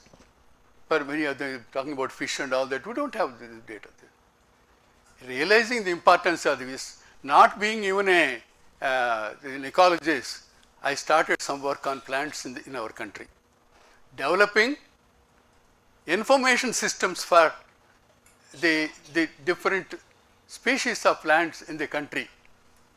I thought someday it is going to have its importance. So we have to have a model. If a particular forest in the area is destroyed there, to put back, what kind of species you are going to put back? Reforestation on sound scientific grounds. How are you going to do that? So we have to have some model. So for that, I started building information systems on the plant wealth of this country, starting in a very modest way with, actually, I just brought out 2 books for the plant diversity on IISC campus. My beginning was that. It is a post-retirement initiative that I started, sort of enterprise that I started, coming from a different kind of a discipline. Those books are being sold even today. Actually, they are out of shelves. Then I started with the flora of Karnataka. This was launched quite some time ago. Then from there we went to, why not only one state? Then we all the time talking about Western Ghats. So I thought of Eastern Ghats. Then we started developing systems for information systems on the flora plants of Eastern Ghats. Then with Karnataka has a major chunk of the plants from the Western Ghats, most of it. Of course, we added something more and for the West Coast and Western states lying on the Western Coast. So we have on the Eastern Coast and something like that. Then why do we leave the Deccan Plateau and these things alone? We did some work. It's all the fresh inventories that we carried out, not going by the records that we had in the past. Records in the past, some 50 years ago records, they are not tenable anymore. Those plants, many of them are not there, and then there are so many invasive species and all that there. So we started partly with the records that we have, partly with the fresh inventories that we carried out. So we came up with Flora of Peninsular India that was launched 2019. You are going to see the kind of information that we have packed into these things there. Today I have no regrets that we have done that. We don't have anything like this for the flora of this country today. We don't have that. The kind of things, there are there, E-Flora India, or we have Flowers of India and all that there. They don't deal with, they don't give the kind of information that is necessary for reforestation and sort of making good what we lost, and also have an idea of what we had earlier. All these things you get only from this kind of a data that we have built. We are going to see, and I am very sure that you are going to appreciate. Now this is not everything. After having launched this Flora of Peninsular India 3 years ago, we scaled up our activity to cover up the entire subcontinent. So today we have India Flora Online. What does it read here? Includes a record of plants from Afghanistan, Nepal, Tibet, all the bordering countries. They say flowering plants, Professor Subhash Chandra said earlier, there we have about 18,000 or something like that. We have been so far able to cover nearly about 15,000 species. And you will see is not just only giving all the details of a species in a species page, and also we are trying to tell, it's not just what type of preferences these plants have, what preferences these plants have for the kind of the vegetation types they need. So we have to always link the species with the vegetation type. We cannot say you have an Aadhaar. The Aadhaar, we have an address. So like that, a plant has an address. It chooses a place. Okay, so we have to have the address of the plant, the vegetation type to which it belongs. Then distribution of this plant, where all it is distributed. That means where all this kind of habitats and these things have in other states. All this information, just name information we have here. And I think I should just let you have a look at all this there. It takes very, very long time for you to see everything in that. So this is almost lunch time, and sometimes you lose that sense of receptiveness when then something is troubling you in your stomach. So okay. So let us see. You all know about, we have in our country, there are 5 biogeographic zones. Many of you must have heard of these things. Now through visuals we are going to show you. You have just learnt about all these things there. So it is seeing is believing. And when you start seeing these things, then you start understanding these things much better. Now biogeographic zones, we in a map we have shown. Now, so I am not going to elaborate on that, about the biogeographic zones. Now, so these biogeographic zones, they also have the different type of the vegetation types and so on. So you can, here we can go from anywhere to anywhere. Now let us see vegetation types. So these are all the several different types of vegetation types that we have. In the very beginning, in the home page that I have mentioned there, India is one country. It is called subcontinent very appropriately. Name a type of vegetation, name a type of the situation for plants to grow. We have all that, starting from tropical to the the colder, what is the temperate and even subtemperate regions. Every conceivable situation that we have in this country. So you expect all kinds of plants here, all types of species of plants you have. The diversity that you have in the country is something phenomenal. So we are trying to show you in pictures these things there.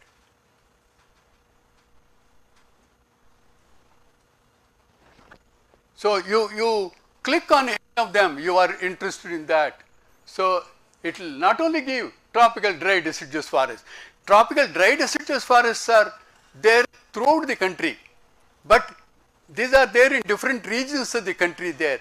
The species that compose these dry deciduous forests in different areas are different again.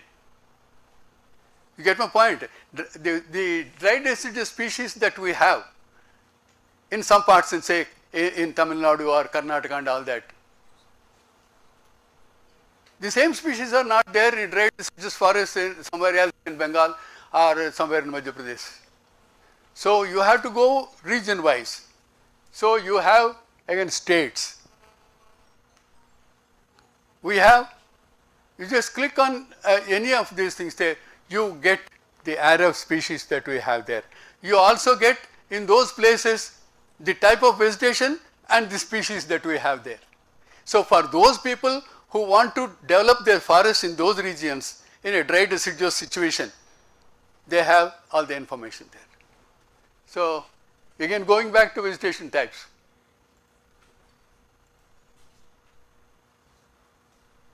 So I thought, just not enough you talk about a species in a taxonomic from a taxonomic point of view. We have to also bring in some kind of a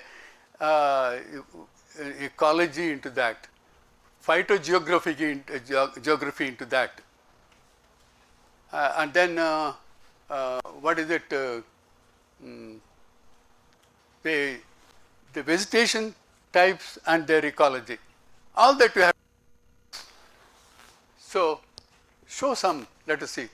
There are some type of vegetation types which are very, very characteristic of this country. For instance, shola forests. Shola forests are there only confined only to a certain area, Tamil Nadu, in high mountain ranges. So, but then it so happens in our country, the habitats and the vegetation types, they are not there in large stretches. Say like we don't have something like a prairies like we have in the western countries. That is because because of the rampant their interference of the human beings, this humankind, sort of destroying these forests. So several of these habitats have shrunk. So you have habitat, you have several habitats and these things together, some kind of a, what you call a complex. Say for instance here,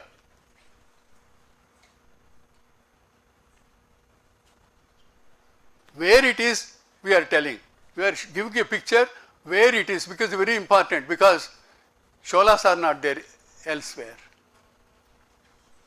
And we are talking about grasslands. Grasslands are there in South India, in Nilgiri Hills, we have in Palni Hills, we also have grasslands in the sub-Himalayan regions. Even in Ladakh we are going to show in Ladakh the grasslands.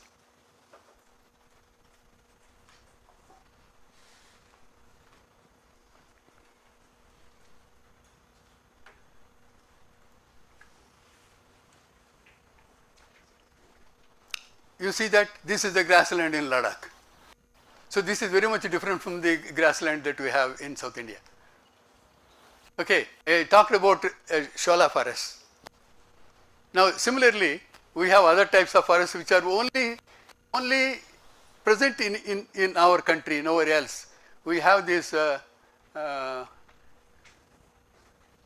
those things. Can you just recognize what it is? Freshwater swamps we have, Myristica swamps. In Shumaga, near my place, it is there. Yeah, we have only the Western Ghats we have. Katleka. Katlekan and all these places. You see that? Sholas, Myristica swamps, and some of these they have only in this country there. So you can really be proud of a subcontinent that has this the entire mosaic of different types of, it's a mosaic of different type of vegetation types, and some plants are only specific to those places. There is a plant family called Podostomacea. I don't know you have not heard of it or not. These Podostomacea members are there mostly in the fast running streams of Western Ghats, nowhere else. And you don't expect them in other countries. Maybe a few species in Amazon or some places there. So this is the kind of a thing. What is it we are going to do with this? Now, are we going to be this development, that is the catchword in this country. We are simply destroying all this, the vegetation types in this country. And simply removing the forest area. Are we going to be the countries which are going to buy carbon credits, or going to be a country that is going to sell carbon credits? That is, we have to decide. That is, you are going to remove all the forests for development. Development is what? Development is to build economies. You get money. You can get any way you like, but you don't get these forests. These forests and the forest types and the diversity that this forest lodge, all this has been developed for millions of years by nature. Humans cannot make it. Not. So, he was talking about the type of cattle, these things that we have there. Today you see the value of those things. Similarly the plants. We don't have the germplasm anywhere else in the world. We don't know the importance of any plant.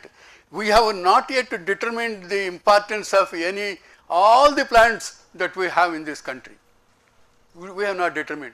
Someday some plant becomes very, very important. It will be a sort of a foreign exchange earner. Even before we determine that they are important there, we are simply losing them. So many ways. You know all those ways, I don't have to tell you how our, this. Now, so think of one thing there. Hubli to Ankola, railway line, I believe. There's so much of this thing there. Some people are hell-bent on having that.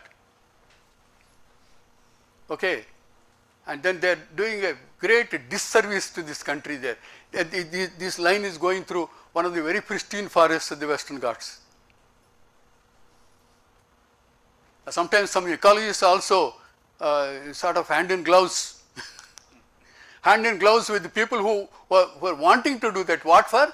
Just to export the iron ore, I believe. Iron ore, there are other ways. We have done it in the past also. That money also we can earn in so many different ways. But let one person come up and say, I will create this species. He cannot. I will create this kind of habitat. He cannot.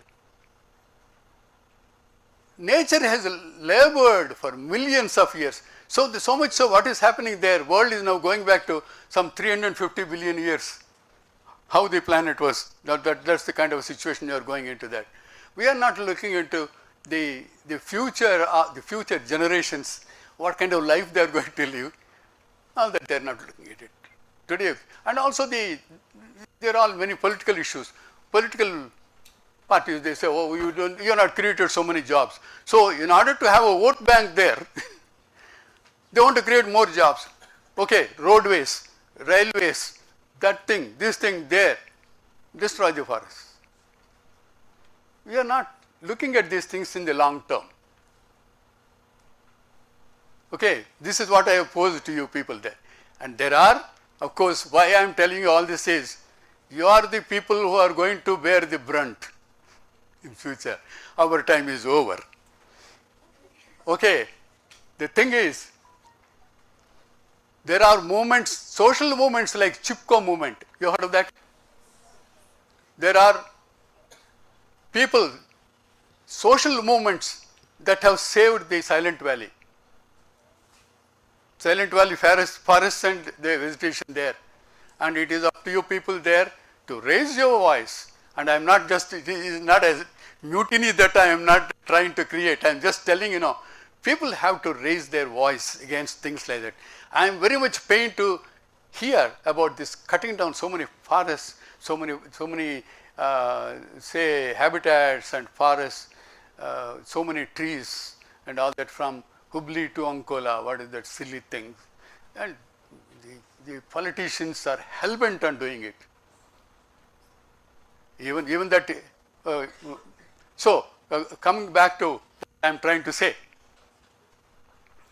So we wanted to build a total information on the different species of plants that we have in this country and all the links connected with their vegetation types, the habitats, where they prefer to live, and which are all the states in which some are endemic to a particular state there, where they are endemic, why they should be endemic there, they should remain only if the conditions are favorable to them. All that, every conceivable kind of an information that we have in this database, this is yet to be launched. You have had the privilege of having a preview of what this is shortly going to be launched. We are looking at an appropriate person who knows about this essence of what we have done there to come and help us launch this. Now, let us see. Now, when one wants to see the vegetation types, you just go to a gallery. Gallery has plants, all the plants you want to see, you have a gallery of plants. You just put your cursor on any plant picture, it takes you to the details of the species.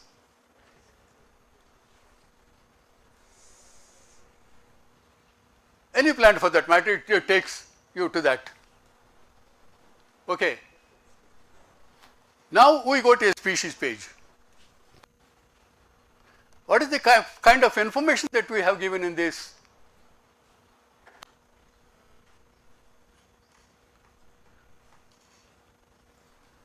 We have loaded every page with information that you don't have to just look for anywhere else, turning dozens of books.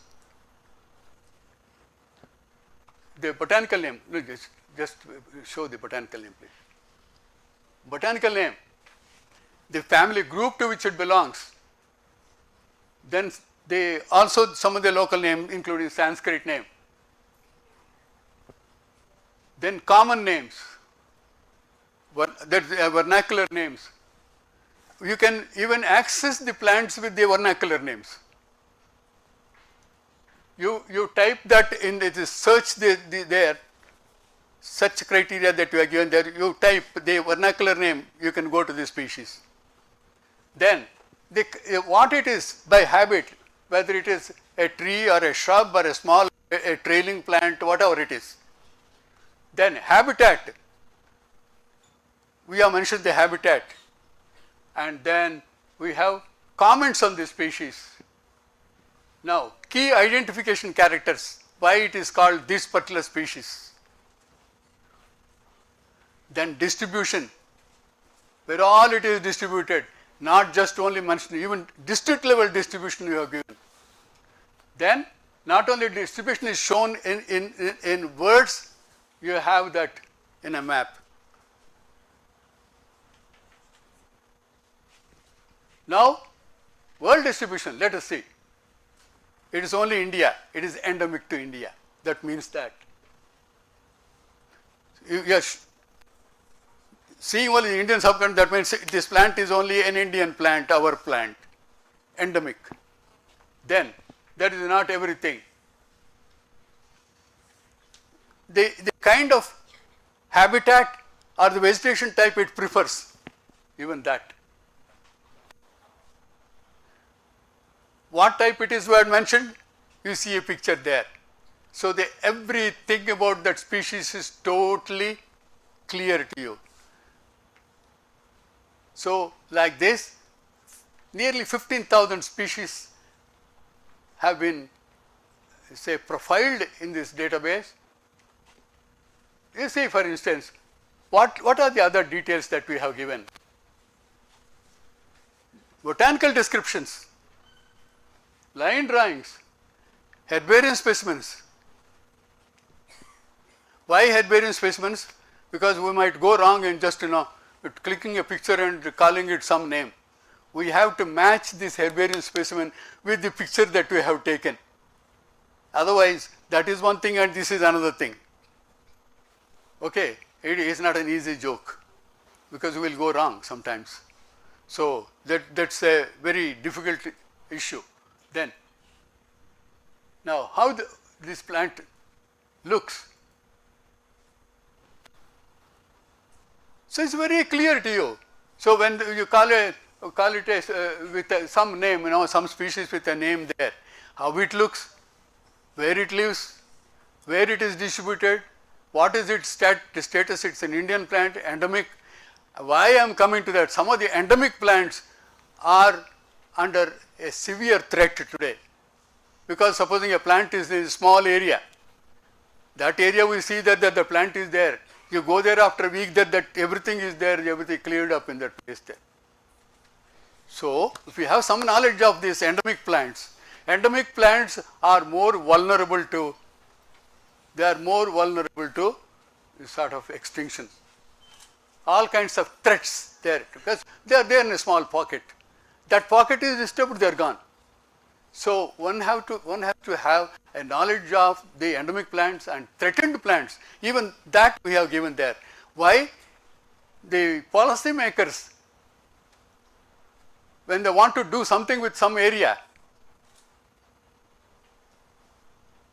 just give it away for some industry or something like that, they have to look at this. Okay, the number of endemic plants, number of plants which are threatened and all that there. If that area is a very ecologically and botanically very sensitive there, they should avoid that there.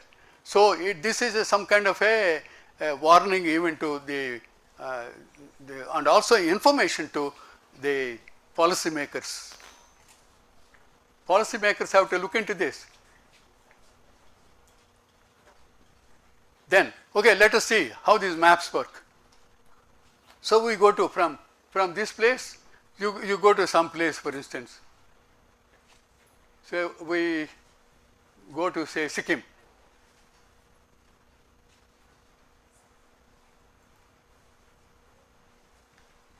Go to Purana.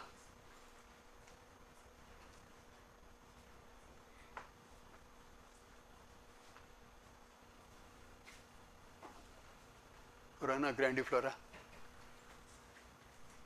Okay, a beautiful plant in Sikkim. Now, the map instantly it shows it is there only in Sikkim. You see, this is the way the whole thing works. Then you come to,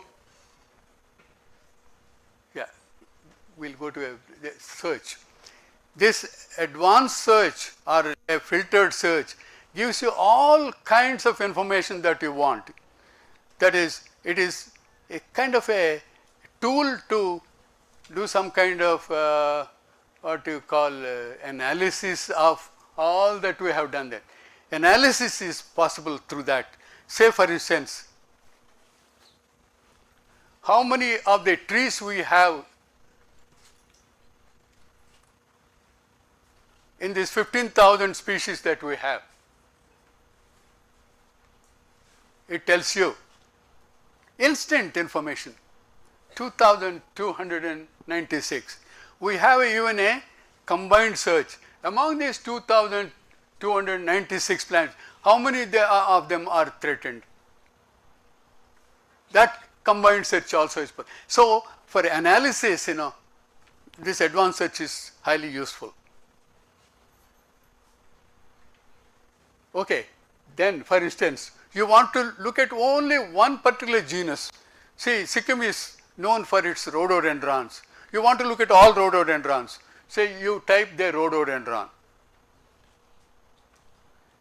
People from all over the world, they come in the month between April and May to Sikkim for the rhododendron festival.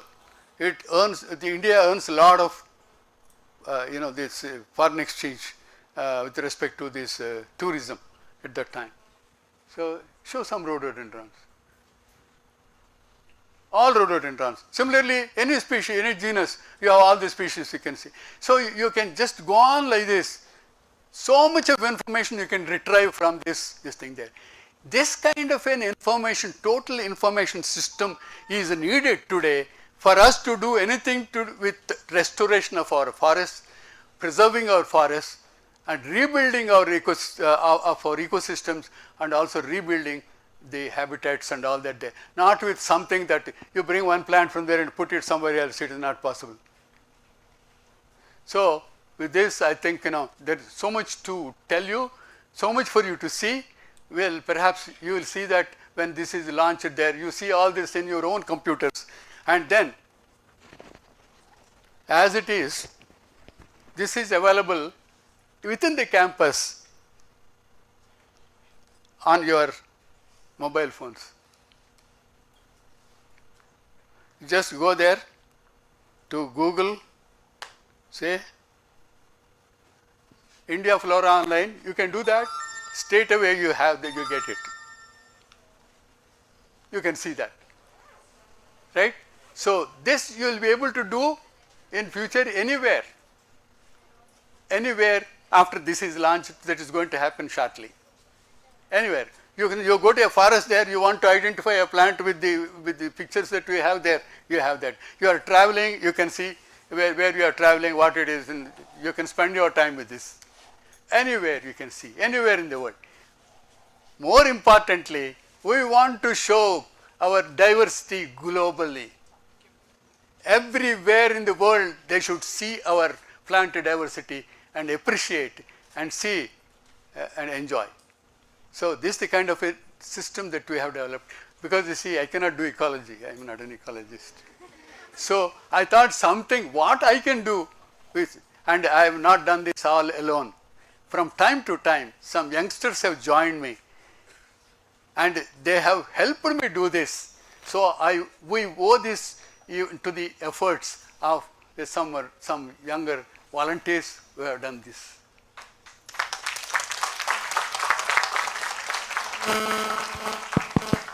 Okay. Professor Rao will be with us during the lunch. If there are any questions, we can take it. I'm afraid not. I thought that's how I can put you there. No. He wanted to put me on spot. I have some other commitment. Okay. Because you see, I thought I would be strictly starting at 12:45 and finishing by 1:30. And of course, these things do happen in meetings like this, because you see, sometimes, No, 200 people having food and coming back, no? There was a delay. That was Yeah. So now the youngsters, you understood now why the delay? Now when you go for lunch, please make sure as soon as food is over, rush towards the thing. This is your conference, please maintain the time. Okay? So we can take one question. Okay? Here. That there's going to be countries that are going to give carbon credit and take carbon credit. According to the status of forests in India right now, do you think we will be able to give credits anytime soon? That is the question I posed. But I said to whether you will be a country that is in a position to sell carbon credits, or a country that is shortly going to be a country buying carbon credits. So this is left to us. So the way things are, I am afraid, we neither. We don't know. And we are some of the strongest proponents of climate change mitigation and all that there. But are we doing enough? That is the question. We are not doing. Talking is different from doing things. Am I right? Yes. Because this is political hypocrisy. Okay, you want to, not long question, short question, because everyone is hungry. Despite good food in the Sir, morning. my question is like we are in a trajectory, like we are a developing country, we are like striving to develop. So do you think like the thing of this carbon, and there are many countries, and the burden of this carbon stocking, carbon crediting and carbon budgeting lies on the developing countries. So is it like fair? It's because developed countries are too free and they are like industrializing, blooming and all that, and they are flourishing and all. So is it like fair for a developing country which is striving hard to be developed? It's a good question. These countries, the so-called developed countries and all that, they are at this point of time, they think they're flourishing. We'll see shortly what is going to happen. You are going to see that in nature, well, see, nature was so friendly with us. Now what has happened to nature? Nature is punishing us. The same thing is going to happen. These developing countries are going to punish those countries. They are not going to go on for long like this. They think now they are very comfortable even buying these carbon credits, so we will go on, carry on like this. It cannot happen forever.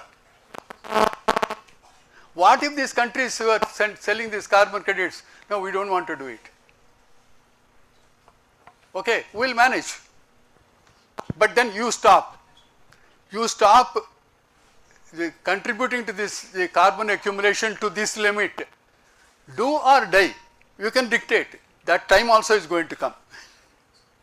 Okay, thank you, Professor Rao, for an interesting, informative talk. So now you are seeing my friends, no? All are quite young. He is only 80.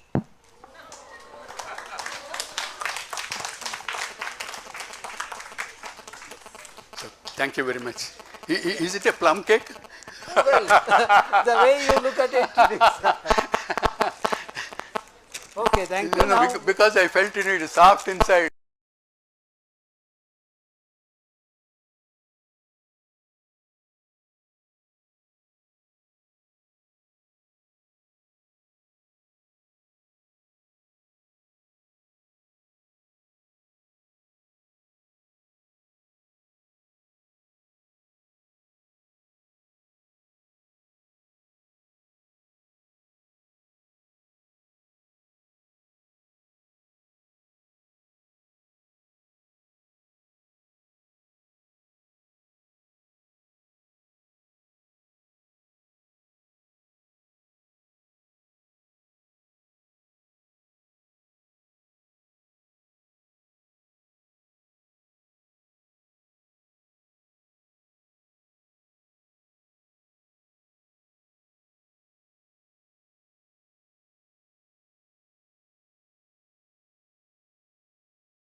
Okay. Okay.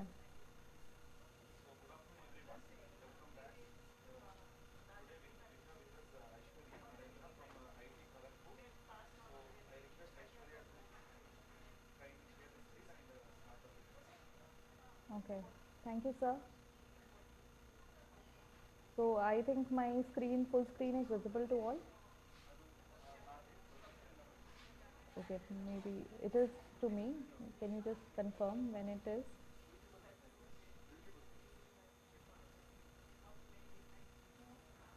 No, just.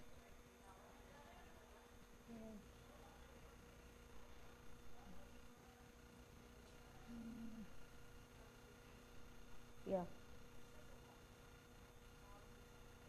Is it now? And full screen? Full screen is visible? Okay, okay. Good afternoon, everyone. My name is Aishwarya Narendra, and I am a PhD research scholar from RCG School of Infrastructure Design and Management, IIT Kharagpur, and I am working with Dr. Bharachat Ethel. He is my supervisor. And before beginning my presentation, I want to extend my gratitude to Dr. TVR sir for giving me this opportunity to present in the Lake Conference, and also to Dr. Bharata Chaital for allowing me to present here a fragment of my thesis, that is flood resilient scenario modeling for assessing the coastal flood risk of built infrastructure. So for a general audience, I want to begin with the basic concept, like what is natural hazard. It is a physical phenomena that has a potential to cause an adverse impact on human or ecological system. And also it comes with a caution that there is no terminology as natural disaster. So how does a natural hazard transforms into a disaster? It is a state that leads to serious disruption in a system function, and that may be the result of higher exposure of the system or lower resilience and higher vulnerability. So it increases the risk of a disaster probability of being occurring, which is causing an impact, both direct and indirect, on the human and ecological system. Now, what does the climate change does to this? It increases the risk. How? By altering the intensity and frequency of the natural hazard. So disaster risk is enhanced due to rise in number of climate extreme events that is occurring over a period of time. So looking at the same, the disaster trend or the past timeline projected by EMDAT, we can see that the occurrences of flood events have increased over the period of like past 3 decades. And India has reported a large number of flood events in the past 3 decades, as we can see. It is an increasing timeline of flood occurrences over the Indian subcontinent. And some of the consequences have been reported is like, the number of housing being destroyed and the population being affected, and it has increased to an extent that it lost almost 75.5 billion US dollars between the year 1998 and 2017. So going more deeper into understanding what flood hazard is actually, is when the water, it overflows on the land that is usually dry. So it affects both villages, cities, it causes loss of life and loss of property. Now the flood event can be instigated through various number of causal factors. It could be rainfall, temperature, sea level rise, could be earthquakes, tsunamis and landslides. However, now we are seeing an aggravated instances because of the anthropogenic activities, such as climate change. What it does, it changes or it alters the natural water cycle. So the higher temperature means there is more evaporation and more water vapor that is stored within the atmosphere, causing the intense rainfall. And again, it increases the risk of flooding of low-lying coastal areas and increases large amount of runoff and does little to dampen the soil. So here we can see the other anthropogenic factors that leads to the similar thing is deforestation. Again, it leads to an increased runoff, erosion, and it reduces the natural capacity of the natural streams which are there to store the water. And the next is increasing of impervious, that again increases the runoff generation, which leads to the flooding of low-lying areas. Now, This is established by the case study or the very recent incident of Kerala floods that we have already seen, and the land cover, it has been done by the group of TVR sirs himself. Like we can see the uh, increased urban area, which has risen to about 10%, and a subsequent decrease in the forest cover by 42% between a time period of 1970 and 2016. So you can understand the huge amount of runoff that was generated with the intense rainfall. And the most important point to be noted is most of India's dams were built in the same period of 1970 and 1990. So now the siltation of dams could be one of the biggest challenges that India may face in the coming future. Now moving further to the coastal flood analysis, which is also the focus of my study area. So coastal areas, they have been a popular human habitat, and this is because of the global trade and commerce, the ecological benefits and the employment opportunities that they offer. But changing climate and its effect on sea level rise is again having a detrimental impact on the coastal communities. And this can be, verified with global distribution projected for a 100-year return period of extreme sea level that can highlight the sensitivity of Indian coastline. And with the population like India, it exposes about 14 million people by 2070. So despite this exposure, the coastal areas, they will continue to thrive given the socio-economic benefits associated to the region, and so will the loss of built infrastructure as it relates to the proximity introduced vulnerability within the coastal area. You can see that the rise in a flood level or the sea level can let the storm surge to penetrate further inland and devastating the freshwater availability, farmlands and houses. So India, it has recorded almost a loss of 0.28 million to 0.3 million housings in the subsequent flooding instances that have occurred during cyclone Bulbul, Amphan and Yas. So we can see some of the pictures. They have tried to capture the instances that during this time period. So this brings to the urgent need of coastal flood impact reduction of built infrastructure. Again, going back, we can understand from the policies, the disaster risk management policies at both global and national level. So global initiatives, they talk about prioritizing and strengthening disaster risk and governance. And for this, they try to invest in resilience and preparedness over the rehabilitation and relief, which was the previous course of action. So India also, with its national level initiative like NAPCC, that is National Action Plan for Climate Change, launched in 2008, talks about developing adaptive and mitigation technology for climate change and also sustainable habitat development. It has other missions like SUHAB that also talks about climate sensitive design and disaster resilient plans or eco-friendly technologies. So moving further, we choose for this to develop a flood resilient scenario modeling that facilitates dynamic assessment of coastal flood risk on built infrastructure with a case study of Sagar Island. Why Sagar Island? This has been chosen because of its poor adaptive capacity and high vulnerability to cyclone instances or coastal flooding instances. Moreover, concentrating to the socio-economic condition that is prevalent over that entire coastline of West Bengal mostly, but more we could signify it by using Sagar Island, which shows a population of about 2 lakh as per 2011 census, and 75% of household as Kacha, 50% of household below poverty line, and there prevails a poor literacy rate, then frequent flooding, and then immigration from other islands which are now being submerged or are at threat due to floods from sea level rise. So these were the kind of data sets that we use: the remote sensing data sets, hydrological data sets, and census data sets obtained from NRSC, some from Google Earth and open source maps available. Then the hydrological data sets from Kolkata Port Trust, and census data from the government of West Bengal and district census handbook for 24 South Paragana. So they were used to develop the present and future land use map, then the DEM map for the region, and then the exposure analysis, extraction of high water lines, etc.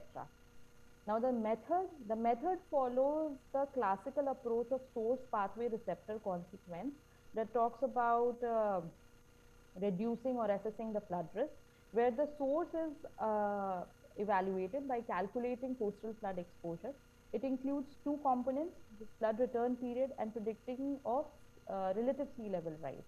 That is on the basis of IPCC scenarios, derived from IPCC scenarios, just because there is no specific rate of change that is available for Sagar Island precisely.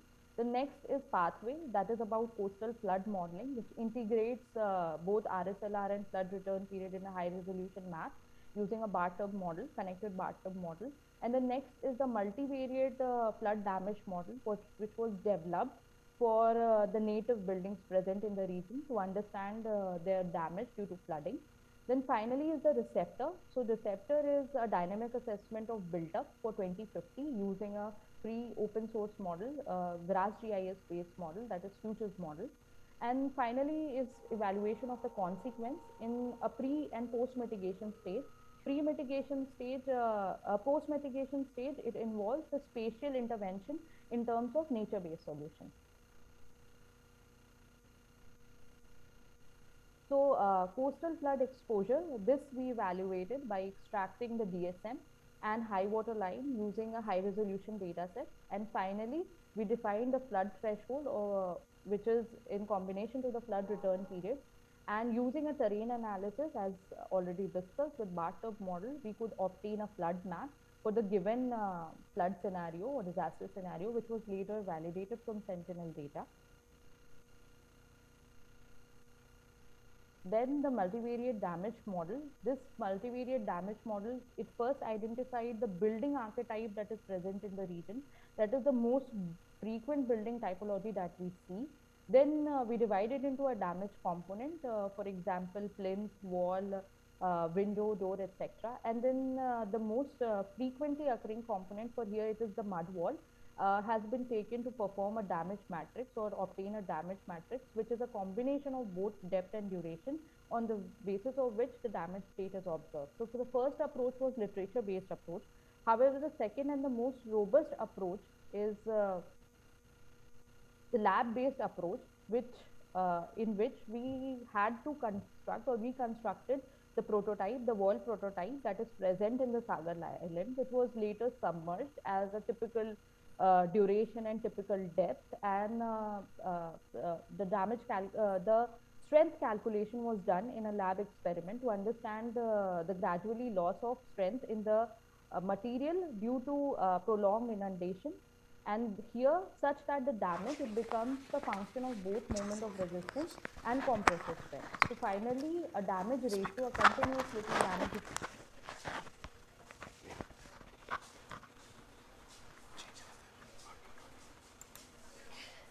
and duration with a multivariate character, and damage state for the total building is presented as the sum of all the damage components, the degree of damage that every component undergoes for the building. Now discussing about the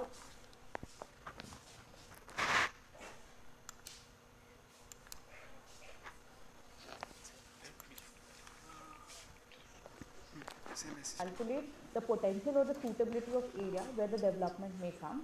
Then next is the temporal land use character to understand the patch shape and size, the pattern of change may occur. And finally the historical population and population projection that talks about how much future land is required for the population to come up. For the subsequent years were created using Gaussian maximum likelihood classifier. Finally, moving towards the risk assessment using cost benefit analysis, you already discussed, and just going to give you a vision of that the coastal flood impact on the building, it could be calibrated on the basis of depth and duration from the model that we have already developed. Then finally the damage state could be presented in monetary terms as a function we have already talked about. And finally the spatial intervention in the terms of mangroves, which we are going to see in the final session, and this leads to the cost benefit analysis. So these are the results of the flood resilient scenario modeling in terms of built-up prediction, where we can see the change in the built-up from 2020 to 2050 are mostly around the coastal regions, being the most active source of economic activity in the area. such that the built-up rise has been about 20.53% from the 2020 map. And we can see a subsequent decrease in agriculture, water, other and inland vegetation, which again gives a hidden meaning that rising imperviousness could put a detrimental impact on upcoming flooding situations. And this is the coastal exposure, the flood exposure map for different scenarios. The climate change scenario from IPCC, that is SSP 2.6 and 8.5 were used, along with the different return period from the long-term data that was available from Kolkata Port Trust. We can see how from the 15% land that was inundated in 10-year return period would increase to almost 25% for 1,000-year return period. Similarly, for an 8.5 scenario, 17% of land which was in the 10-year return period would exceed up to 29%. So we can see the boundary that has been changing. This is a further analysis to understand how much built up is in the threat. So this is the 2020 versus the 2050 built up analysis, where we can see that the built up growth between the layers of 2 to 3 meter elevation has exceeded, so that 60% more buildings will be now affected in 2050. Also, in case of 0 to 1 meter elevation, we can see that 40% more buildings will add up in the damage threat or to the threat of flooding. So it highlights the immediate need of spatial intervention, and also pointing out that the lower elevation would mean that the flood water would be standing for a longer period of time against the building. So this is to show the variation because of the duration. So 2050 map for the 2.6 climate change scenario on 100-year return period, we can see the variation on the basis of flood duration, like for the 24 hours, and this is for the 48 hours. So we can see that the probable cost or the damage cost, it significantly depends upon the duration, and it changes significantly on the basis of the same. And this map, it evaluates a pixel level damage data that has been calculated at every elevation point. Finally, we understand that we could, from the literature, we could analyze that a 100-meter patch of mangroves could subdue the flood height by 50%. So the initial flood depth for the same scenario, which was 3.75 meter above the high water level, could be reduced up to 1.86 meter above the high water level. So this would in turn decrease the damage, which was for 24 hours was calculated about 4727 million to about 1268 million for 24-hour duration. And similarly for 48-hour duration also we can see a subsequent decrease. So per area cost of plantation that was involved was 30.86 million per square meter.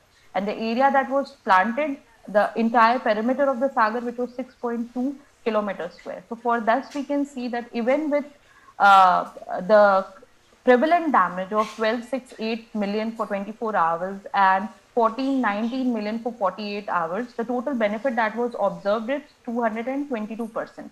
So investment in mangroves shall reduce the flood damage cost by 70% and for 48 hours and 75% for almost 24 hours. So this brings us to the further realization that how we can see that for different duration, this is for the pre-mitigation scenario, the different damage stages, the buildings within the different damage stages, and how it is subsequently reduced.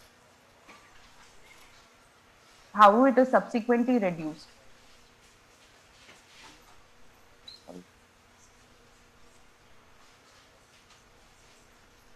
For different damage stages for 24 and 48 hour duration.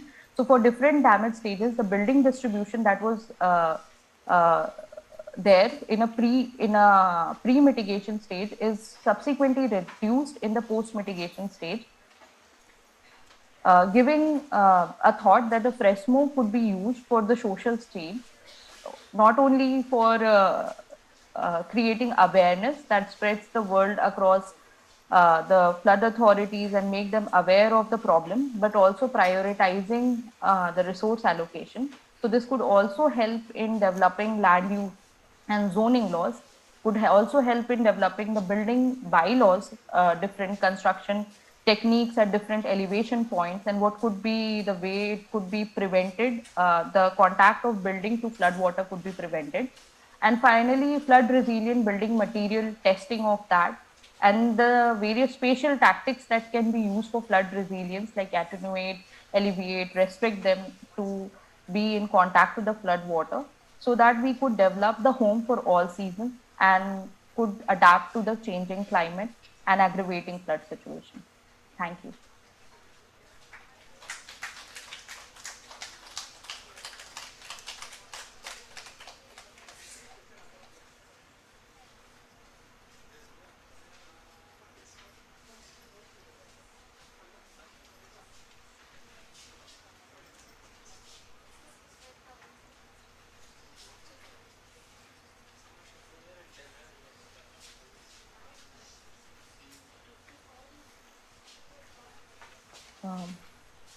Thank you so much.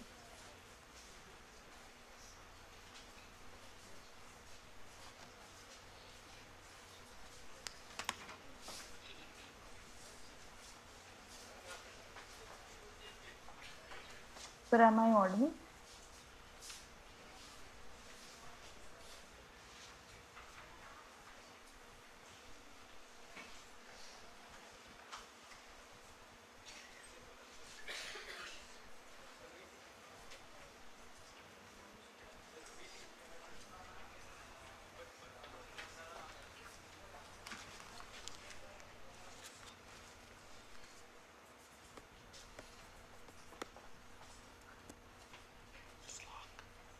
Unmute. It's locked here. Hello, am I audible? Yeah, 1 second. Unmute.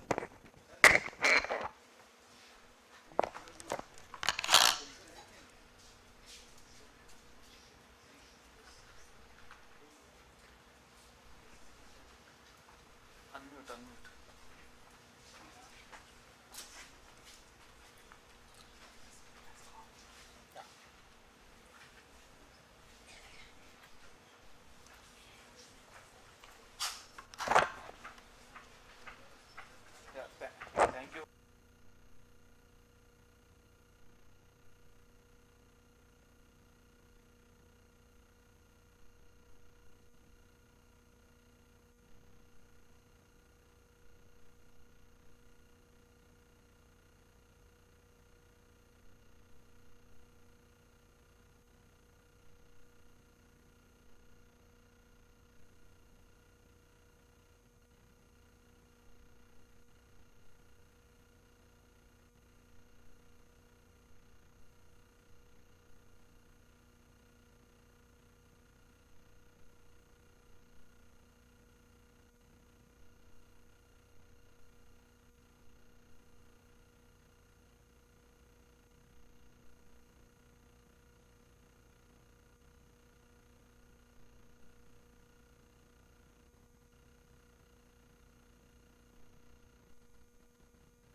Now we are in the technical session 1.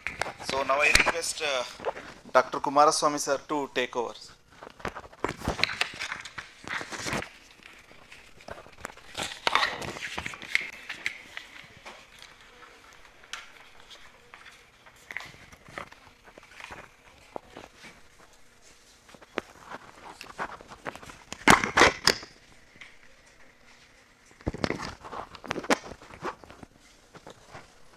Light ಹಾಕ್ಬೋದು Extempore slides. ಓ ಇಲ್ಲ extempore.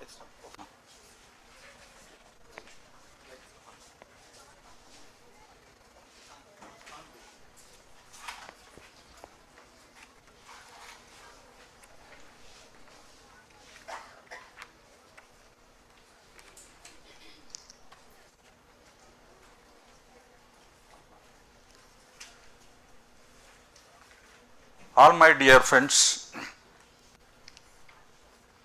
today right from the morning, we have been talking about the glory of Indian forests, their rich biodiversity of flora as well as fauna. Forests has huge repositories of medicinal plants, rich source of water bodies and perennial rivers and so on. Now, I would like to continue this discussion of forests, looking at it from a different point of view. See, the National Forest Policy 1988 says country must have 33% of its land area under forest and tree cover. Niti Aayog prescribes that the goal must be attained by 2030.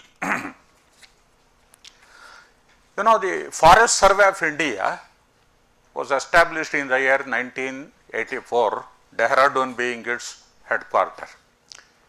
And the Forest Survey of India is given the responsibility of carrying on the study of the status of Indian forests and publish reports every 2 years. These reports are called ISFR, that is India State of Forests Report. And these reports are being published continuously every 2 years since 1987. And the latest report is ISFR 21. It was released on 13th January 2022. Okay. ISFR 21, to give you some of the salient features of this report, it points out that the total forest cover of the country is 7,13,789 square kilometers. It covers 21.7% of the geographical area of the country, and the tree cover, I will explain what is this tree cover later on, and the tree cover is 95,748 square kilometers, amounting to about 2.9% of the total geographical area of the country. So, the total forest and tree cover as per the ISFR 21 is 24.6% of the geographical area of the country. 1987, the first report ISFR pointed out that the total forest cover of the country was 19%. So, over this 35 years period, we have increased our total forest cover by 5 percentage points, from 19% to 24 points. Now, ISFR classifies our forest into 3 important categories. Very dense forest, that is, which have a canopy cover, tree canopy cover of more than 70%.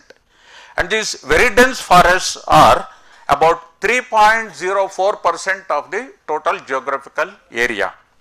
Second one, moderately dense forest, that is, forest with a tree canopy cover up between 70% and 40%. They account for about 9.33% of the total geographical area.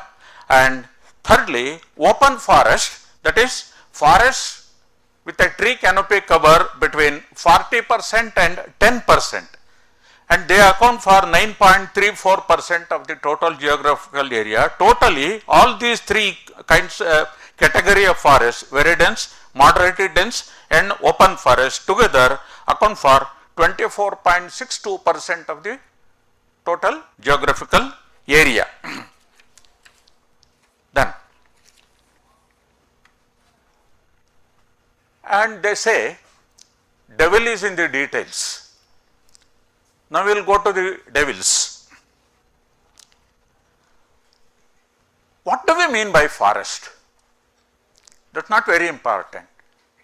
But what does the Forest Survey of India mean by forest? What is the official definition of forest adopted by the Forest Survey of India, and on which all these ISFRs are prepared?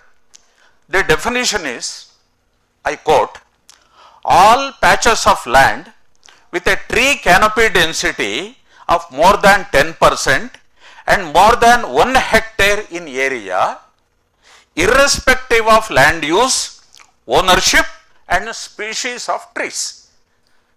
This is very important. We must try to understand this definition.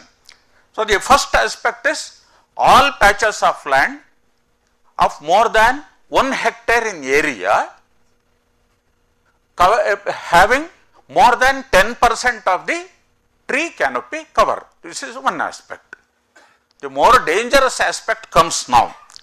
Irrespective of the land use, that is, the land we are considering as forest may be pure forest area under the forest department, or an agriculturally used area, or a commercially used land, and anything. Then ownership, it may be government land, it may be privately owned land, or it may be owned by some institutions, anything, all of them. Then irrespective of the species of trees, it may be wild species as we find in natural forest, or it may be coffee plantation, coconut plantation, tree plantation, any plantation, irrespective of the species. So, everything is called a forest according to the definition adopted by the Forest Survey of India, and on the basis of this definition, all the ISFs from 1987 to 2021 are being collected and disseminated. You know, this definition of forest, in my opinion, is highly diluted, misleading and totally unscientific and dangerous. Why it is dangerous, I am going to tell you shortly. See, one of the most important characteristic features of a forest, as we people, common people understand, is its biodiversity. Unless there is biodiversity, diversity of the plants as well as the animals, you cannot call it a forest at all. But this official definition adopted and worked upon by the Forest Survey of India since 1987, for the last 35 years, does not even mention the term biodiversity. Biodiversity is not at all an important characteristic feature of a forest according to the Forest Survey of India, and therefore it mainly means coconut plantations, arecanut plantations, palm tree plantations, rubber plantations, eucalyptus and acacia plantations. They are all included under the term forest. In Sanskrit there is a saying, Shunichaiva Shopakecha Pandita Samadarshinaha. You know. So, the Forest Survey of India is literally following this thing in a wrong sense. Now, if you study the Forest Survey report, 87 to 21, any report, you find three important categories. One is RFA. RFA means Recorded Forest Area. Recorded Forest Area means any land in the country which is mentioned as forest in the government record is a recorded forest area.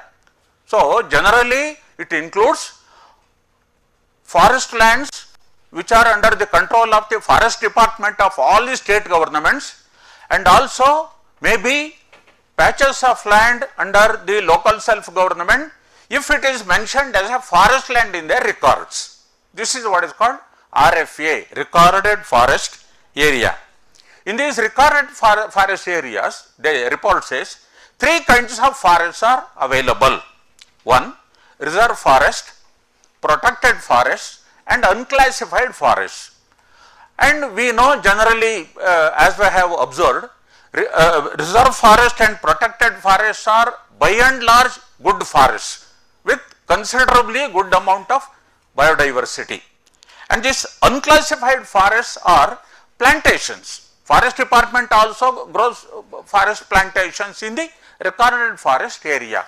Anyway, roughly we can consider RFA it consists of good forest and natural forest with considerable amount of biodiversity. Now, In the year 2015, another classification was introduced here. You know, this is called forest outside RFA. Forests are of two types here: forest inside recorded forest area and forest outside recorded forest area. Forest inside recorded forest area are reasonably good forests. But what is this forest outside RFA? This was introduced in the year 2015. These trees, forest outside area are 100% plantations, that is coffee plantation, tea gardens, arecanut plantation, coconut plantations, rubber plantations, all these plantations. And we know that the plantations never have any biodiversity because they are monoculture plantations. So there is no plant diversity, and in such commercial plantations no animal is allowed to come. If it comes, it will be immediately shot dead or it is trapped. So you cannot find any biodiversity either of the plant variety or of the animal variety in the forest outside RFA. But still the Forest Survey of India consider this zero biodiversity area also as forest only. Okay. Now the third one is TOF, that is trees outside forest. What are these trees outside forest? See, all those trees which are found in an area less than 1 hectare. If it is more than 1 hectare area, it is called forest. Trees found in the patches of land which are less than 1 hectare area and less than 10% tree canopy cover, they are classified as trees outside forest. So these are nothing but isolated trees on the roadside, isolated trees on the banks, on the canal path, and also roadside trees. If you have a park in the neighborhood, if there are some 50-100 trees, scattered trees, they are also counted. If you have some trees in your backyard, that is also counted. All these are classified as trees outside forest. Well, now there is another classification here. Fortunately, the ISFR is giving this classification: forest inside RFA and forest outside RFA. Okay. Forest inside RFA, I have told you, are genuine forests by and large. 70-80% they are genuine forests with rich amount of biodiversity. But forest outside forest, at the Director General of Forests has accepted in the ISFR 2021 that these forests outside RFA area are totally plantations, and these plantations are totally devoid of any kind of biodiversity. So you cannot, by any stretch of imagination, you can call them as forest, but the government prefers to call them as forest because they want to give a big number to the international community that the India is growing lot of forests, because we have committed before Paris Convention and others that we want to reduce the carbon, that is increase carbon sequestration by growing trees and all that. So government has included the so-called non-forests also as forests in the forest report that they publish every year. So we can call forests inside RFA, we can consider as real forest. Forest outside RFA, we can consider it as pseudo forests or false forests. Okay. Now ISFR 21 very clearly points out that 72% of the so-called forests in our country are inside RFA, that is called genuine forest, and 28% of the total forest cover in the country are false forests or pseudo forests. This is increasing year to year, one survey report to another survey report, that is pseudo forests are trying to overtake the genuine forests in the country. Now, increase in forest cover between 2019 and 2021, in these 2 years, the report points out the country added 1,540 square kilometers of forest. Okay. In this forests inside RFA, that is called genuine forests, were only 31 square kilometers, and forests outside RFA, which we call as pseudo forests, they are 1509 square kilometers.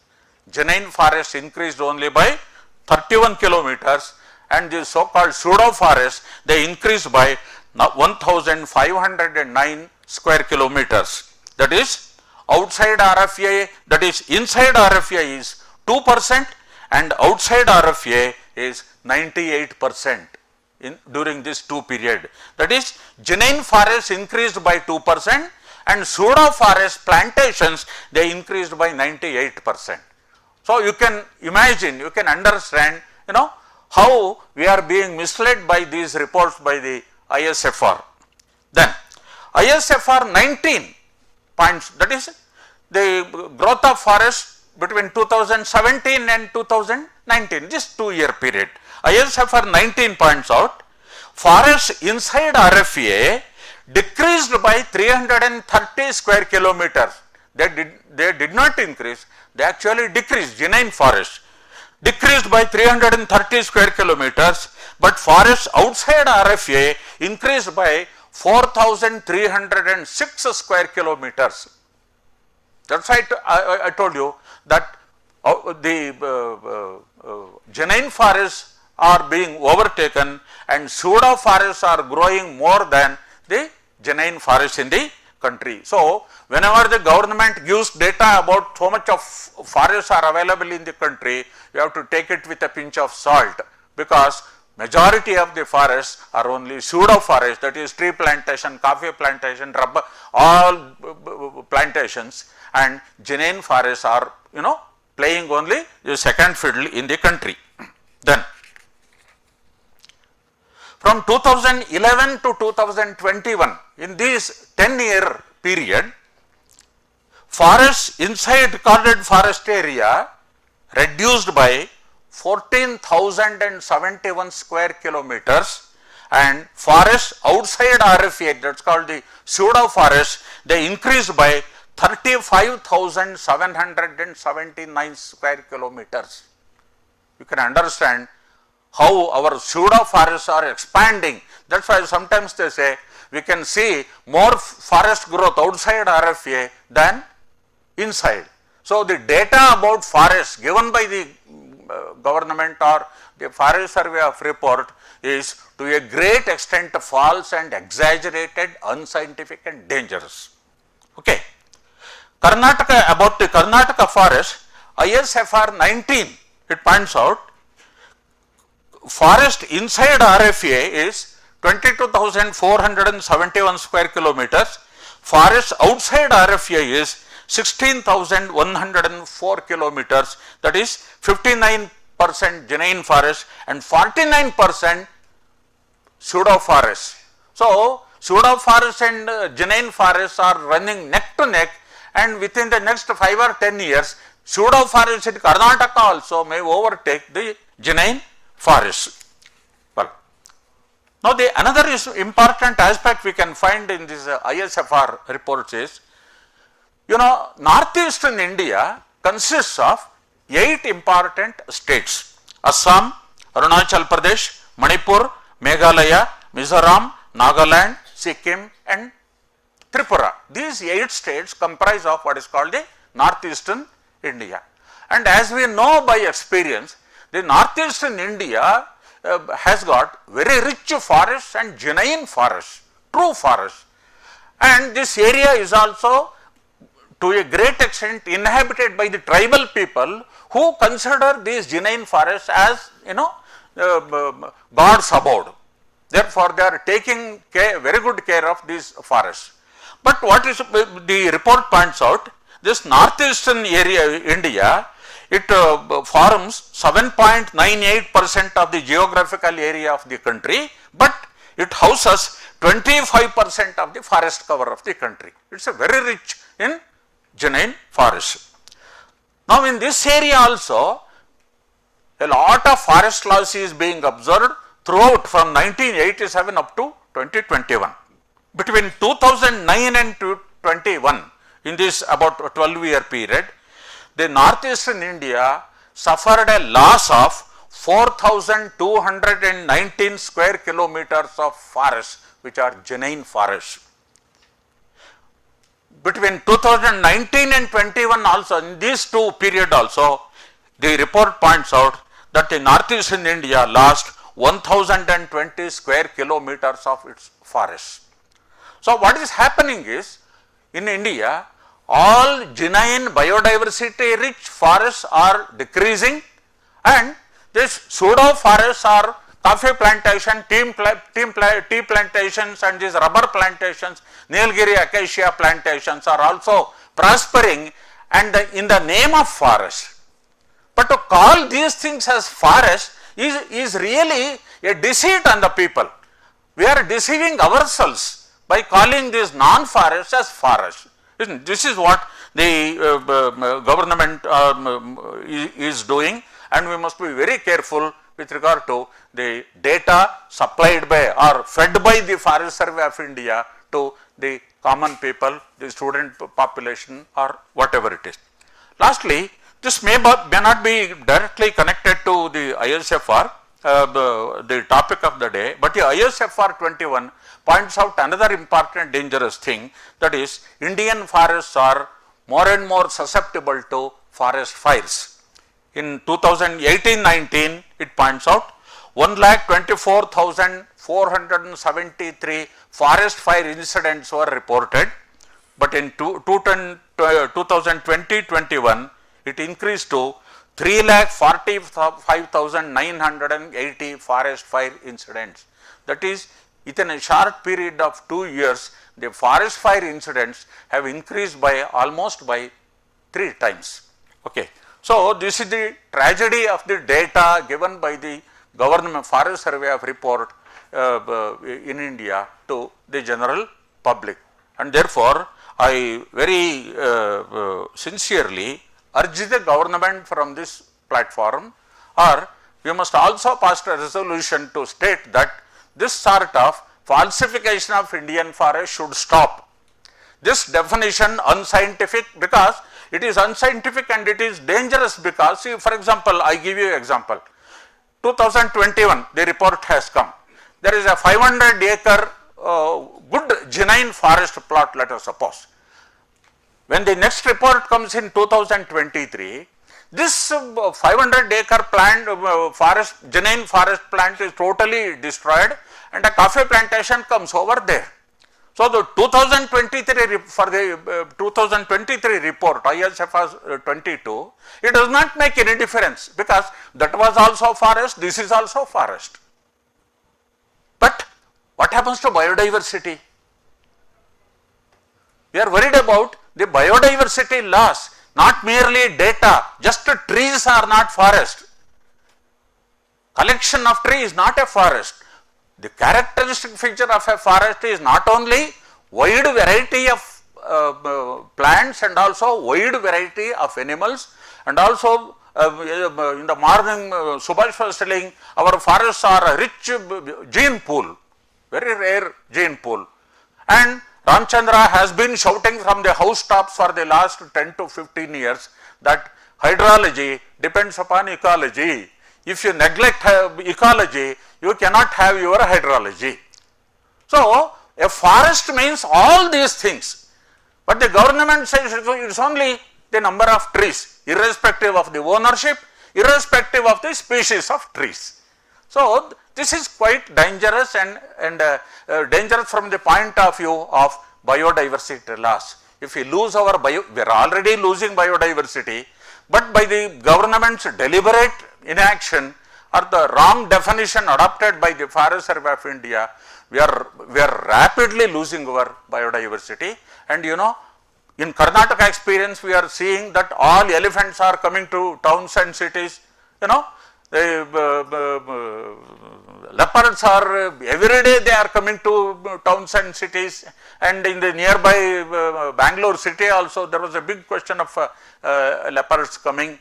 And in Shumaga and Sagar, where bisons are in large number, in Sagar town, during daytime bisons have started coming into that. What is the method adopted by the government?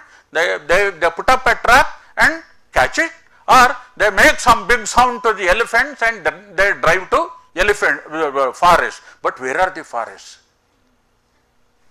There are only acacia plantations. What can they eat? They don't have water, they don't have this habitat, they don't have food also. So, if you drive them today, tomorrow morning they will be again ready, because where will they go? So, this is the problem of wildlife intrusion into human habitation is also to be explained in terms of this sort of unscientific and dangerous definition of this thing. The Director General of Forestry, he points out, he gives a report that in such a big country we can only carry on satellite imagery. Forest survey can be conducted only through satellite imagery, but the satellites cannot differentiate between species. That is to say, we are being slaves of the satellite. Satellite says all trees are the same, and therefore give the report that all trees are the same. Should we become so slaves of the technology? Because satellite says all trees are the same and all forests are the same. Should we accept it? Is it not going to be dangerous from the point of view of biodiversity of the country, which is very rich in our country till today? So, therefore, we urge the government of India to change this definition of forest at the earliest and include the concept of biodiversity into the definition of forest. Thank you very much.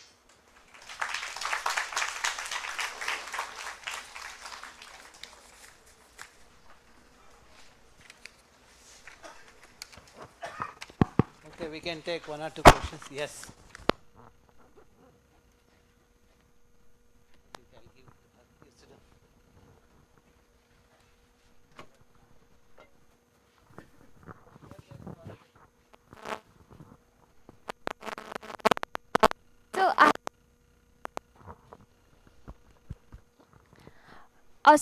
So you told that definition is wrong. So, but then why are they including the pseudo forest into the definition actually?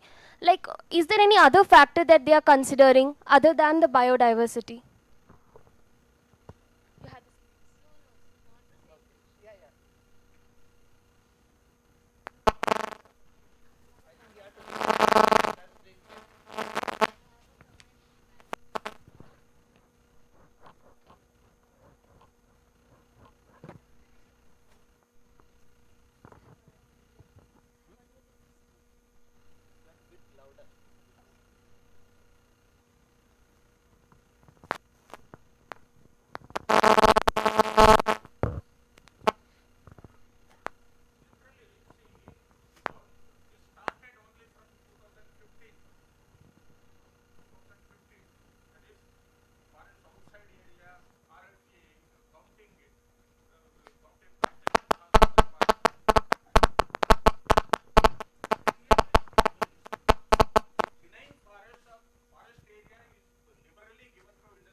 People of the country by including false Aracanut plantation, tea plantation also as forest to give you a big boost to the forest picture.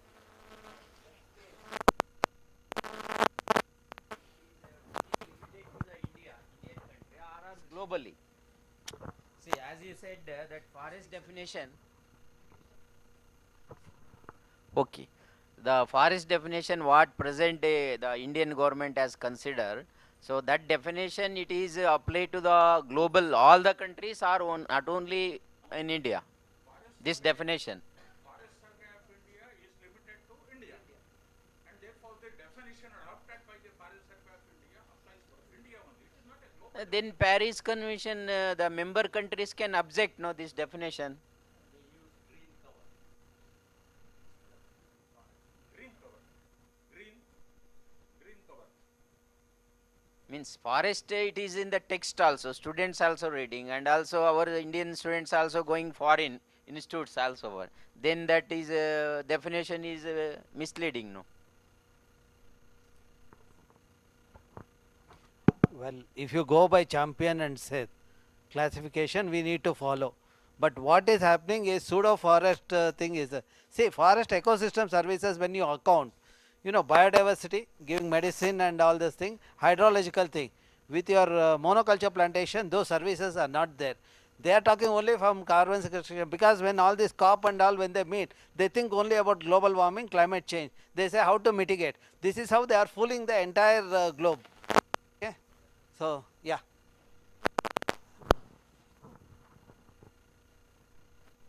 Half of the part has already been said. Like, I did my masters in forestry, and the thing is that forest, when forest has been cut, it take like hundreds of years to be restored. Okay, so tree outside forest is meeting the economic demand of the country. That's why I think it is being included in the definition, to meeting that rural landscape, and the in rural landscape the trees are there, and landscape the trees are. So it is providing the ecological and economic importance in rural and urban countries. Maybe it has some kind of like, if he goes on a ecosystem services, it provides some kind of services. It has some aesthetic value, social value, and it has some supporting issues also. So we can see it as a positive part. And then India commits a lot on COP. Like, we tells like we are going to increase our forest, but forest is not like 5 years thing. It take millions of years to like grow to that part. So I think the definition would be right.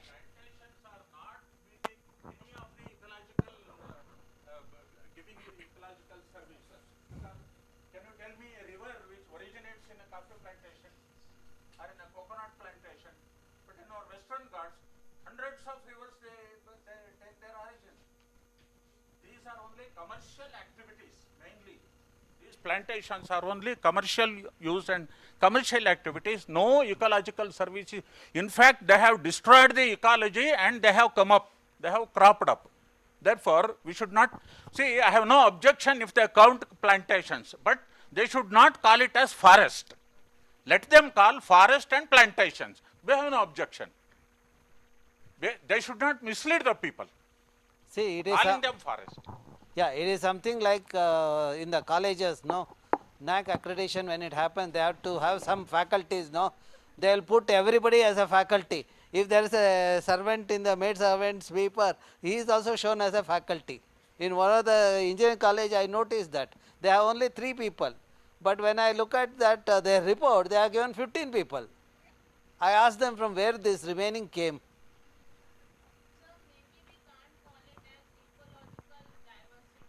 No, that is, see, our emphasis is, see, we have to understand the thing, the ecological services provided by the forest is different.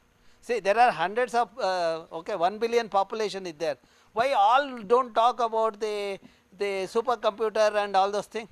There are certain people doing the job, no? Those are to be conserved. So don't decrease it, that's what we are saying. Okay.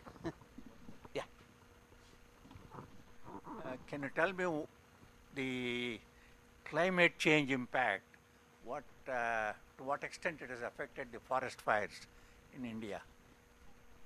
Climate change, this last one I told you, No, because increasing incidence of forest fires. in North America, both in Canada and United States, forest fires are widespread during the summer months, partly because it has been enhanced by the climate change.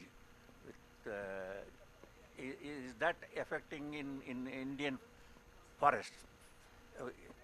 Forest fires, do you see forest fires frequently?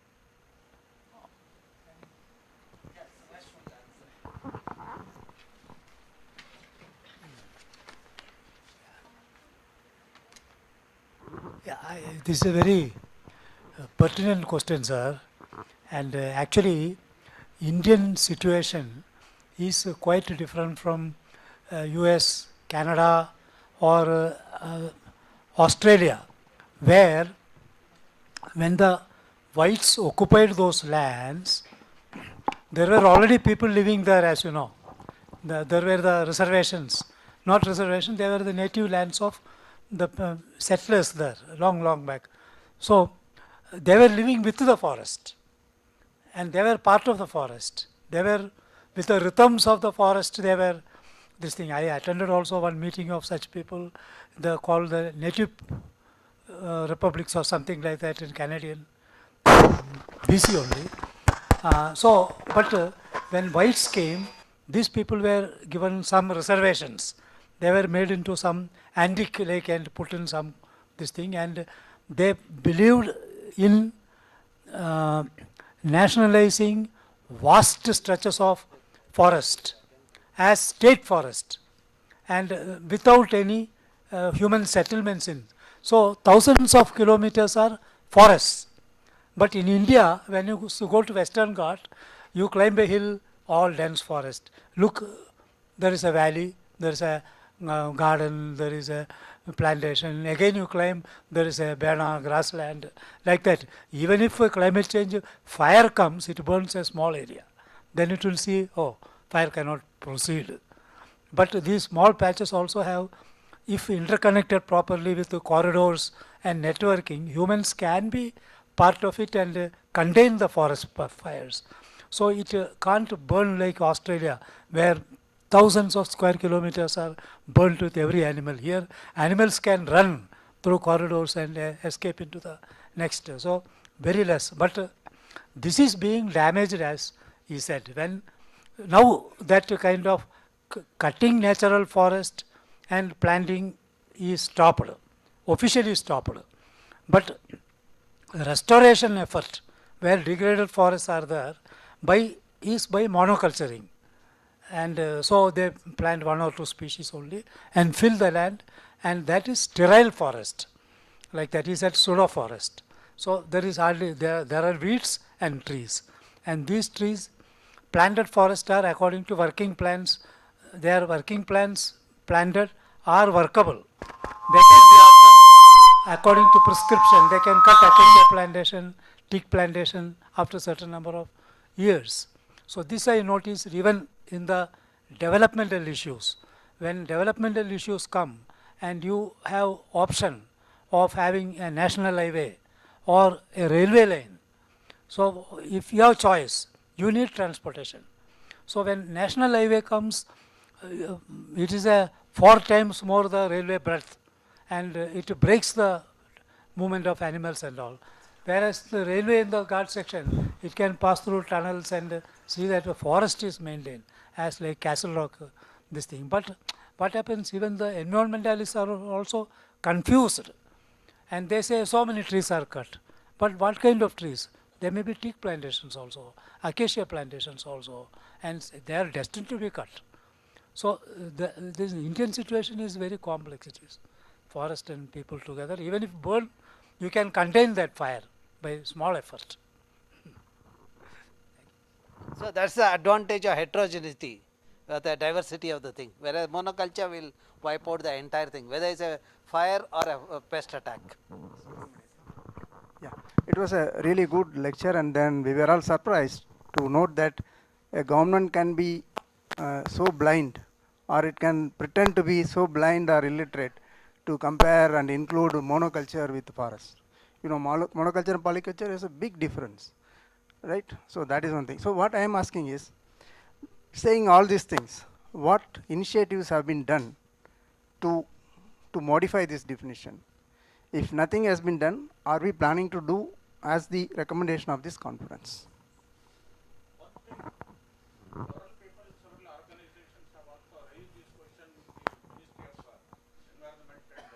Forest, but the ministry has categorically stated we are not going to change the definition.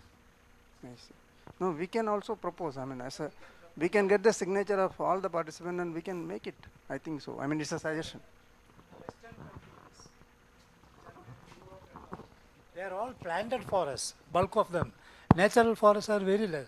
They are spruce forest, pine forest, even Australia extensively monoculturing, and they are calling forest, and they were our masters, and we learn to call our forestry has been through 1.5 centuries based on this thing. These evergreen, native, natural forests are considered worthless from timber point of view, and the working plans came mainly to convert them by after removing genuine teak and all, convert into monocultures. So the foresters were given credit how much they can transform into plantations. Now it is stopped. So there is a opportunistically we play with the word forest. Okay, I think we had a very interesting session. As usual, Professor Kumaraswamy has generated. I was worried about the post-lunch, but that effect is not there. It is nullified by this professor's presentation. Thank you very much, sir.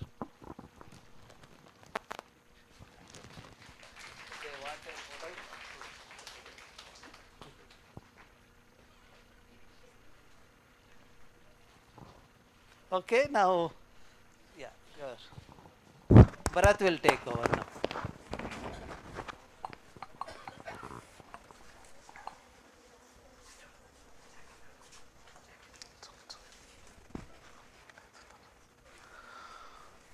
Good afternoon, everyone. Good afternoon, everyone. Thank you. So, I will try to provide you an overview on insights of landscape dynamics for conservation of Sambar Lake. So from forest to lake. Okay. So we are in the desert ecosystem. So as Shankar Rao sir highlighted in the morning, we have 6 diverse ecological regions in India. Out of that, desert ecosystem is one of the important ecosystem, and it is a diverse, at the same time very important ecosystem one need to understand. So in this we try to understand what is the current status of Sambar Lake, and there are some major developmental projects proposed in this region, and how you can reduce the impact of those developmental projects with the proper planning by understanding the current ecosystem status there. So whenever you come across development, so the most important point we need to understand is the degradation. So environmental degradation and climate change has become the most important and as well as challenging task for the 21st century. So the population growth and unintentional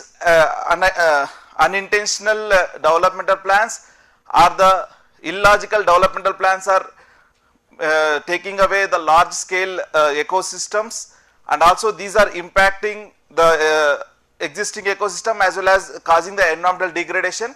So whenever there is a large scale landscape changes, the natural land cover will be transformed to the anthropogenic induced the land use changes, so which will have the impact on the natural ecosystem that everybody knows. So when there is a forest or any natural lake, there the ecosystem established there will be in a very good state, whereas the anthropogenic induced changes would have affected the ecosystem there. So in this regard, one need to understand how the impact of the land use changes can hamper the ecosystem and how this degradation can be controlled through the proper management. So here I want to highlight one important aspect is whenever there is any developmental activities, So one you need to understand is the positive impact, another one is negative impact. So positive impact could be you are going to have a more economic growth, at the same time more employable opportunities, but the environmental impacts is a tenfolds than the positive impacts. So whenever you consider the environmental impacts, again it will be divided into two major parts. One is social impact, another one is ecosystem impact.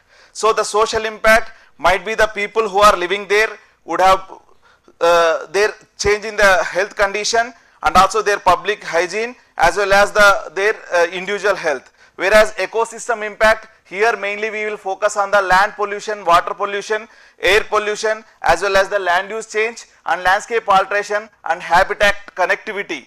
So all these are the impacted when you have the anthropogenic induced change with respect to the any environmental project. So one need to understand these impacts and need to understand their influence on the natural resource availability.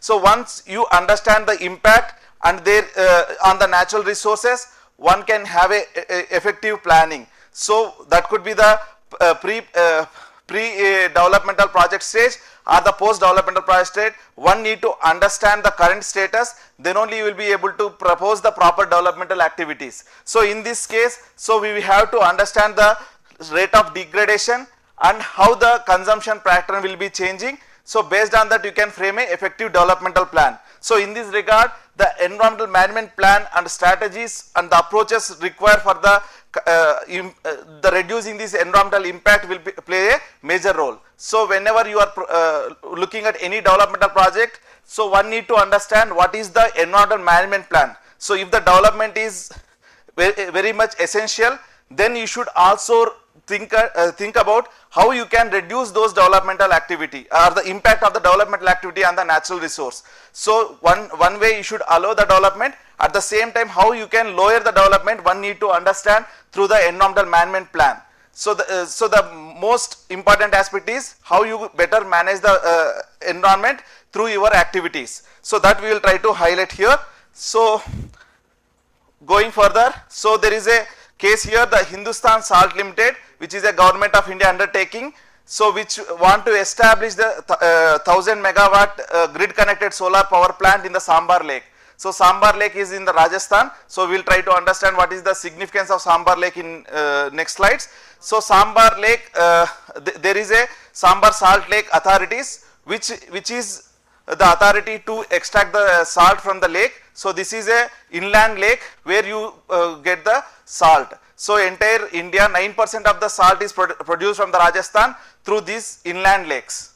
So earlier I had an opinion that we can get the salt only from the coastal areas, but there are inland lakes which are located in Gujarat and Rajasthan portion. So we are also able to produce the salt from the inland lakes. So 9% of the Indian salt will be produced from the Rajasthan region, that too from this most from the Sambar Lake.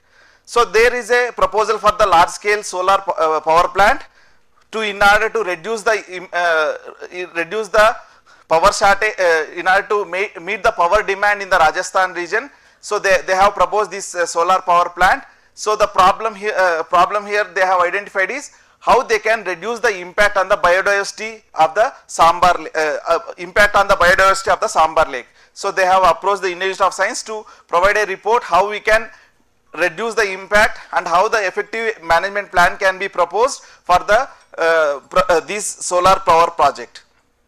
So whenever you consider any developmental projects, so mainly it will boost the economic development, at the same time it will lead to the structural transformation and also it will lead to the natural resource depletion. So that we understood now. So now we require to have a effective mitigation plan, how you can reduce these impacts. So one is whether this development is feasible for that particular region, or if it is feasible, how effectively you can reduce those impact we have to understand. So that's where the when we have understood the project life cycle and we have the effective decision making and the design, construction and maintenance and updation of these activities, then we can able to reduce the impact that we will try to understand with our research.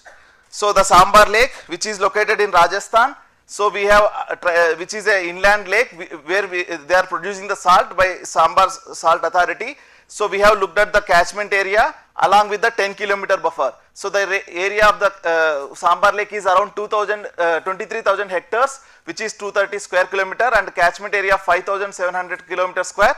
And the lake is spread in 3 different districts. One is Jaipur, another one is Nagaur and Ajmer. So this lake is spread in 3 districts. So very huge lake, and this is also have the historical as well as cultural significance with, and also there is a large scale migratory birds visit this particular lake, and also the flamingos. So in India there are only specific lakes where the flamingos are visiting every year. So Sambar is the one destination for the flamingos.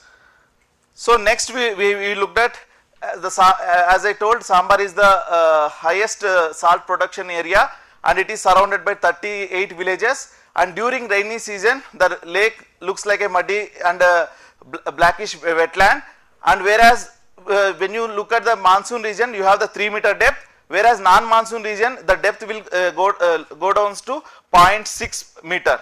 So the most of the lake will be dried and exposed, and it looks like a white soil. So the salt is exposed and it looks like a white desert.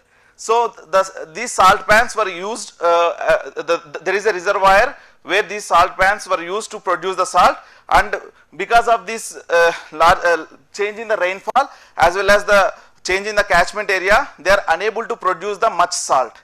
So there is a already the most of the land are barren and vacant. So that's where they have proposed the solar power plant, so that they can effectively use the land. At the same time they can protect this land, because there is a large scale encroachments also in this region. So these are the biodiversity of the lake.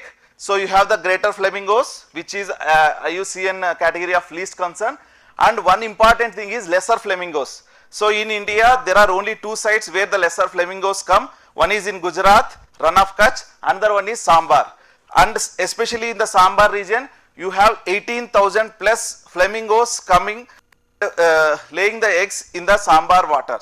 Especially there is a shallow waters available, and they create a small place within the lake, and they lay the eggs. Okay, they create they gather the mud, and in the mud they lay the eggs and they hatch it, and this is a kind of breeding ground for the lesser flamingos. And we have the nilgai, which is also least concern species, and also we have the very important species. One is desert fox, which is also least concern, and very rarely we can sight in the Sambar region. So there are 200 plus migratory birds and 15 mammals and 150 different species of flora. So this is the route of migratory birds. They come from the England and also Turkey, and visit Rann of Kutch as well as Sambar region. So this is one of the Ramsar site also. So these are the pattern of the migratory birds and as well as the resident birds. You can see that there is around 32 new species, 32 species of the migratory birds visit every year. So we have done an extensive field work to understand the flora fauna of the region, as well as we understand the landscape elements. So we have visited across the Sambar Lake and also the periphery of the Sambar Lake, and we have done a detailed field investigation through GPS, and we have tried to understand the various landscape elements within the Sambar Lake. So when you look at the lake, so the center portion of the lake, there is a reservoir here. Except this reservoir area, especially this eastern portion as well as the southern portion of the lake, northern and southern portion of the lake is mostly barren, because there is a large scale catchment alteration. So this lake is next to the Aravali hills. So the lake is next to the Aravali hills. Though it is next to the Aravali hills, because of the degradation in the Aravali hills, there is no much water is coming to the lake. So most of the lake area is exposed over the time. So that's where there is a large scale encroachments also in this region. So we try to look at the various encroachments. So there are people extracting the water from the lake, and also they have dug the borewells, illegal borewells within the lake, and you can see there is a 2 kilometer, 3 kilometer pipeline will be there for the extraction of the salt water. So they are producing the salt illegally, and also there are people who are encroach the land and trying to construct the houses, as well as they are practicing some dry agriculture also. So these and also apart from that, government of Rajasthan, they have developed a tourism cluster here. They have already put a road within the lake, and they have created a they wanted some construction activity, and they wanted use this site for the recreation. So these are the already existing problems. So in order to remove these problems, they have proposed for the solar power plant, so that they can reduce the impact on the lake, and also protect the land. So in this regard, we try to understand the ecosystem. So whenever you are trying to understand any ecosystem, two important aspects we need to remember. One is understanding the extent of the ecosystem, another one is condition. So extent of the ecosystem can be measured through the land use dynamics. So land use dynamics mainly help you to understand how the status of the land, so how it has changed over a period of time. When you analyze the changes in the landscape, one can able to plan effectively for the near future. So that's where we have done the land use classification, and also supported through the field data collection, and we have also visualized what could be the future of this particular landscape if there is no intervention, and if there is any intervention, what could be this changes in the particular landscape. So for that, we have collected the temporal remote sensing data from 1987 to 2022, and also we have collected the Survey of India topo sheets, which help us to understand the various features present in the particular landscape, and also we have used the virtual earth facility such as Google Earth and as well as Bhuvan, and we have done the supervised learning machine learning technique so that we can classify the landscape by providing the training data. And after that, we have done the cellular automata based model integrated with the artificial neural network. So apart from the machine learning technique, we have also used the deep learning techniques such as artificial neural network to predict what could be the future of this particular landscape. So then we based on that, we have predicted the land use dynamics for the 2033. So here we have used the big geospatial data which is acquired from the satellites from 1987 to 2022. So whenever we consider the machine learning, so machine learning whenever we consider the machine learning, it's an application of artificial intelligence. So we train the missions by providing the training data. So based on the training data, it will try to understand the particular phenomena or the process. Based on that, it will create its own decisions. So here we have used the deep learning technique such as artificial neural network. So here we have trained the model based on the change in the landscape dynamics, and also we have provided the factors such as roads as well as the slope as well as elevation map. By understanding these features, it try to predict what could be the probable land use change for 2033. So this is the basic flow of the presentation. So here we looked at the artificial neural network, which is mainly a kind of deep learning model which utilizes the various inputs, and it also has the hidden layer. The hidden layers help you to provide the prioritization. So whether the land use has the higher influence in the influence in the change, or whether the roads have the higher influence in the change, or whether the slope has the higher influence in the land use transition. So based on this, we have provided the weightages. So these weightages will be provided as a hidden layer. So once you have these weightages, you will be able to predict what could be the probable land use over the 2033. So for calibrating, whenever you do any deep learning model, we need to have two important data set. One is training, another one is testing. So train is for training the model. Once you train the model, you will be able to predict the particular feature. So once you are able to predict, you have to validate your model. So that's why we use the test data. So 70% of the training data what we generated will be used for the training the model, and 30% will be used for the validation of the particular model. So these are the factors like slope as well as the aspect, and also the roads, and also the distance from the road from the particular landscape feature we have used for the calibration of the model. Then based on that, we have predicted further for 2033. We also looked at the transition from time t1 to time t2. For example, if there is a landscape of agriculture, what is the transition from the landscape from agriculture to the other land use? So if it is agriculture in 2011, what is the probability of changing it to the built up? We have computed the transition from time t1 to time t2. So once we know the previous change, then you can able to predict what could be the future. So as I told, first we try to understand the landscape features of the Sambar Lake. So if you consider the temporal dynamics from 1987 to 2022, we can clearly see that the most of the center part of the lake only have the water because of the degradation in the catchment, and only during the heavy rains you have this some portion of the water in 2022, because 2021 there was a good rain. Because of the good rain, there is some water in the other portion of the lake. Most of the time it will be only the center portion of the lake. Okay, so apart from that, if you see this portion, especially north portion as well as southern portion, there is already road network as well as railway network created, so which indirectly bifurcated the lake. So and also it has created as a separate island. So because of that, there is a large scale encroachment in the region.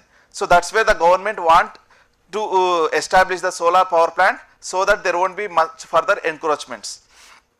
So now apart from that, we have looked at the catchment area and also the 10-kilometer buffer area. What is the landscape change? So if you see that within the landscape within the 10-kilometer buffer area, we can see there is a increase in urban area from 1.16 to 4.68, especially the Jaipur as well as Ajmer town. There is a large scale urbanization. Because of that, the entire catchment area, there is a large scale land use changes we have noticed. So once we understood the previous changes and also the current change, we are able to predict what could be the future change. For that, we have created a simulated land use data, which means we have understood from past 2 decades what is the change. We have simulated for the current year. Once you validate your simulation, then you will be able to predict what could be the future. So that's where we have simulated the land use for the 2022 based on the earlier transition from 2011 to 2022. So based on that, we have seen that our model is around 91% accurate. So that's where we are able to predict what could be the future of this landscape. So then we have predicted what could be for the 2033 based on the business as usual scenario. So if there is no intervention also, there will be large scale increase in the built up cover from 6 to 10% of the region. So if there is no intervention, by natural expansion of the existing urban areas and also the transportation network, there is a chance of increasing the built up cover from 6 to 10%. So if you want to protect this lake, so we need to have some strategy to protect this lake, or else there will be large scale encroachment within the lake. So that's where, in order to conclude, so since the lake has already undergone the significant transformation and there is a degradation in the catchment area, we are saying that the region already encroached need to be acquired by the government authority, which need to be again go for the solar power solar PV installation. The regions which are already encroached need to be acquired by the government authority for the solar PV installation than affecting the existing lake cover. So the existing lake can be protected, but the regions already encroached or the transformed by the government need to be used for the solar power installation. So this is the suggestion given by our report. So the development planning should account the current changes and requires the proper management of the management plans, so that enrichment of the region can be done through avoiding the further degradation. So our report suggested whichever the regions which are degraded already can be used for the solar PV installations. Thank you one and all.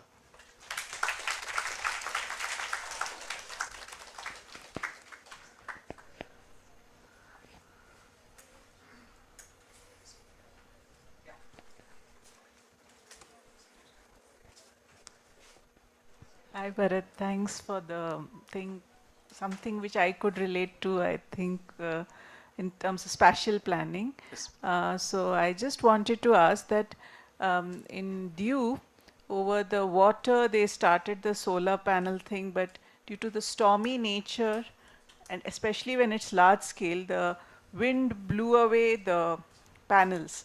So in terms of this wind movement, also when you cover the land, if there is any repercussions of covered land in our system of water or salinity, will it affect, was any such concerns expressed yes, during this? The region is arid, desert. Okay, by covering the region with the solar panel rather help the region. And second thing is the region surrounding the buffer region of the Sambar Lake and also portion of the Sambar Lake is encroached. And buffer region also there is a extraction of the groundwater. See, when they extract the groundwater, the lake water get declined. The brine which is there, which is for the salt, is getting declined. So that's how the production of salt was getting affected. Now by proposing solar panel in that, we are evicting the thing. In fact, already we submitted a report last month. Already it has gone to the NJT. NJT has constituted a 3-member committee to see the eviction of this one. So that way we are succeeding there also. That is a Ramsar site of international importance. So, yeah. Bharat, what is the technical reason why they want to put the solar plant? So one is to avoid the encroachment, sir. Another one is there is a scarcity of the power generation in Rajasthan, sir. So they wanted power generation to be done. So that's where they wanted the large scale solar power plant. Is there anything to do with the sunshine, longer periods of Yes, sun? yes, sir. Region, so that is this one, and 3000 megawatt, you know, that is again to boost the economy and this one, okay. And solar compared to coal has a lower carbon footprint, okay. Yeah, Durga. Yeah. So is there any possibility of having, it's called solar agrivoltaics. So it has been also in many of these other continents where the solar panel was used to provide more shade, and this shade would eventually help some of the better soil amelioration, and as a result of that the moisture content get increased, leading to increased topsoil carbon, and that would eventually lead to vegetation coming up. Is there also a plan for that? In fact, if you look at the Kerala, already that is there. They grow the agriculture. You know, some of the vegetables are grown there. Okay. So that is there, and here also, first is soil is arid. They have to remove that. That's why once you enhance the moisture, automatically the things will start changing. We are hoping that it will happen. Global warming is use for power, that's correct. So and also there is a pilot study, a pilot solar installation is done. There we have noticed apart from other region, there is a grasses are grown more, and also Nilgai is more in that region because of the grass availability. Good afternoon, sir. My question was that with the installation of all these solar panels, won't it affect the migratory movement of the birds in the lake? Yeah, that's where we have not proposed the solar panels where the bird migratory path. So we have proposed which is away from the lake area. So we have not proposed any solar panel within the core portion of the lake, only the edges were already encroached. You know, we have done, in fact, that is the next presentation. Samar is going to tell you about the migratory path. We have looked at the migratory path. We said that in that area don't put anything. See, and also the movement path of Nilgais, we have mapped that. We said these two regions you should not have the thing. And other region we have, say for example, if the birds are there in IISC area, we said no solar panel here. If birds are not there in the Kengeri area, we said you can have it there. That is the kind of thing, okay? Yeah. Any other questions? Surika? Huh? Not. Okay. So, okay. Okay. Thank you so much. Now we will have one more presentation on Sambar Lake by Samar. Thank you, one and all.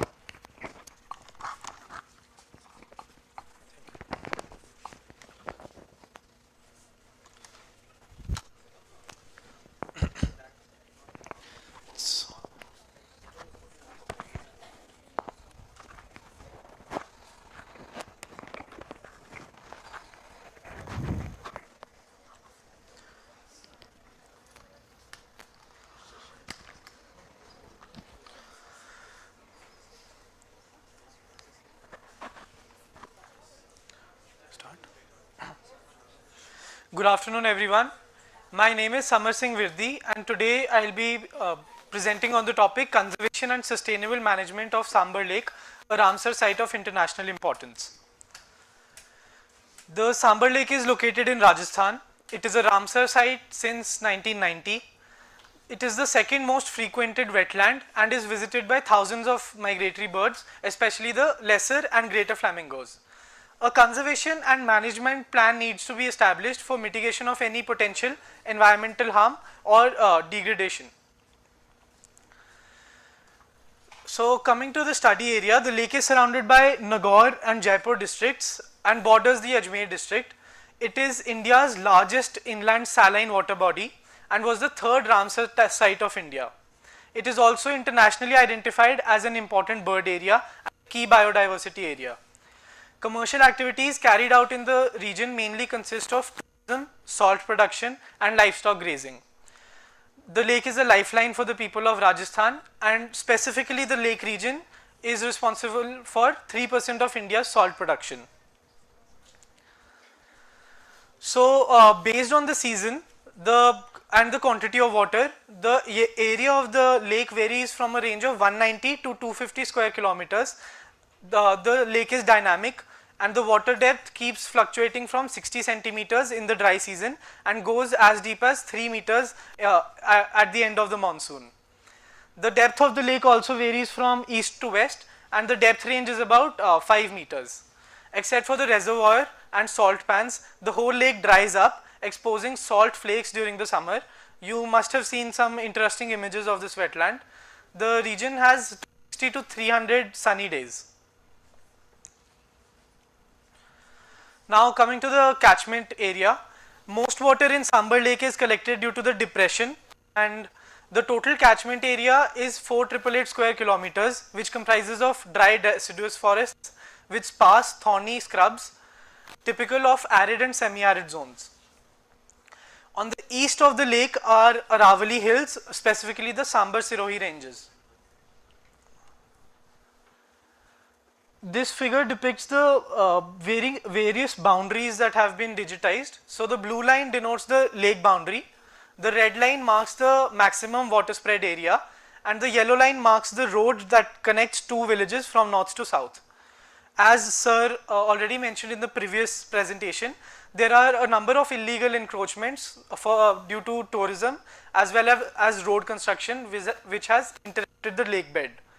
Also, the lake has been fragmented by century-old railway tracks which are used to transport raw soil locally to the refinery. A water spread area analysis was also done to determine the ecologically sensitive region within the wetland. So this spatio-temporal analysis was done from the year 1984 till year 2020. The result shows that the maximum water extent was observed in the year 1996 and was of a total area of 156 square kilometers. It is after this analysis it became evident how the water level keeps fluctuating as per climatic conditions, especially because Rajasthan is a desert state. So extensive literature review and analysis was done for the accurate documentation of flora and fauna. This included microbial diversity, plant diversity, insects. We also checked if there were fish present in the wetland, avifaunal diversity and mammalian diversity. In this presentation, I will be focusing on the avifaunal diversity. So the Sambar habitat actively supports 137 bird species, with lesser and greater flamingos being the keystone species of the wetland. The populations of these birds are in tens of thousands every year, and this certainly implies that there are multiple beneficial factors because of which these birds return. So these include a highly saline water with unique microbial diversity, a vast expanse and secure environment, availability of food stock, opportunity for breeding and wintering, as well because Rajasthan is close to the international border. So this lake also acts as a rest stop before migration to other wetlands of India. On the right hand side is a table that lists down the number of species according to their IUCN status. So as you can see, there are 2 endangered species that visit the wetland, 3 are vulnerable species, 13 are near threatened, and the other 119 are of least concern. We also studied the international migratory paths of the birds. The birds usually migrate from Central Asia, Africa, Siberia, parts of Russia, Iran and parts of Europe The countries have been marked in this figure. Next, we'll see the national migratory paths. After coming to Sambar Lake, the birds visit other wetlands such as the Keoladeo National Park, which is in Rajasthan, Run of Kutch, Mumbai, Chilika Lake in Odisha, Thrissur, and even Pulicat Lake, which is in Andhra Pradesh.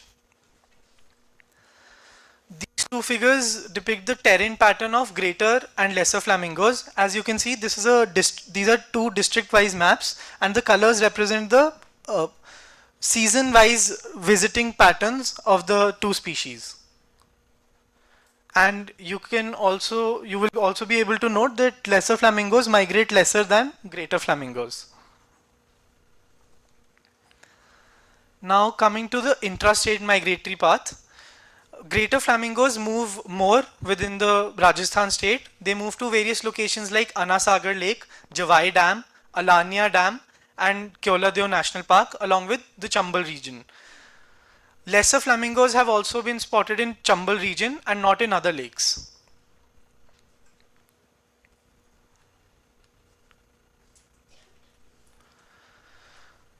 The historical review of flamingo populations was also done. This was done by a thorough revision of all the records that have been taken throughout history. So what this review concluded was that the flamingo population keeps on fluctuating due to multiple reasons such as rainfall patterns, water and food availability, and water conditions. So this is a pictorial representation of the flamingo population. The table on the right gives the year-wise records starting from 1873, and Adam RM in 1878 as well as Hume in 1878 recorded an occurrence of 244 species. So now only 137 species have been recorded, and the table on the left gives flamingo populations within the Sambar wetlands, so specific areas such as the city bittern area and the Gudha salt pans. Next, I'll be showing you some pictures to make this presentation more visual, and the table depicts so I'll be listing down the bird species present in Sambar from endangered till near threatened. The table depicts scientific name, common name, the habitat of the birds, then their abundance within the Sambar Lake, and their IUCN status. So this is the Egyptian vulture, steppe eagle, sarus crane, common pochard, river tern, oriental darter, greater sand plover, river lapwing, black-tailed godwit, Eurasian curlew, curlew sandpiper, ruff, ferruginous pochard, painted stork, cinereous vulture, pallid harrier, common quail, and the lesser flamingo. So I'll now list down the threats to the ecosystem, which again have already been mentioned by Bharat sir. This include lake fragmentation, encroachment within the lake boundary and buffer zone, overexploitation of brine via groundwater extraction as well as surface level harvesting, heavy accumulation of silt. There is also continuous disposal of untreated urban sewage from the Sambar city, which is just adjacent to the lake, and also the fluctuating water levels of the lake, which in turn affect the flamingo population and the bird populations every year. So some recommendations and conclusions. Coming to lake fragmentation. The fragmentation needs to be removed to maintain integrity and continuity of the wetland. An immediate removal of the 12.4 kilometer road from Nava to Khakhardi village is recommended. The road divides the lake into two unequal parts, which has affected bird movements and reduced overall condition as well as the water flow of the lake. These are two photographs of the lake. As you can see, it's a metal road. So even a micro form of urban heat island effect would take place, where the land surface temperature and the air temperature would rise in this specific location of the wetland. Next is removal of salt pans. Removal of unauthorized salt pans that have encroached upon the lake bed is suggested.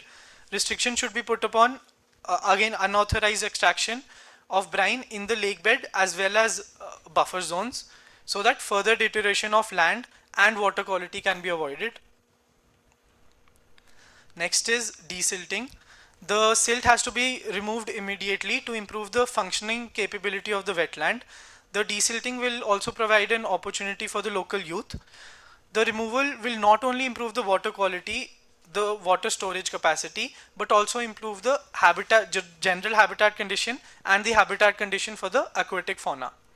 The silt could be used for other beneficial purposes such as compressed mud blocks for buildings and also agricultural purposes to improve the soil quality. The next recommendation is of a constructed wetland.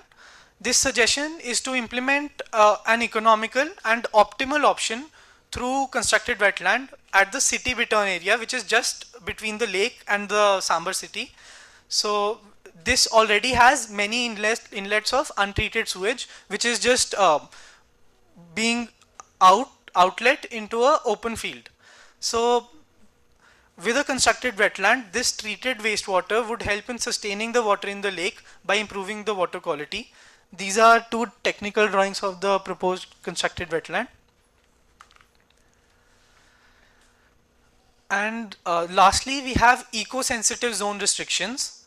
So restriction of developmental activities needs to be put place in eco-sensitive areas that include breeding and roosting locations. The figure on the right depicts the mammal movement paths as well as avifaunal movement paths and their habitats. So the green is for mammals and the dark blue is for birds. Transmission towers and distribution networks are to be planned in such a way that it is not located in the path of the birds or their movement, so, to avoid the risk of any type of electrocution. During the visiting period of migrants, authorities have to ensure adequate water quality of the water in the reservoir, as drying up of the lake has affected the populations. For creating this figure via field survey, we had first created a cumulative animal movement path. So these are the 5 major mammals that are present in this region. So for this, the figures for each mammal were created. So this is the animal movement path for blue bulls, Indian desert cat, Indian desert fox, Indian grey mongoose, 5-striped squirrel. So cumulatively, this eco-sensitive region study resulted in this figure, which marks the restricted region in red. It is recommended that no type of developmental activity should take place in the red region to avoid any kind of ecological imbalance or disturbance to biodiversity. So in conclusion, I would like to say Athithi Devo Bhava.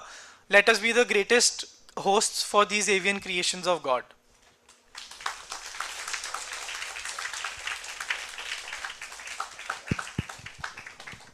Okay, any questions? I think that earlier question was answered by Samar. Huh? Your question?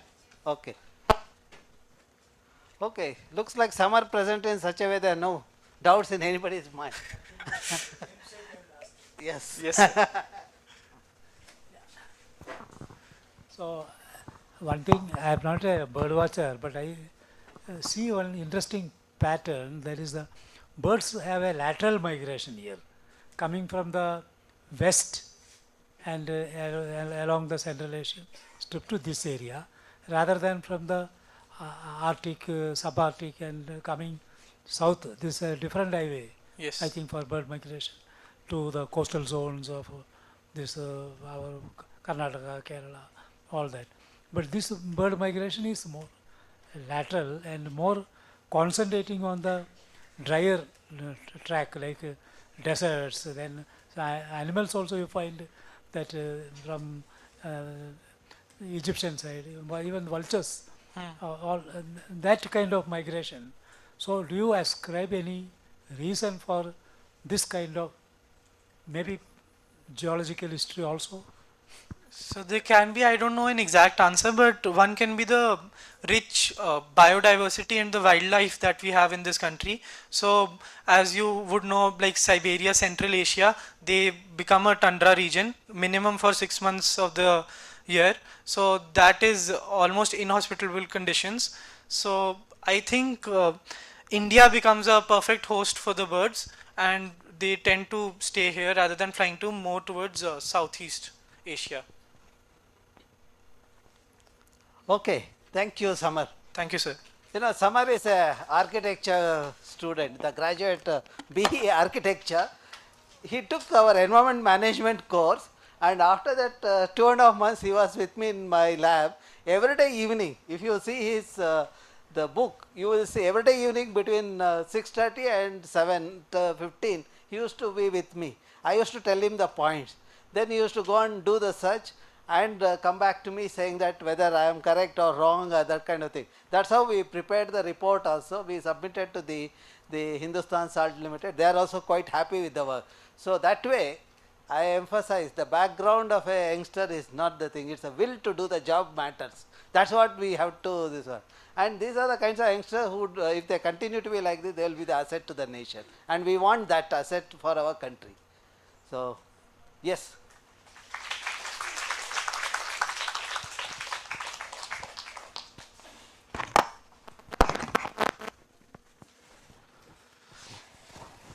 So good evening. Recently you have been observing a lot of rains in the country. Is there any effect of rain, heavy rains in the Sambar Lake, the migration pattern, anything that has affected? Because we are seeing in Mysore region or in Karnataka region, migration of birds has been badly affected, and we are not able to see any migration of few birds. So is there any effect of migration of birds in the Sambar Lake? So should I answer? Yeah, you answer. I haven't noticed a specific pattern, but one incident that is very major was that in 2019 there was heavy rainfall. So because of that, the salinity of the water reduced, and due to evaporation, the water conditions weren't optimal for the birds, but still tens of thousands of birds visited. So what happened was Clostridium botulinum developed, which started spreading within the avian species. So that caused a large number of bird deaths as well. So in a way, yes. So we don't. The studies that were published don't have a conclusive result of what is the reason, but rainfall was one of the major reasons that was published, that because of that this mortality could have taken place. Oh well, let me this one. You know what happened? Because of the rain, it is a dry area. Because of the rain, the overland flow happened. You know, there is an open defecation there. Okay. And all those contaminants came to the lake, and the bacteria, this one, it gave a habitat for the bacteria. Okay. When these birds came, they ate those the crustaceans. Yes. The bacteria also they swallowed. In the process, they started dying. Okay. That's why that 2019 we had a large episode of the thing. It had nothing to do with the migration. Rain. Okay. It is something because of the mismanagement in the catchment area, this one, okay. And coming to the Karnataka, having rain is a good sign.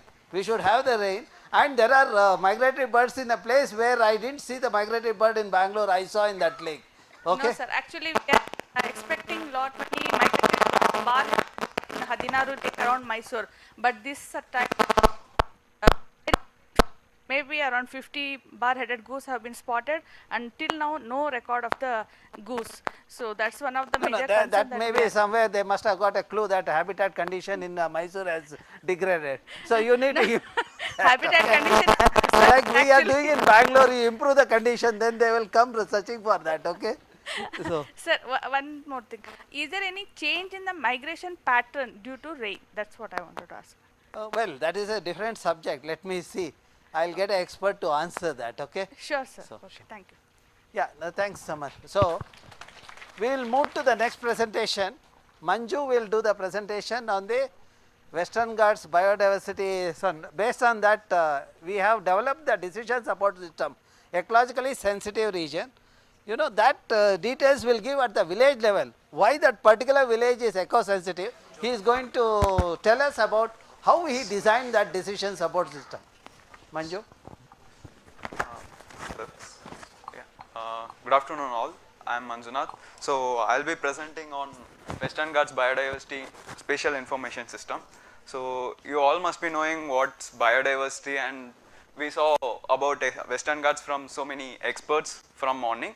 So I will be specifying more on what spatial information system means.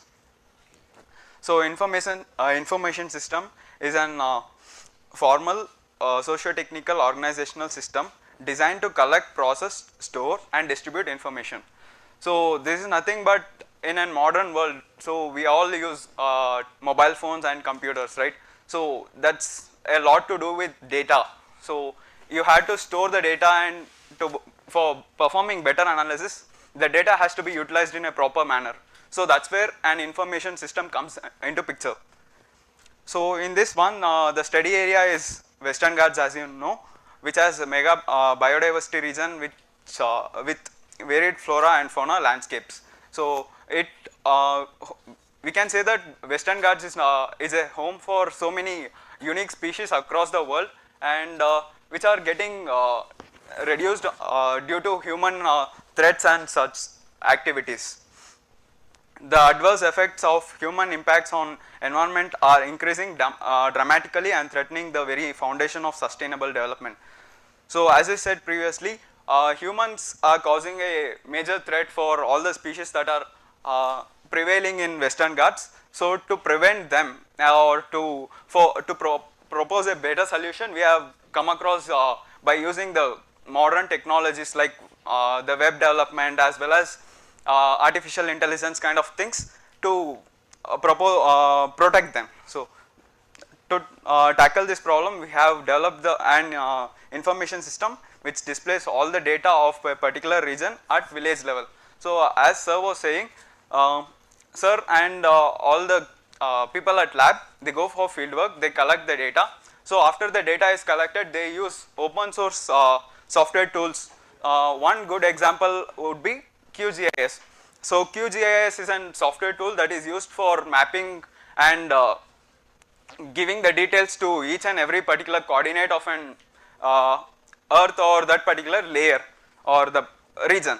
So that data, after getting collected, it's been stored under the database. So till date, it's not been getting used in the system properly, right? So that's where the need for making it public came into picture, where the data was being pushed to, I'll tell you about the tools that were used and that will be stored, and it's made public.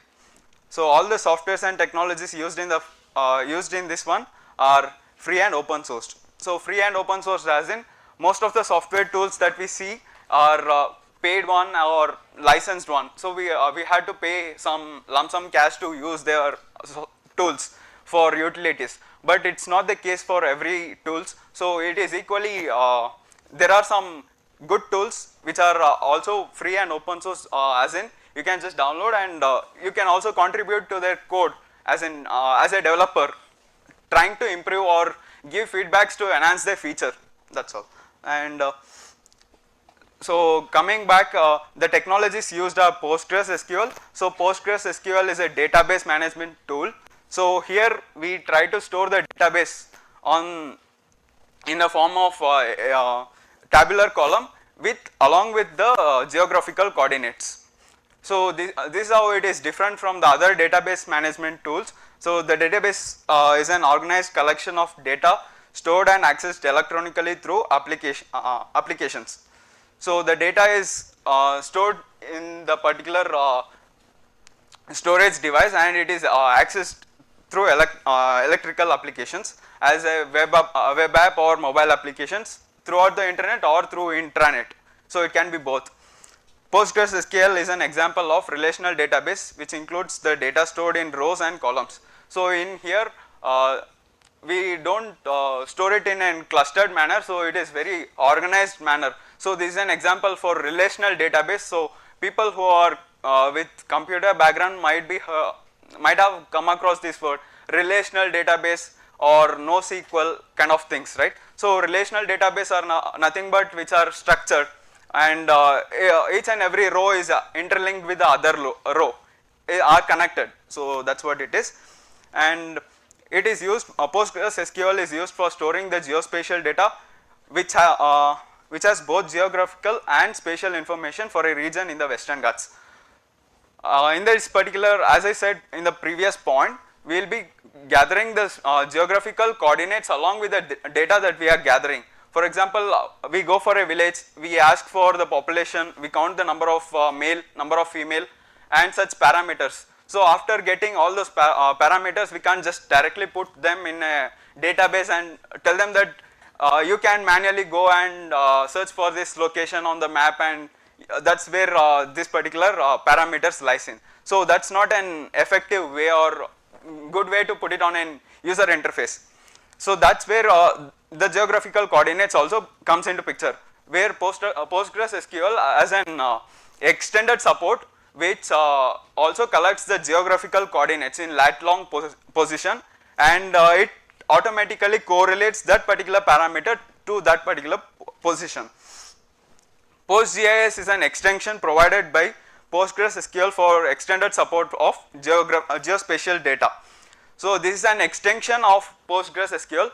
Basically PostgreSQL doesn't involve with geospatial data. Why? Because while trying to implement the geospatial data, it requires more processing power and extended resources. So if you try to use that particular resource for even simple operations, say for example retrieving data and making some modification, if you are using the resource for even simpler task, it doesn't make sense. So that's where PostGIS is an extension. It's like an extra power given only when geospatial coordinates or that kind of data comes into picture. The data is obtained through QGIS software which is stored in PostgreSQL. So as I said previously, there are lot many tools such as QGIS or Google Earth which can be used for such kind of analysis and storage. Now after getting to know about the data, let's get to know about what's the backend. So here we are using GeoServer. GeoServer is nothing but like the brain of the architecture here. So it tries to analyze and process all the information or the data that is being gathered all together. So GeoServer is an open source tool that is written in Java that allows users to share, process and edit geospatial information. So Java is a programming language as you all know, and it is used for processing the data that is being gathered from PostgreSQL, and GeoServer also has extended support for various kinds of format of data as well. So right now here we are using PostgreSQL, but it also supports the shape files and other kinds of format as well. The data stored in PostgreSQL cannot be accessed directly by the public users. For this we need a software to manage and process the data which can be made public. So if we have a database, if we give the access for all the users throughout the, but literally it can't be made publicly through internet, right? So and also it tries to make some casualties, like if some user tries to delete some critical data, it doesn't make sense. So that's where a backend server is really needed to manage all this processes. That's where GeoServer comes into picture, which automatically tries to manage all the process and manages these layers and data. GeoServer offers mainly three services, that is namely WFS, WMS, WCS, that stands for Web Feature Service, Web Mapping Service and Web Collective Service, so Coverage Service. Web Feature Service are nothing but whatever the information that we see on the web, so those are the features coming through are nothing but feature service, and the interactive map altogether that we see is a mapping service, and the extended functionality that we can see on an application is a coverage service. You can consider Google Maps as an example here. The maps that you see, general map is a mapping service, and the search bar and other stuff that you see are nothing but feature service, and the recommendation and other stuff that you see on the Google Maps are nothing but the coverage service. GeoServer converts the data from PostgreSQL into visible and interactive maps. So after collecting the data from PostgreSQL, it also tries to convert it into an interactive map and beautiful map which you will be seeing future, and the data processed information from GeoServer can be used in any applications, as it supports various formats of data format. If any computer science students are here, they will be knowing that there is no one such format that is standard throughout an internet to pass through. There are lot many formats. So for example, we can pass the data as an image or video or by a text, or if you are even more programmatical, you can say that JSON, XML and so on, YAML, etc. GeoServer, the processed information, I think I have done this. Now after getting to know about the backend, let's see what is the front end that is used. Like this is the interactive thing that is visible for the users, OpenLayers. So this is an tool that is used, OpenLayers is an open source JavaScript library for displaying map data in web browsers as a Slippy maps. So JavaScript is another popular language that is used for mostly front end development, and this is for displaying the map in web browsers as a Slippy map. Slippy maps are nothing but interactive maps where you can zoom in and zoom out. OpenLayers provides an API for building rich web-based geographic applications similar to Google Maps and Bing Maps. So they have extensive documentation which are open source, and it's just like implementing that particular function onto your application as per your need arises. For example, if you want to implement a click on function, so they have an API function that is defined in their documentation, which we can use them to implement that feature in our application. OpenLayers is used with HTML and CSS for building web applications and can also be used for building mobile applications. So in this particular project or thing, we are using mostly HTML and CSS for the front end, and yeah, in this project we are using front end technologies like HTML, CSS and Bootstrap. So this is the architecture. If you see,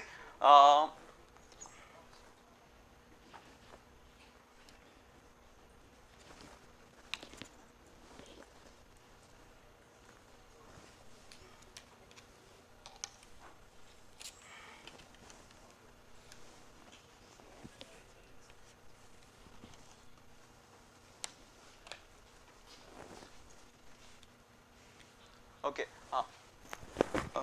So data management is nothing but in the lab, whatever we try to get the data and process them, manage them, comes into picture over here. So we try to manage the data and make changes accordingly over here, this part, and it is fed to PostgreSQL from and this data is obtained from GeoServer that tries to convert that particular Postgres data to an feature service and mapping service and display it to users via OpenLayers. So this is the basic architecture of the entire project, and once again,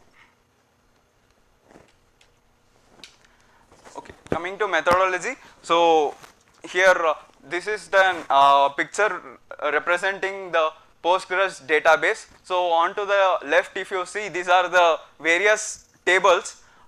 For example, it shows Western Ghats districts, Western Ghats villages, taluks, and these are the levels of categories where we get the data from. And when we try to look at each table, this is how it looks, where each of the data table has rows and columns stating that what's the state name, what's the tehsil name, what's the district name, number of houses, population, males and females, so on and so such.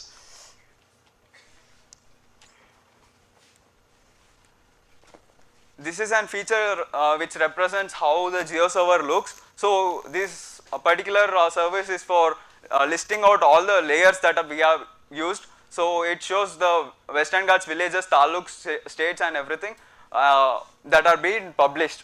And onto this side we have also extended services which shows layer preview, workspaces, data stores, styles, and feature service, mapping service and everything. So this feature represents how the layer will look like after we push the data to GeoServer. So this is an intermediate step. You got the data from Postgres or the database, now you are given it to GeoServer. The GeoServer will try to map it into a, convert it into a map, I said, right. So this is where it happens, and this is the step where it has already converted the Western Ghats divided into states, and each state as having a field ID, state name and the total area. So this is from GeoServer, and this is not made public. GeoServer will be accessed only by the lab people, and it will be intranet. And this is how it will look for an application. So this particular picture represents village level queries that are performed, where the person will be selecting any particular village as per his interest, his or her interest, and he or her will be getting the data on the side, which represents all the parameters including the ESR value of that particular village. And they can be again queried across different parameters and different levels. For example, it can be grid level or taluk level, district level, and if they are interested in state level also, it's available. So once the state level is selected, it will be more like this, where only that particular state will be shown, and all the villages will be the same, and when they click on any particular village, they will get the details, more of the village, and the total number of ESR villages in that particular selected feature will be depicted on the bottom of the page. In conclusion, the spatial decision support system is a powerful tool that is used to make the research data publicly available for everyone by integrating information with geographic coordinates. The ecological sensitive regions in Western Ghats at village level depict the priorities to be considered and conservational measures to be planned. So to conserve the Western Ghats natural resources, certain preventive measures has to be taken. So to enhance that, we have come up with this particular solution, and the villages are categorized as ESR region 1, 2 as no-go area, where no development project are allowed to and is kept undisturbed. So the region is kept undisturbed, and ESR 3 value represents if the disturbed can cause any major impacts on ESR 1 or 1 and 2. So it is considered as well ordered sustainable development area, where a decision should be made involving more stakeholders and regulatory authorities. So and ESR 4 represents as the area with the distributed development can take place to conserve the highly sensitive regions, or can also be kept restricted. So yeah, and that's it.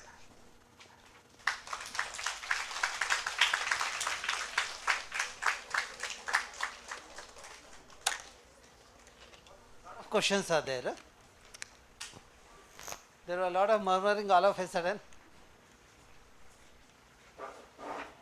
Well, thanks Manju. So we will move to the next presentation. Professor Upendra is here, the chairman of MRDG in this building. So there is no break. We decided not to give break, because if I give break also you don't eat, and here inside you come and eat biscuits.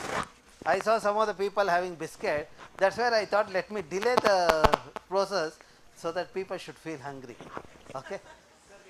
But the reason for that is Professor Upendra is not keeping well, so he wanted to go early. He just made this one. See, that's how IISCNs work. He is undergoing that, and he said, I have come for a few minutes, I will give a lecture and go. Okay. So now we have met Professor Upendra's thing also, your requirement also is met.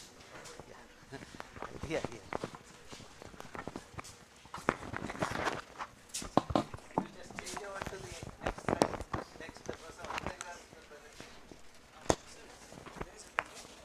I have given it pen drive.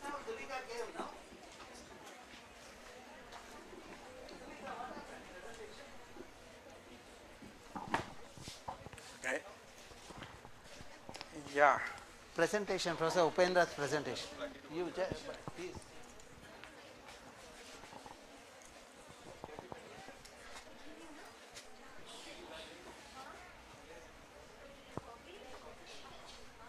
No, you take it from Professor. It's fine, it's fine. Right. Okay. When they are setting up, let me just thank Professor Ramachandra and all the organizer of the LEC 2022 for this opportunity to share our work with you. I've got lots of data because the student who has done this work will be giving colloquium after 5 years on 10 January, and if you are interested in the work, please come attend his colloquium. I will just go through the data, and what I will try to convince you is that at this moment, right, we should really take care of everything what we do, what we eat and what we drink. And I'm not going to talk about many things except for the Kaveri water, okay? Yeah? Because I'm from Mysore, I did my graduation, post-graduation, PhD from Mysore, and Mysore is very close to my heart. People, those who know me, they call me Mysore Maga, and that's how I love about it, yeah? All right, okay? Yeah, so, and I have stayed long time now, right? Okay, so, what I will try to convince you today is that, you know, is really, you people can take the major stake in this. If I show you that what you are, you see water, even though I'm going to talk about the water pollution, we can drink clean water, we can purify it, but we can't purify the water for our plants and the animals, right? Directly, indirectly, we will ultimately get all those polluted, whether it is minerals, I mean the heavy metals, or the say microplastic. That is something which I will talk to you how dangerous microplastic is for our health, right? Okay, so let's go it. So if anybody wants to talk to me afterwards, you can, I mean, write to me, you can write to me afterwards. This work started because of, it's not working, the changing. I think you removed that, what is this? Is there something, it's not working. No, he has removed that the connector, I think. No, it is there. No. Okay, anyway, Abhishek, you copied that, it's not working at the moment. See, I don't want you guys to talk to each other, right? I know that you are bored. Your mental state is just only 45 minutes. Okay, after that you will get bored. The best thing what you can do now is that please hold your hand like this and bring your ear from here like this. Really, and this will activate you, right? Activate your brain, right? So, being it from Mysore, I like going to KRS Dam, of course, Brindavan Garden. And for me, actually the other side of this, where now this temple is there, beautiful temple. It is now under the Archaeological Survey of India. And it's a beautiful temple. If you are in next time in Mysore, then please visit this temple. And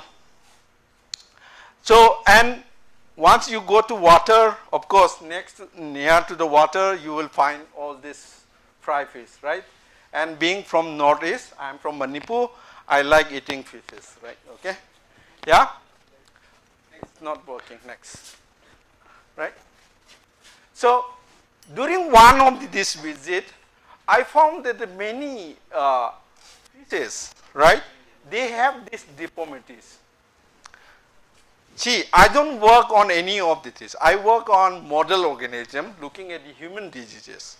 But this was fascinating because this looks like many of the you know, when we generate mutations, this is what we see in many of the zebrafishes, right? Okay. Then I started talking to those people who are catching fishes, right? I said, how many times you get all this abnormality nowadays? They said a lot, right? And they also talk that the numbers are coming down a lot, and we look at the last 30, 40 years numbers, and the number of species, I mean drastically they have come down in the Kaveri water, okay. So thing about it is that we are talking about the livelihood of these species, people, those who are working there, right. So I'm going to give you one scientific term, exposome, right. Exposome means that anything, right. At the moment, the most important exposome is the SARS-CoV-19, okay, which is causing, because of that exposure, you are getting all this disease condition, right. I have got viral fever, not COVID, okay, I tested myself. Yeah. Okay, yeah. It is now you can't say that I have fever, then people will think that you have got a COVID, right. So now the phrase which you have to use is non-COVID viral fever, right? Yeah. So, so there are many ways you can get exposed to all kind of things. These are the many layers which can get it, and finally it will go through your cells and causes disease. Some of the pollutant which can cause things is through the water. And you people know that the water is essential things. I don't have to convince you. And if you take polluted water, where you know all this requires maximum number of things, if you take the polluted water, then what happens?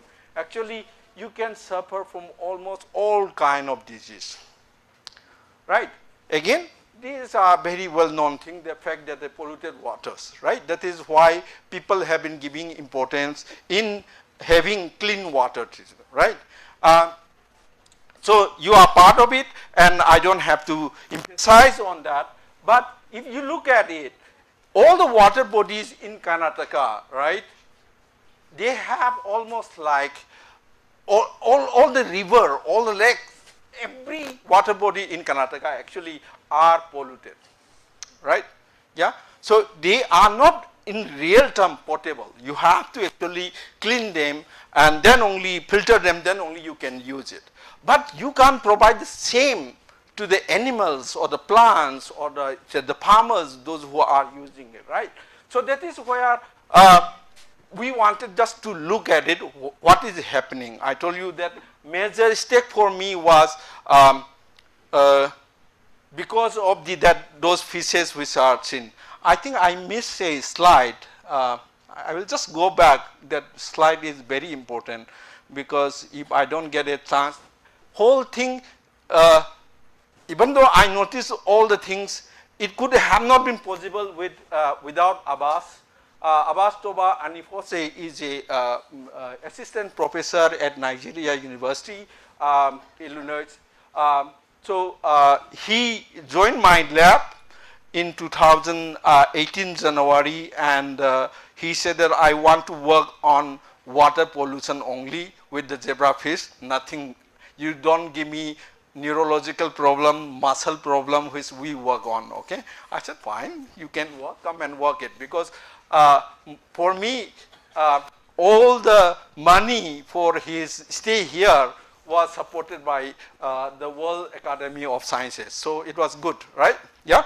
So he's working very hard because he has a family, he has to go back. He hasn't gone back to his country from last 4 years. So he has to complete his work and go back, right?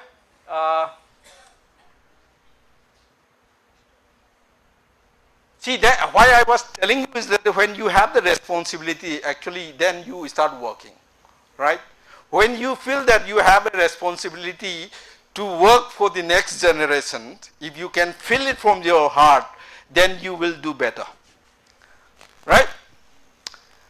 Okay.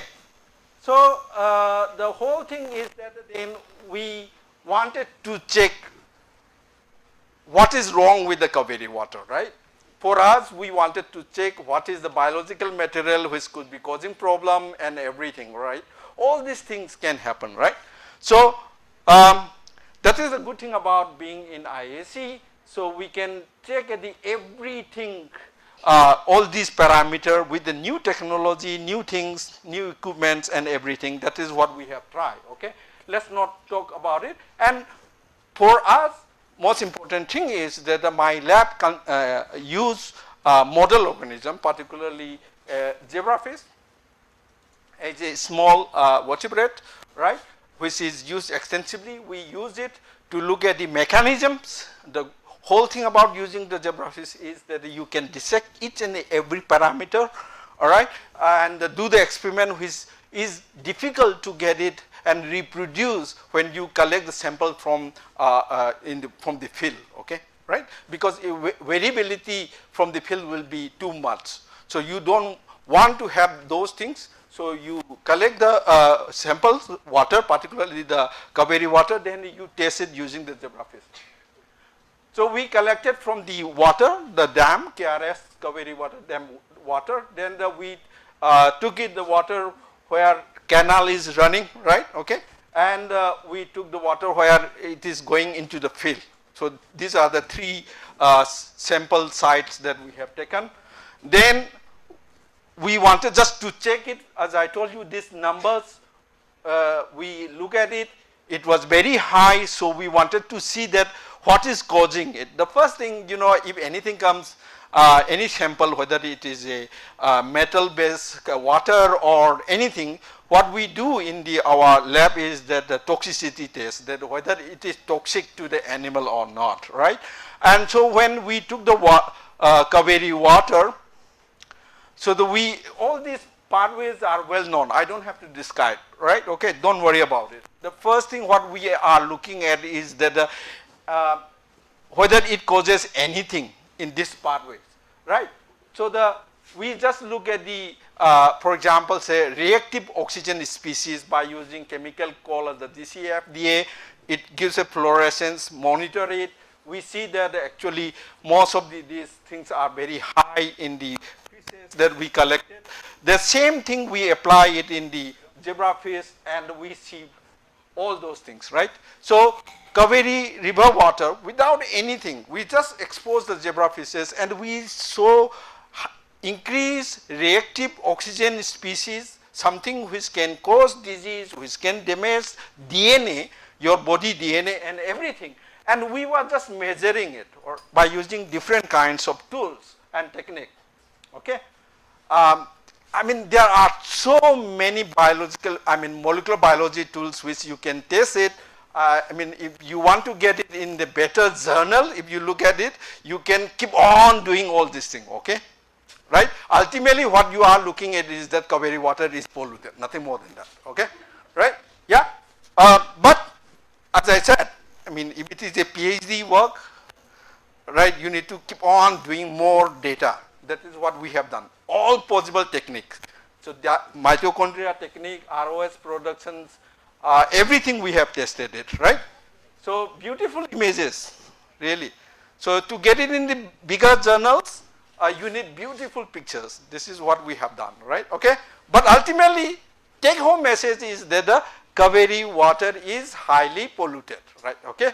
And it can cause DNA damages, chromosomal abnormality, because some of these things are because of the chromosomal abnormality, all right?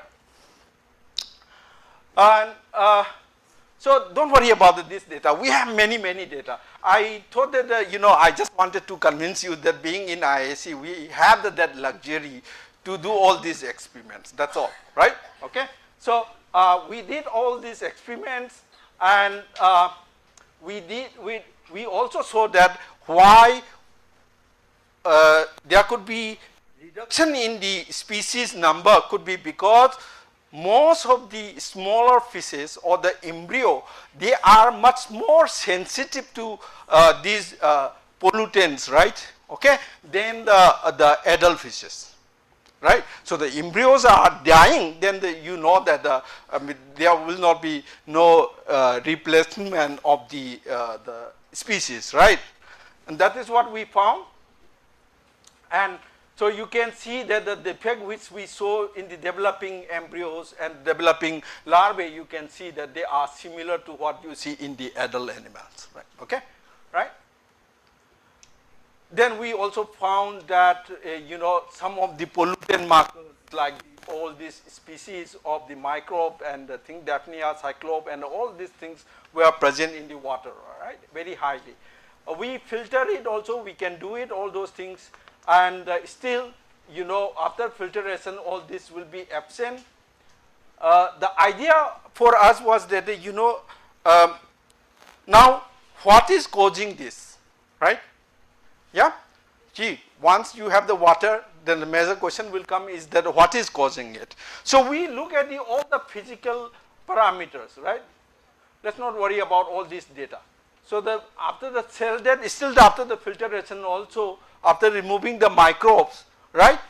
The cell death were there. It means the microbes are not the cause of this death, right? If it is not microbe, then what is the cause? So you need to look at the physical, chemical, mechanic, materials and the things. So we look at all these parameters, and except for the DO, BOD and COD, which were higher, right? Everything were within the parameter provided by both WHO and the BIS, right? So it is surprising because we repeated the experiments with this BOD, not the Kaveri water, but in the pure water, we increased the BOD and COD and everything, and we did the toxicity. They were not dying. It means that it cannot be these three parameters, it has to be other parameters. So we look at the other parameter, let's not worry about this whole thing we have done it. And one of the major parameter we found was, these are all new technology which you can get it in IISC. We have all this thing, okay? Only thing is that these are expensive. You have to pay. I also have to pay, okay, to use it. And what we found was we found something called as this is available now. I mean, anybody wants to find out, you can talk to me afterwards. We use Raman spectra for the identifying the 15 library of microplastics, okay? Yeah?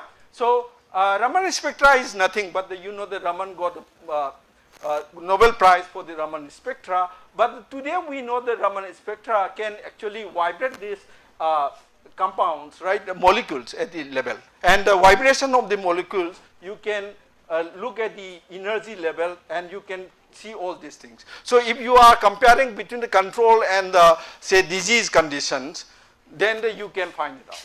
I mean, today, I mean, if you have seen today's newspaper, I mean, IISC, we have got the, actually we have been given one award for developing tool, this Raman spectra, as for identifying bacterial diseases, right? Okay, Professor Umapati, he has been given award today.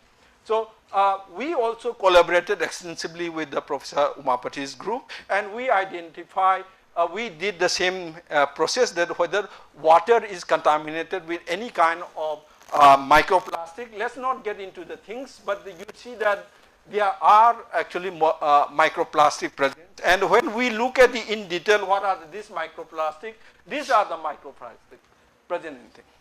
Okay? Right? Most likely that these are actually responsible for the death of the tissue disorganization of the fishes. Now how you will show that these are responsible? The easiest way, because you see, science means that you keep on asking questions until you find the mechanism, okay? Right? This is what we were trying to do it. So the microplastic today is known that it is everywhere. You take any water, any soil, any field, anywhere in India or outside, actually microplastic is there.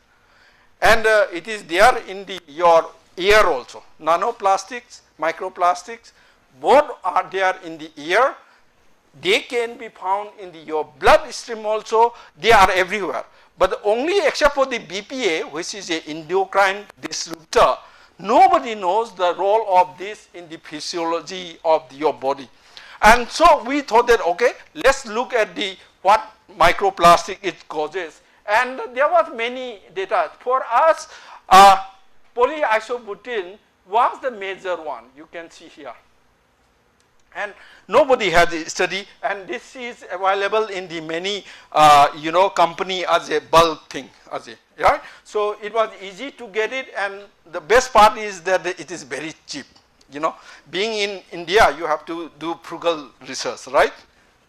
So we found this isobutene and polyisobutene, and we met actually.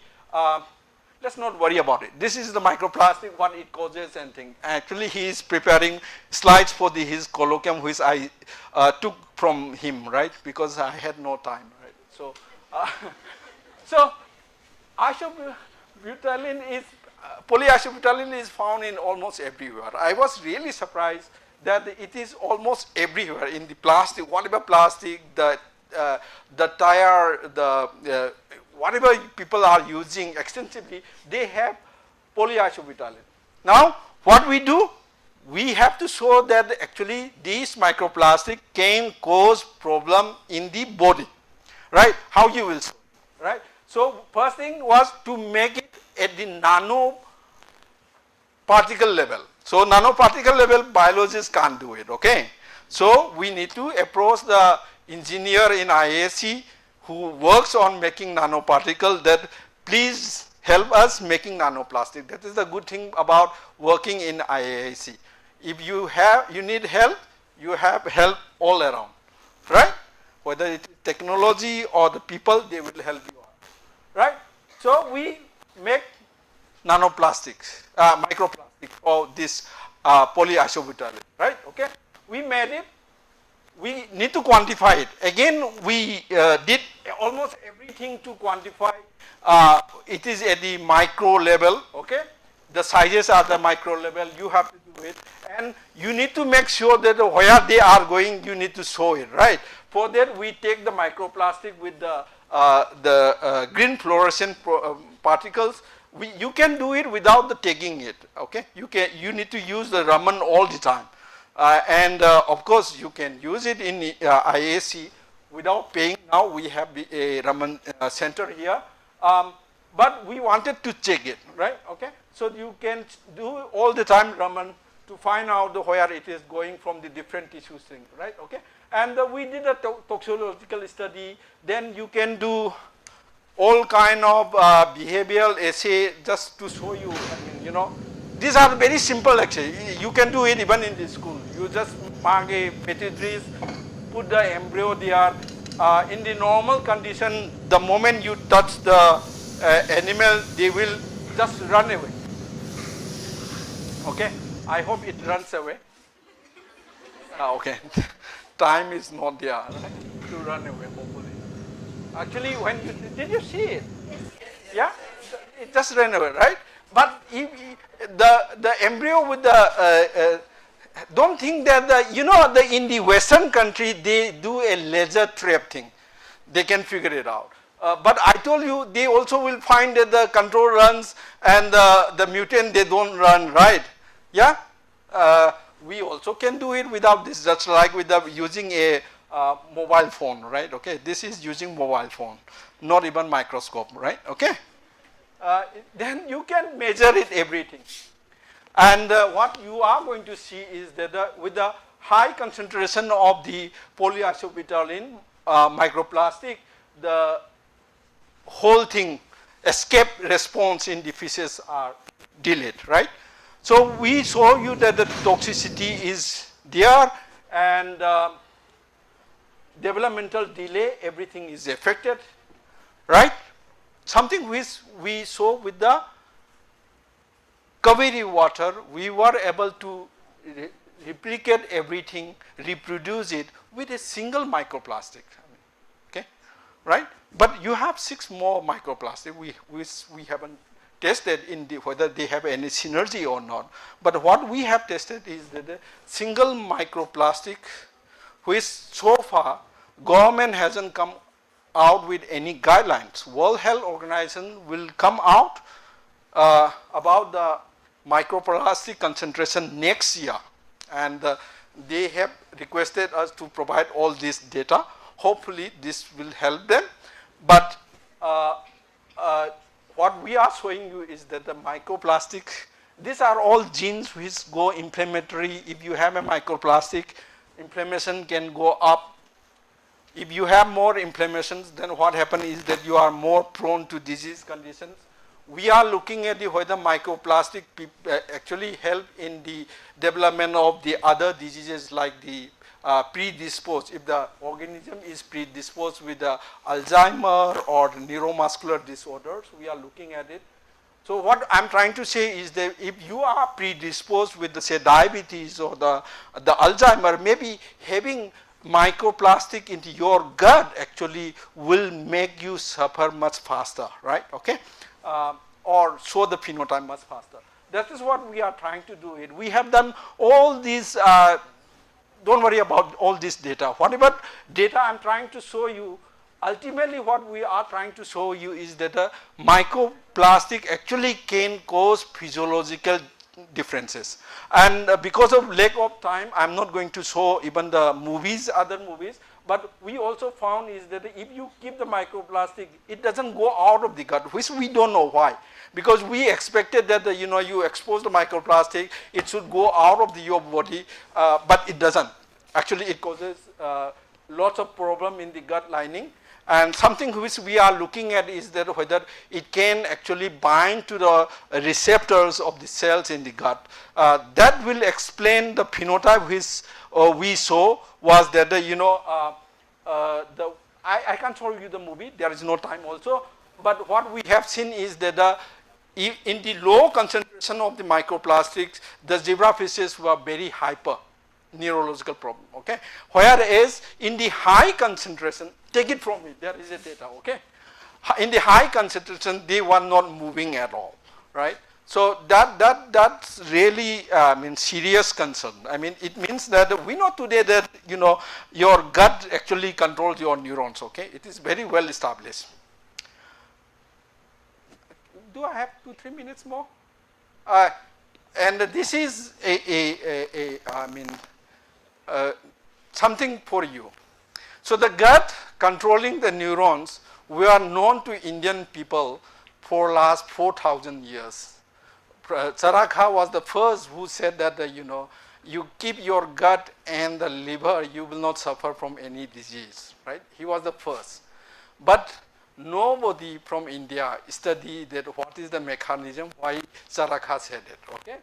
Only 2012, one lady from Poland, she showed it experimentally that the microbe actually can cause defect in the gut and that can change the behavior. That was the first paper. Now, every day if you look at, there is a paper about the gut microbe and the gut behavior controlling your behavior, okay? Including today my friend Kiran Bhaskar, who is a very well-known neurobiologist, he is from Mysore, my classmate, proud to be his classmate. He has shown that actually microbe in your body is the major problem for Parkinson and the Alzheimer, right? Okay. So what I'm trying to say is that we always look at the West.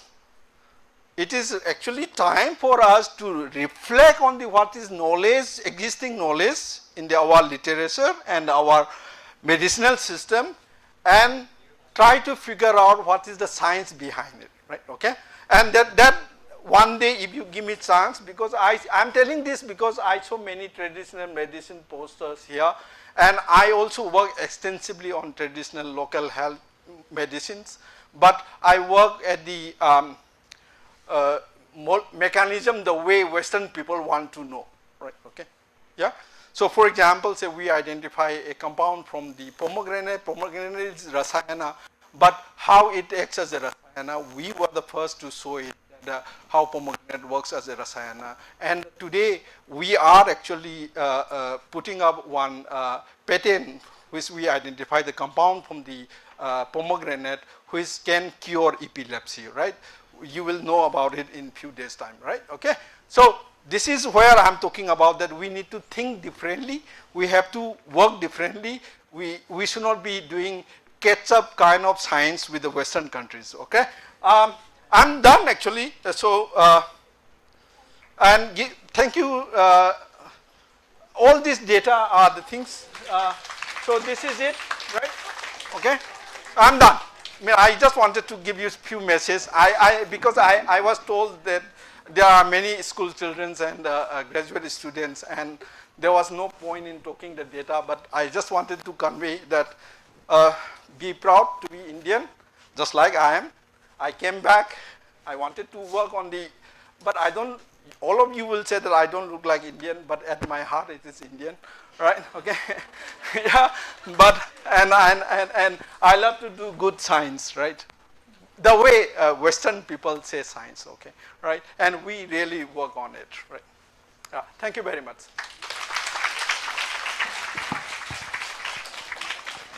Okay, any questions? Yes. Have you looked at bioaccumulation? Bioaccumulation? We have looked at it, sir. They are found mostly in the gut if you look at the microplastic. But if you, it depends on the size. Some of the nanoparticles you can find even in the heart and the other liver and places.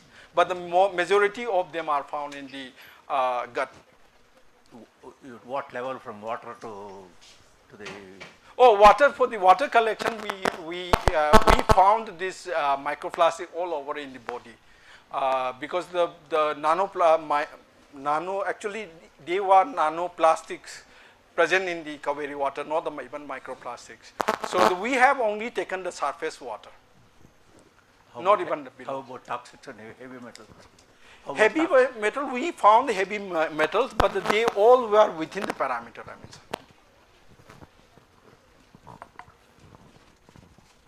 okay, Durga. A really interesting presentation. I hope the problems you have suggested, our youngsters would be very much interested to take it forward, you know, because the river belongs to every region, so they might be able to come up with some of these strategies so as to aid this study.